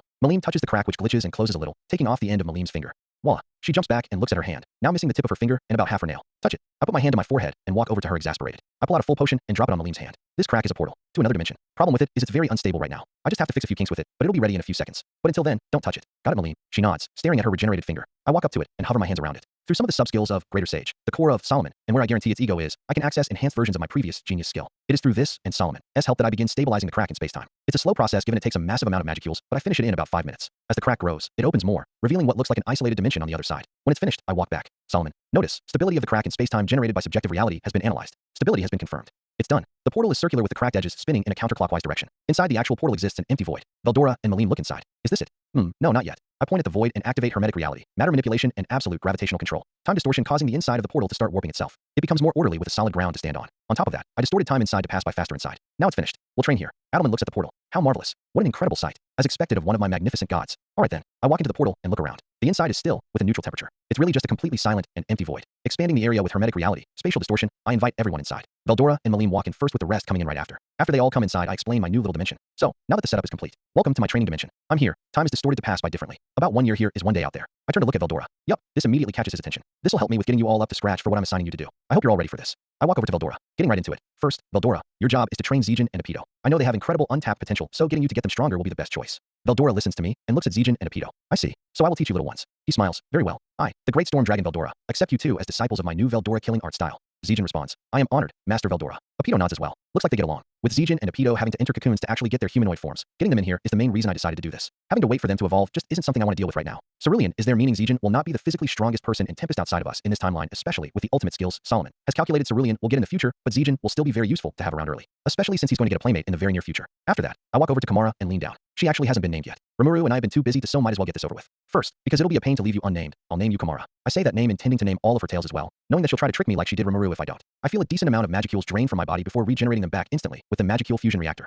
This reactor is very useful. She starts glowing as she immediately gets much stronger. She's actually comparable to a rage-boosted Ranryo now. That's insane. Ranryo's Renegade's rage skill boosts his power proportionally to his anger, and Kamara compares to him when slightly enraged right now. That's a dramatic difference in strength. Of course, if Ranryo went on a rampage, he would still be stronger right now, but I'm not sure if that's going to stay true. I guess my higher magicules just made her stronger than the original. However, while that may be impressive, her real issue is experience. In the original, despite her high strength, her lack of skill and experience held her back quite a bit. She's still very young and inexperienced for a cryptid, even though she's over 300 years old, so that's what I have to fix first. I get down on my knees. Can you turn into your humanoid form, Kamara? I know she can do it right now. She tilts her head before accepting. She glows a little before turning into a little girl. I can see how Rimuru couldn't say no when she asked him to name her friends. She tries to act cutesy to see if she can mess with me, but can't. I see. That's how you're gonna play this. Fine, let's see if that forms enough. I create a clone of myself through my omni-duplication. This is a perfect clone of myself with all of my skills and power. He will act like your teacher and guide you by teaching you fighting skills. You're already strong, but you aren't really the best at fighting. For now, learning from this clone is your task, got it? She accepts. I'll get Hinata to teach her further after we go back, and the whole 7-day situation is sorted. 1 year is good, but considering she already needs basic schooling for later, Hinata as a teacher will be a very good continuation after teaching her some of my fighting style. I'll blend some of Hinata's moves into what the clone teaches her to make that future transition easier. I scanned her with genius during our fight like everyone else, so some of my fighting style incorporates her moves into it. Finally, Adelman and Albert. I create 2 more clones and explain. Finally, you two. First, Albert, along with getting stronger, my goal here is to hone your skill. You see, the way I fight wastes absolutely no movement. Everything is optimized when I fight. That is going to be my goal here. I am going to optimize your already incredible skills into an even higher level. As I explain, the 2 of them look at me like I'm some untouchable god, granting them incredible miracles or something. Adelman more noticeably than Albert, but the 2 are the same. And Adelman, during your fight with Shuna, holy magic was in play. However, due to your nature you are naturally very unsuited to use it given you are an undead monster. To fix that, I prepared something to teach you. It's called Holy Demonic Reversal. It'll help with fixing that major issue, given that you rely on those kinds of spells a lot. It'll allow you to switch the holy attribute with the demonic attribute, allowing you to finally use your full strength. Adelman looks like I just blessed him with holy knowledge. I know he would definitely have a river of tears flowing if he had eyes. He thanks me in the most over-the-top way possible and accepts my offering to teach him it through my clone. I know how to do this because of my magical research back when I only had genius. It's not that hard to figure out and hopefully, neither will teaching him it. I then add, later on I will only give you 1 clone and ask you 2 to defeat it. You're old friends, so teamwork shouldn't be that hard, but sharpening that skill is also crucial for later, so you will learn that later as well. Understand? Yes. Cool. Now for the trouble child. I walk over to Malim and say, Malim, you'll be with me. You're strong and pretty skilled, but I don't trust you with teaching anyone anything, so to keep me busy you will stay with me. Fighting with Malim is hard, especially without being able to use instant death trump cards, but it's good for growing fast. Having her stay with me is definitely the best choice. You just want to spend time with her.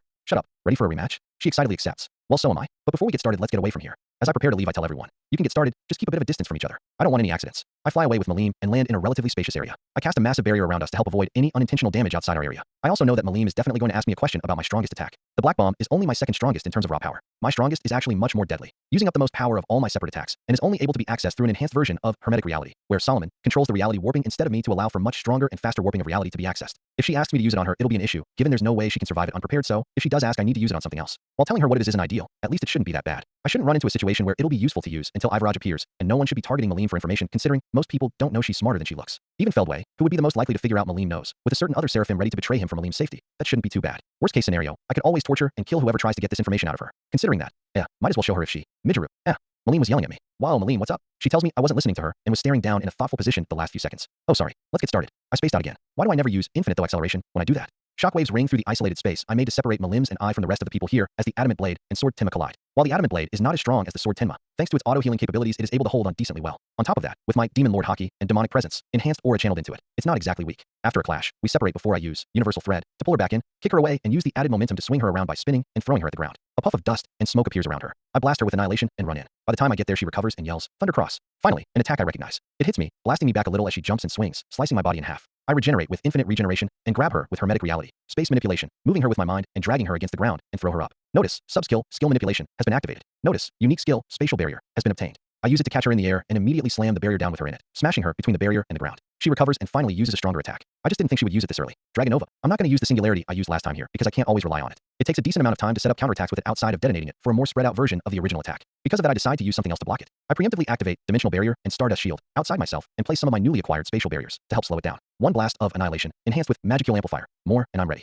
Now my defense is guaranteed to work. I hold my hands out. Hermetic Reality. Absolute Magicular Control. Magical Nullification. It works on Magicules, Spiritrons, and Stardust, but not Turn. Null according to my calculations. Apparently Turn. Null is too condensed for Magical Nullification to work. I could learn a counterattack to it, but I would need to analyze Turn. Null directly to do that. What Magical Nullification does is erase any magical energy it comes into contact with no matter what properties it has. Something very useful for right now. Its only limits being is if the energy is too condensed like with Turn, Null, and Malim's Dragonova, it takes longer to work, which is why I needed to set up the defenses I just made. As the Dragonova gets closer, the Magical Nullification eats away at it as the barriers break one by one. It gets close, contacting my Dimensional Barrier. The energy glows brighter than the sun right in front of me. Finally my Dimensional Barrier breaks, allowing the energy to contact my Stardust Shield and Strange Area inside my Dimensional Barrier. As it penetrates further it reaches my eyelashes, but then immediately disappears. My Magical Nullification has worked, but then immediately I get punched in the stomach by Malim. Gah! The Adamant Blade falls to the ground below me. You got me. Time out for now. Let me get my sword. I fly down, but notice Malim follows me. She lands in front of me with frustrated eyes. I sigh. What do you want, Malim? Use your strongest attack. Is that why she used Dragonova so early? It would make sense given the context. You mean the one I mentioned back at the Valpurgis gathering, right? Yup. Knew it. It was inevitable. So you really want to know? Yup. Fine. Before I do, however, I just need you to promise one thing. She tilts her head. I walk up to her. Don't tell anyone I can do this, especially someone like Guy.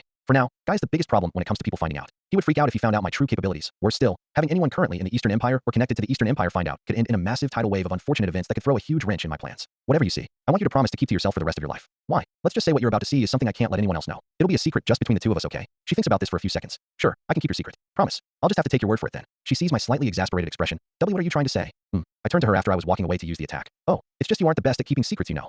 Yes, I am. I kept the secret that Rimuru went to an elf bar without telling One Horn. One Horn, huh? You mean Shine? Good call. But ignoring that, when did her go? She starts sweating and looks away. I won't tell you. It's a secret. Well, it's not a very well kept one. She looks down, embarrassed and scared of what Rimuru will take from her if he finds out. She yells, don't tell him. Don't tell him you gave me your secret? Alright, not like I can use it very well. I don't know when it happened anyways. That's a lie, I know exactly when it happened. While it may have slipped over my head because I only had genius back then, now that I've looked through my memories I know exactly when this happened. Thanks to Sage's link. At the time, Rimuru and I were able to sense where we each were assuming we didn't hide our presence from each other, seeing each other as little balls of magicules from far distances. By doing this, I can pinpoint exactly when Rimuru left to go to Dworgen. I've got some blackmail Rimuru. Malim looks at me, a little scared of my evil smile. She probably thinks I'll tell Rimuru. So childish. Damn it, Solomon. I burst out of my internal monologue rapidly saying, alright, well, oh sorry, I startled her. Let's ignore what just happened for now. Let's just get started. Solomon, you're up. On it. A large amount of my aura leaks out and immediately gets suppressed by Solomon, right after as I begin to use my strongest technique. Notice, portal to the magicule dimension has been fully opened, beginning to release 60% of the total magicules. To prevent immediate magicule poisoning, hermetic reality, absolute magicular control, magicule channeling has been activated, transferring all magicules to the stomach. Notice, ultimate skill, Judas, subskill, Apex Predator, S, stomach, has reached 90% capacity. As this process happens, the magicules given off drastically surpass Malim's own levels for a split second.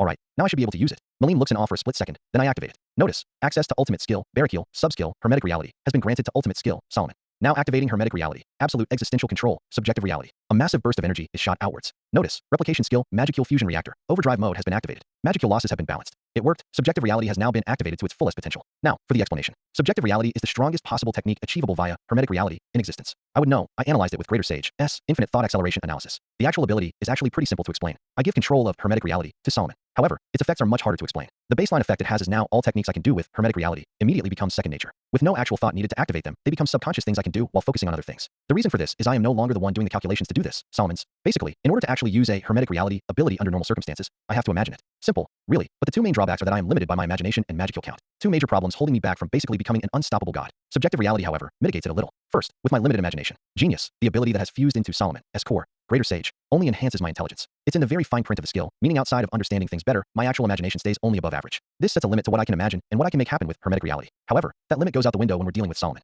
Through Solomon, not only do I now not need to imagine it, I don't need to think at all, and because of Solomon's connection to the voice of the world, its imagination is virtually unlimited. This makes it so I can do things I am unable to imagine as well through it, essentially erasing one of the drawbacks. However, the magicule limit still exists, but that's where subjective reality helps again. I can't directly interact with the magicules in the magicule dimension. That's a given, but I can influence them by moving them around with my own magicules, a premise I've been playing around with ever since the invention of the magicule bomb. A weapon that uses magicules influencing each other to make a magicule explosion. By testing, detonation. I learn more, pushing me forward on this journey as I learn more, and now finally through subjective reality, I can influence them precisely enough to where it's indistinguishable from me using them myself. This is the ultimate application of this concept. This has lots of implications like how I am able to create indirect attacks from it, like for example, a much faster charging black bomb. However, ignoring that and focusing on the more baseline applications, through it I can burn away magicules faster than I should and get away with it, allowing me to effectively use much more magicules than I should, granting me the ability to partially bypass the magicule limit in hermetic reality. It is through this principle that I can use my strongest attack. Of course, this doesn't eliminate the problems with using it because I can still possibly give myself magicule poisoning if I mess up, and it still doesn't allow me to use unlimited magicules, meaning I still do have limits, but it does get rid of it a little. And hey, what are the chances of me messing up right? Now, back to my strongest attack. The direct effects of subjective reality is I become a passive, really powerful reality warper while it's active. What I mean by this is anything I want to exist or happen, assuming it is feasible with the 420 million EP at my disposal currently, when putting the magicule dimension into consideration, becomes real.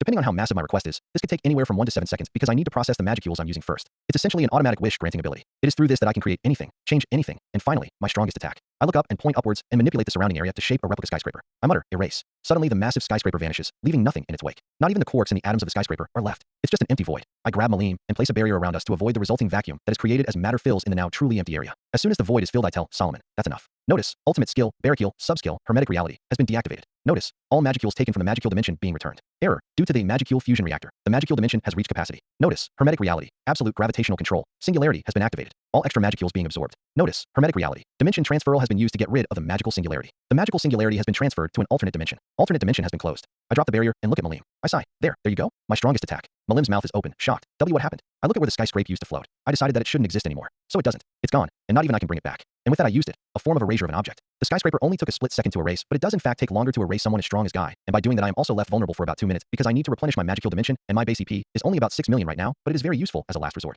My strongest attack, hermetic reality, absolute existential control, existence erasure. So after I showed Malim existence erasure, she naturally had a lot of questions. One of them being how subjective reality abilities work. While explaining them took a very long time, given she couldn't wrap her head around the more complex sides which I had developed by using data that borders, if not straight up, is science fiction and advanced understanding of the nature of the universe. She eventually got the basic idea. Basically, I want something to happen, exist or go away, and then it does. The most basic way to explain it. She was naturally very impressed, but then she asked me how complex I can make something. I was a little surprised that she would ask a question like that given outside of certain situations. She basically has the mind of a child, but I decided to try it out. I used subjective reality to try and create something that would be pretty complex to make down to the most minute detail. Realizing I could make anything I told Solomon, to make whatever I most deeply wanted to do. Essentially, to end with the result I would like the most, but what I got was a bit surprising. Malim and I are standing on a modern American street corner which, Solomon, reality warped to be perfectly replicated. As for what street corner we're in, it's the one where this all started. The one I almost got run over on about 2 years ago. I facepalm. Solomon, is this really something I want to do that badly? Yes. Figures. What is this anime shit? What? Do I need closure or something? I hear Malim ask where we are catching my attention. Well, might as well tell her. Well, I don't think we ever told you, but both Rimuru and I come from another world. We're otherworlders that reincarnated here. We're from different parts of that world though. We told everyone not too long ago when you were pretending to be controlled by Clayman. We are currently standing in a replication of one of the last parts of that world that I saw before I died. Malim understands what I said and looks around. So you came from here? Yes. Even the air is the same. I notice something on the ground next to me. Leaning down, I look at a red stain on the ground. A mumble. Blood? A little too accurate, don't you think, Solomon? No, a little blunt. I look farther into the street. This replication only copied the street corner to save energy, so there's just a void farther away at the end of the street, but the trail of blood that I would have left behind is there, most likely perfectly accurate to what I left back in the real street corner. Malim looks at me and asks, what are you looking at, Midru?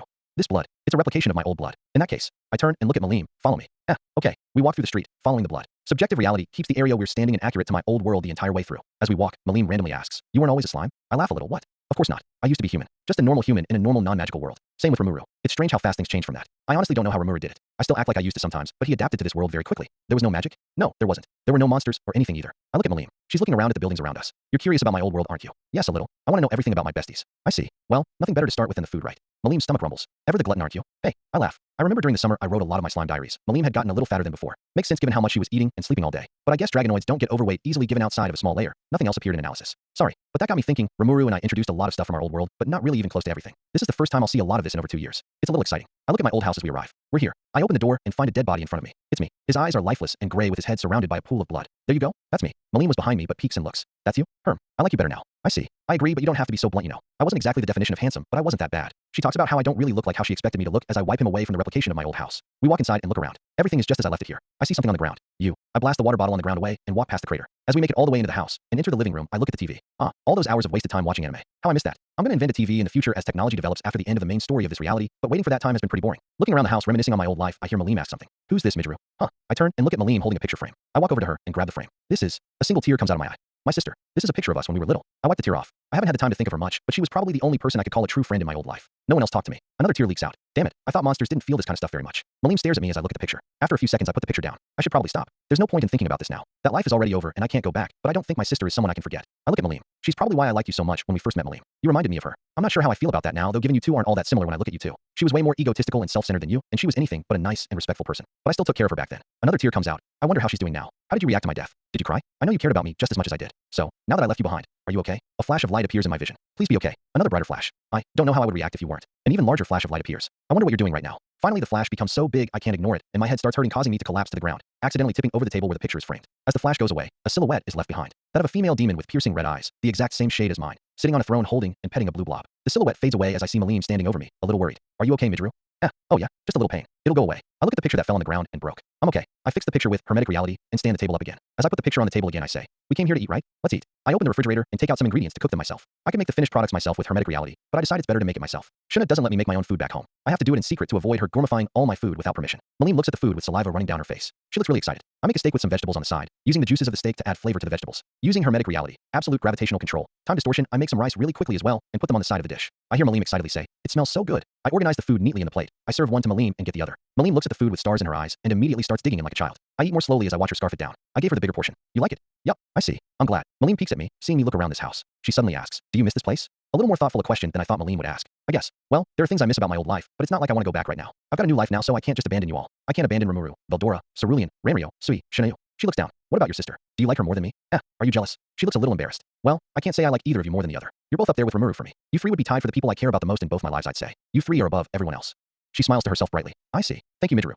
Oh, you're welcome. I don't really see why she needed to thank me. I guess she's glad I don't want to leave her. As I see the food vanish from Malim's plate, I get something else. Some cans of orange soda, a staple of the American diet basically. I hand an open one to Malim. She looks at it. She asks, what's this? Soda? Think of it like a bubbly fruit flavored drink. From what I've heard, some restaurants in Rimuru City have made something similar, but these drinks are different. They are sweeter than what they're selling. They made carbonated drinks back in Tempest, but they haven't gone the extra mile and made actual soda yet. I'll definitely pitch this idea to Mile in the future for his restaurant chain though. I open mine and drink from it. Malim drinks some too. Wow, it's so good. You say that about anything sweet. As I continue to eat the nostalgic meal I made, Malim finishes hers, making her ask for more. Given I already made enough, I just decide to make some out of thin air with hermetic reality and keep eating. We have a small casual conversation with Malim asking me about my previous life. It wasn't that impressive, but she seemed interested. My life was pretty average and boring before I came here outside of my hole, building a rocket to Mars thing at the end of my life. Not exactly something that someone would label as interesting, but Malim seemed to enjoy it. After we finish, I tell Malim, so, do you think it's time we go?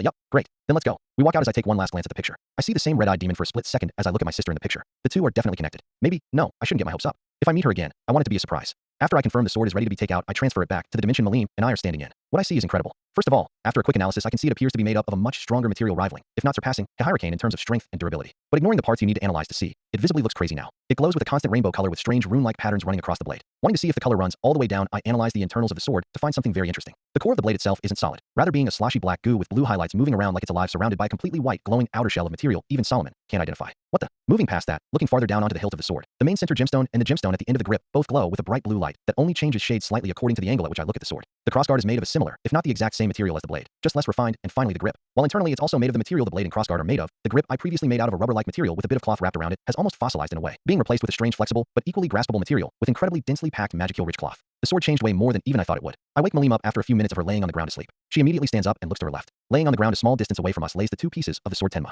We run over to it and look at the pieces. They are perfectly split in half. A perfectly clean cut straight through. That's ridiculous. Wah. Malim picks up the two pieces and panics. The sword has been rendered completely useless as it is. Repairing it would be difficult for almost everyone. But I'm not almost everyone. As Malim looks at the sword with tears in her eyes, I proclaim, "Wait, Malim. I can fix it." You can. Sure, it shouldn't be that hard. Give me a few moments. Solomon, you can fix this, right? Of course I can. Overconfident, aren't you? Well, let's do this. I eat the sword and absorb it into my stomach. That is where I can start the repairing process. But if I'm going to fix it, might as well upgrade it right. This will be a good test to see if I can replicate what happened with the adamant blade again. Going through all the same steps again, I pull out a noticeably weaker sword than the adamant blade, despite it going through the same process as it. That's strange. What's different? It's still been upgraded to Dutite in makeup and has been upgraded to have more overall magical power, but that's about it. It's definitely darker in color, and it has a slight glow to it, but none of the crazy properties in my adamant blade are present in it. Was what happened to the adamant blade a one-time thing? I need to do more testing. I turn back to Malim. Here, it's fixed. I even made it a little stronger for you. She grabs the sword and looks at it with a much more serious look than normal, although it's still a little childish. She comments, "This is amazing." Really, huh? It's strange. Strange. No, sorry. Just ignore that for now. I look at the adamant blade which I had put back in its scabbard, now hanging off the side of a belt. This is weirder than the shining light. A few months pass by, occasionally looking through old memories by manifesting them. Malim gets a much better understanding of who exactly I am and why I have a strange obsession with learning everything about the fundamentals of this world. She learns it's not really as much because of a curiosity as I give off, more like a need to use it to develop better defenses for Tempest and the people around me. When she asks why though, I think about it. Why? It's this thought that makes two separate events appear when Solomon looks for the answer. Those two events being the ones that shaped my personality the most. When the first one appears, Malim looks around. We're in a small field connected to a middle school courtyard. Next to us stands a middle school version of the old me, unable to do anything as a group of taller kids insult him. Malim looks a little confused, of all people, me, getting picked on. However, after overcoming the initial shock, she looks angry at them. Old me stares down, unable to look up as they yell at him. With an emotionless stare, I watch as a younger girl walks up to them. She yells, "What are you doing, you stupid idiot?" My old self looks over at her sister. This catches the attention of the other kids who look at her. Sizing her up, she continues, "Why are you letting them do this? Fight back. Come on." The other kids start laughing and turn to look at me. "Yeah, fight back. Come on. Were you gonna let her?" Ooh. My sister punched him in the gut with a deadly glare. "What were you gonna say to him? You little." He pushes her, knocking her to the ground. That's when I try to step in. "Hey, what? Are you gonna fight me?" Tears appear in old me's eyes. He goes limp and looks down. He smiles exactly, like he would ever fight back. As I visibly break down, my sister stands up. "Leave him alone. And what are you gonna do about it, little girl?" She was a year younger than me and noticeably shorter, even compared to other girls her age. She looked anything but intimidating, and the guy was tall and muscular, much bigger than me. But, even despite all that, she proved to them that underestimating her was a very bad idea. She spoke in an emotionless tone. "Kill you. Kill me. Look at the little lug." She leaps at him with her full weight, managing to pin him down, and starts clawing and scratching at his face. "What the fuck? Get off me." He struggles to push her off to no avail. She wrapped her leg around his body to hold him in place. "Help. Get her off me." The other guys with him run up and try to pull her off, but can't. She's like a wild animal as she struggles free from them and keeps clawing at the big guy. Eventually they manage to get her off, only for her to bite one of them in the arm. You bit me. What the hell is wrong with you?" He pushes her down. He immediately leaps back at him. As he gets pinned, the others step in and body slam her, pinning her down, each one holding a different part of her body. "Ugh, why is she so strong? Let me go." She thrashes around violently. Omi looks at her. "I'll leave her alone." The big guy gets up with multiple cuts and scratches on his face. "What? Let that little psycho go. Do not call her that." He looks at me. "What? Are you defending her? Can't you see she's crazy?" Olmi tries to punch him, but with a weak I was it doesn't do much. "What? Was that supposed to hurt?" He pushes Olmi. "Step down. You're not going to win." Olmi hears my sister yell, "Let me go," again. Fueled by anger, he picks up a large rock and throws it as hard as he can at the big guy, hitting him in the forehead. He holds his head in pain as blood rushes down his face. Holding his face, he looks at Olmi and is prepared to say something before he sees me. A large grin appears as he chuckles. The big guy, creeped out, runs away, quickly followed by his friends. Malim watches the boys run away, noticeably angry at them. As she looks at me running up to my sister to help her get up, the scene fades. We are moved to a bedroom. There sits a 20-year-old me and my, at the time, 19-year-old sister watching TV. The news broadcasts. The famous scientist and inventor, Alexander Sarmos, has yet to turn up after going missing a few weeks ago. Eyewitness reports have said that his last whereabouts were. My sister complains. "Ugh, this is so boring. Change the channel, please. I want to watch a movie. Come on." "It's not that boring." Olmi looks at her. "You're not even paying attention. You're too busy stuffing your face to watch, you fatty." She looks annoyed. "Huh? No, I'm not." Olmi smiles. "Really? You've eaten an entire bag of chocolates and 3 bags of chips in the past hour." She looks a little mad as she realizes Olmi is right. She turns away. "Humph, you didn't have to say it." "Ha ha, you didn't have to eat it all either." She turns and laughs a little before punching the Olmi lightly. We seem to have been having fun. Malim sees this and smiles after seeing this. She had just seen a very bad memory after all. How naive of her. A memory like this could never be life-changing. Something bad is about to happen. Suddenly the news catches Olmi's attention as it states, "Breaking news. After a devastating terrorist attack on the Jeffel Theater, 50 people have been killed by." I see Olmi tune out the rest as he realizes. Our parents had gone there earlier. That was the whole reason we were alone in their house at the time. He mutters, "That." He turns around and sees my sister with terror in her eyes. She had also realized it. Olmi immediately says, "Get in the car." Malim realizes what's about to be shown immediately. After all, she had dealt with this before as well. As the scene skips to when we arrived, she watches as the Olmi jumps out of the car and runs around yelling for my parents. He's stopped by police who warn him to stay back. But my parents, they were here. They were. The policeman looks at him seriously. "I understand your concern, but I can't let you run inside. I recommend you try to calm down, sir. Calm down. Calm down." "How?" "My parents were here when the..." I look away from the old version of me and look at my sister. I hadn't seen how she was acting during that event, but thanks to Solomon, I can tell exactly how the event went down. She was sitting in the car, crying. This day was the only time I'd seen her seriously cry in her entire life. The scene changes again to a hospital. There the two of our old selves sit there waiting. A doctor walks up to us and tries to tell us the worst piece of news I had ever heard. My parents were dead. My dad had been instantly killed in the attack, and my mom had died peacefully in her sleep after being knocked out. I look at my old self jump up and pin him to the wall. What do you mean they're dead? You couldn't do anything to save them. Nothing. I'm terribly sorry, sir, but I'm afraid that. Gore. I had pulled my arm back ready to punch him, but was held back by other people. Current me turns away from the scene and look at my sister during this. Again, she had burst into tears and broke down after receiving the news. I watch as they calm me down and eventually leave the two of us together. Old me looks at my sister and hugs her, trying to comfort her, but starts crying not long after. With no family and friends, the two of us have been left all alone. The scene cuts off a little after that as my memory ends. As everything goes back to a void with a floor, Malim turns around with tears in her eyes. I ask, are you okay?